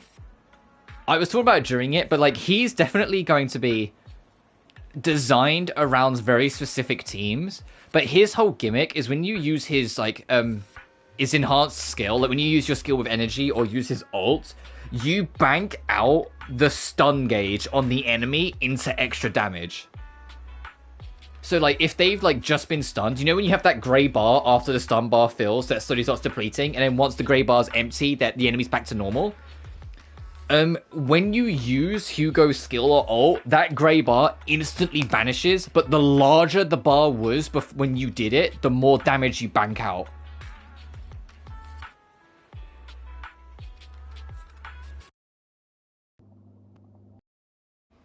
Up. Sorry, headset got all staticky. So his whole game plan is based around getting up stun and then then burning it out, like building it up and then like selling it out. So he will be designed around extremely stun heavy teams. Like in fact, like I was joking earlier that like he might actually be valid for a team where he's the only attacker and the other two are just stun units. Like, I've got Trigger and Xingyi. You could do Hugo, Trigger, Xingyi, and that'd actually be a good team for him. I don't know about, like, the bonus if you have, like, the right elements or factions sort of stuff for him, because the character's not out yet. But if he suits that team, you're golden, because that's genuinely, like, all he needs. He just needs stun units, because you just build up stun quick, bank it out. Build up stun quick, bank it out. And I also like that his special, when you use his skill, it puts you behind the enemy. So it's good for, like, setting up attacks. That he, like, kind of, like, warps through the enemy, like you're pressing the dodge button in Persona 4 Arena, and goes right behind them, and then you can figure out what you want to do from there.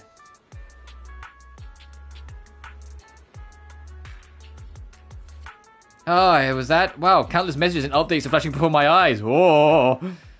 Could this be? Is this what they call enlightenment? Oh, amazing! I've been enlightened. Enlightenment. Congrats, you're now connected to the internet. I'm not sure it's enlightening. He's behind me, isn't he? Yeah. Thank you, thank you. Please be my mentor, my official Shifu. It's far too early of that. You have natural talent, but you must hone your state of mind. Once you've matured a little bit, come seek my mentorship.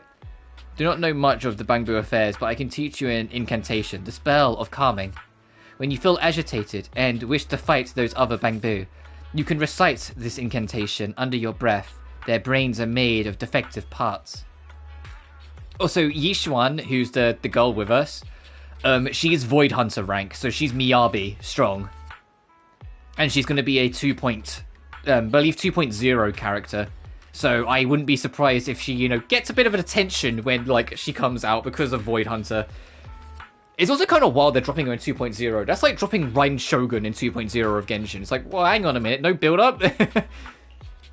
Thus, you can avoid conflict and disaster. I see, their brains are made of defective parts. Their brains are made of defective parts. The Bangbu contemplates this for a while, its gaze growing brighter. That's so amazing. As I recite this spell, those bully Bangbu don't seem so irritating anymore. Thank you for teaching me the spell of calming, Shifu. It really works. You're welcome, though one should not get into fights if possible. If you must, be sure to win the fights, understand? Understood, thank you, Shifu. Thank you, Shifu. Both Shifu. Thank you both for helping us. I'm not Shifu, only Yishuan's Shifu. Since you're all right now, it's time for us to take our leave. Belle, let's head to that store. Yishuan Shifu. The store is right up ahead. Also, look at that. That sound effect you're hearing is her summoning that black bird that's sitting on her shoulder. Oh, she's walking with us, huh? Okay. I mentioned it. Okay, good to see Zenless is like AI is still awful. I mentioned it before. I like Shi Yuan's design as a whole. I love the little demon bird. I love like the yellow aesthetic. The only thing I don't like is the noodle arms. I feel like her arms should be bulkier. Like she's got like hella thin arms for like a bulkier build. And if I'm supposed to believe she's like Void Hunter, as in like as strong as Miyabi or Virgil incarnate, the noodle arms are kind of weird. They kind of stick out. I feel like she should be a little like bulkier, a little more muscly. Because I've seen a few people say that she feels too much like any other Hoyoverse character design, while Zenless usually has a bit more special going for it.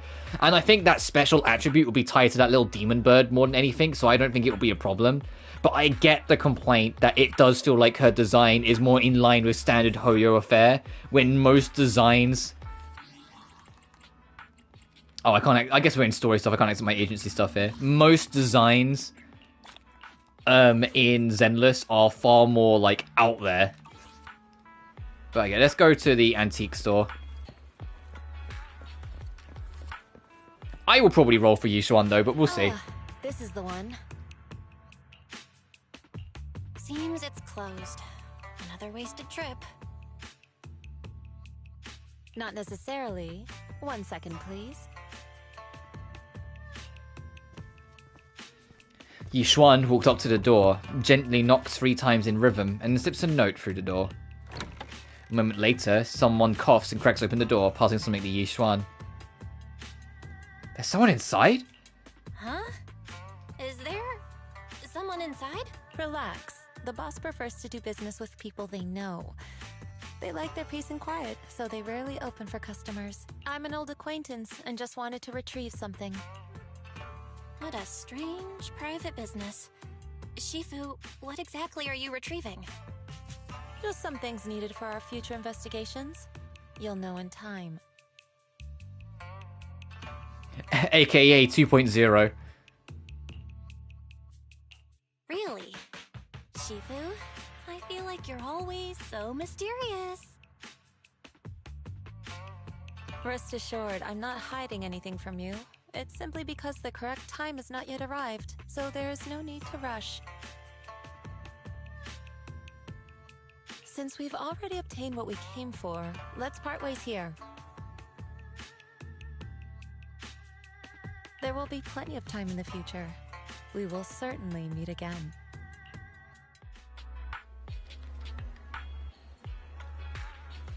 Yeah, go talk to Wise. Wise, that girl was weird.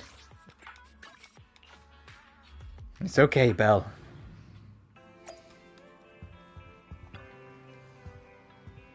Belle, you're back. Did everything go well? It went well. It went well. It's just that Yixuan Sifu deals with things in a rather unique way. Maybe it's just how a mystic does things. I see. Belle, do you think what Yixuan Shifu claimed is real? Learning mystic arts and whatnot? It sounds like it came straight out of a movie. Are we going to be like those movie protagonists who use talismans to defeat ethereals and magical rays to suppress hollows? Movies are made up. It definitely won't be as exaggerated as a movie, but I don't think Yixuan Shifu is lying. She really did display mystical powers back in the hollow. I see. Well, I'll trust your judgment. Plus, the mayor must have his reasons for choosing her to teach us. Yixuan Shifu said the mayor would have us help her on some investigation. I wonder what it is. Either way, we'll find out soon, so there's no rush. Belle, you've been so busy recently. You should take this time to rest and have a break. Are we now all done? Yes, we are now all done, which means not only are we all done with this current story... Oh, hey, we can stop befriending the mockingbirds. Hell yeah. Oh, we just missed her birthday. Her birthday was April 10th. Aww.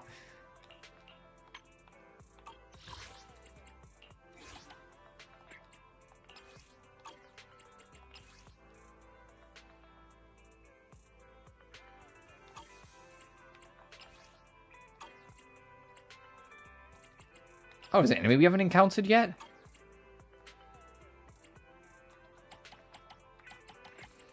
And I think Tape is the new boss we just fought.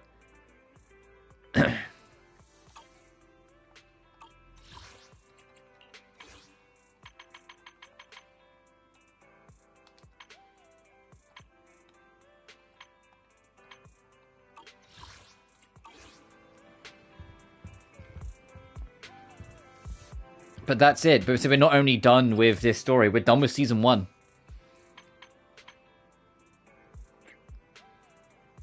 Oh, the supplies are reset. I was going to say, what the fuck's new? No, the supplies are reset. Oh, no, they haven't.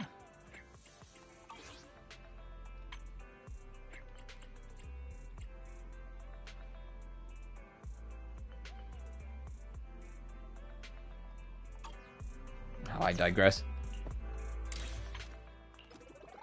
So next time we meet and we start it, we'll actually be starting the next full story. We'll be starting season 2, which is exciting in of itself. Oh, okay, that's the new event. I'll worry about that in my spare time.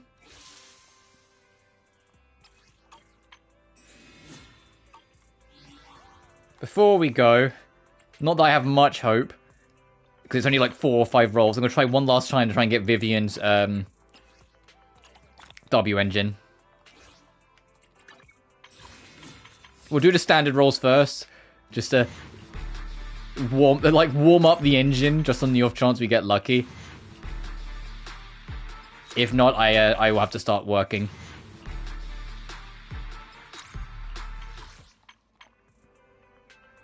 All right. Fun.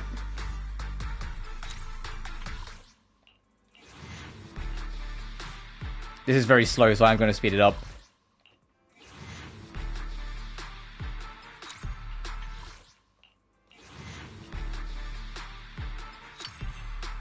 Oh, hey. Hey, we can go again. Hey, Lucy.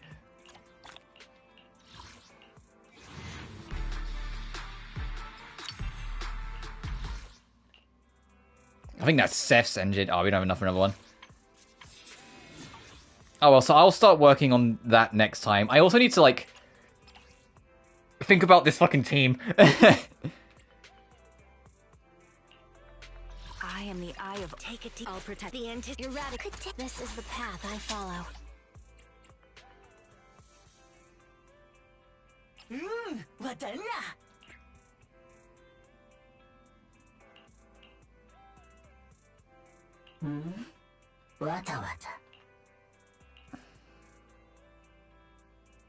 Oh, this only needs one Mockingbird.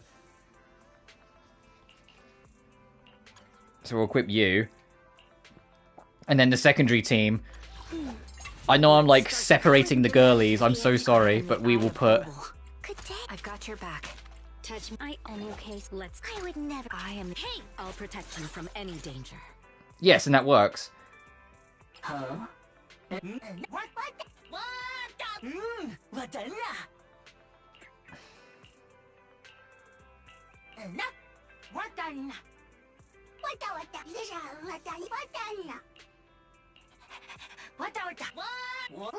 What the? That's the fucking sounds these guys make.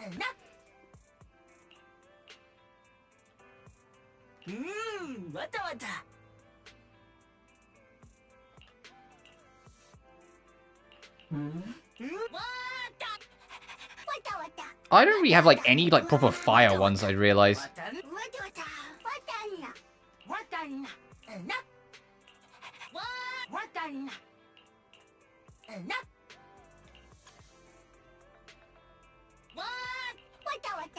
I'll just use that for now until I figure it out. I'm still going to keep damage per second because this team is insane. But I use these two teams is what I will use for Shiyu defense. So like that's team 1 and that's team 2.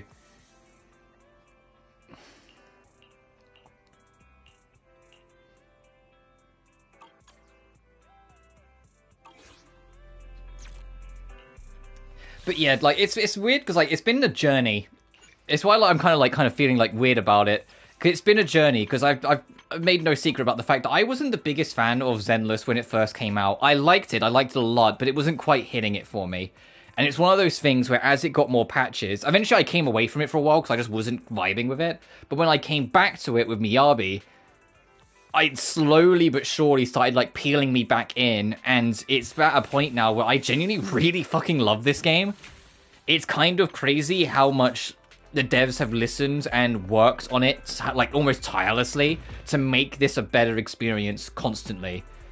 And now it's at a point where it's like, no, they're listening harder than like any of the other Hoyoverse devs right now in terms of trying to make things better, trying to like clean up, taking feedback, see what they can adjust. Like, it's extremely commendable just how much effort they've put into this. To a point where, like, it hasn't surpassed Honkai Star Rail as a whole, but it's catching up. Like, I'd almost argue Genshin is the weakest one of the three right now, of like their big three. And I say this as a Genshin fan. And that's an impressive feat considering I thought this was way behind when it first came out. But now as we wrap up Season 1, I am extremely excited for Season 2. Because for me, I feel like this game can only keep going up and up and up. I feel like they've got a rhythm here now that they have set up over the patches that really allows it to stand on its own 2 feet really comfortably. And I love it. I love the story. I love where the story's going. I think all the characters have been hits. Like, there's yet to be a character I don't really care for, which is more that I can say than Genshin and HSR. Like, they make sure every single character really matters. They don't just kind of, like, half-arse it for, like, a cheap A rank or someone to fill a slot, you know? Everyone matters. It's why it's so hard. It's why so many S ranks I've rolled for, because it's so hard to skip them. The only reason why, like, some of these are skipped, Caesar, Leiter, Bernice, and Yanagi were only skipped because it was during the time I wasn't playing the game. And the only reason why I skipped Silver and B and was gonna skip Trigger is because I was trying to save up for Vivian. And then, like, Trigger's story was so fucking good, I caved in and got Trigger. Good day, Lord Phaeton. So you get my point, but it's like, this game knows how to sell it. I love that every single update, the music changes genre almost. Like, there's such a fucking variety of the music.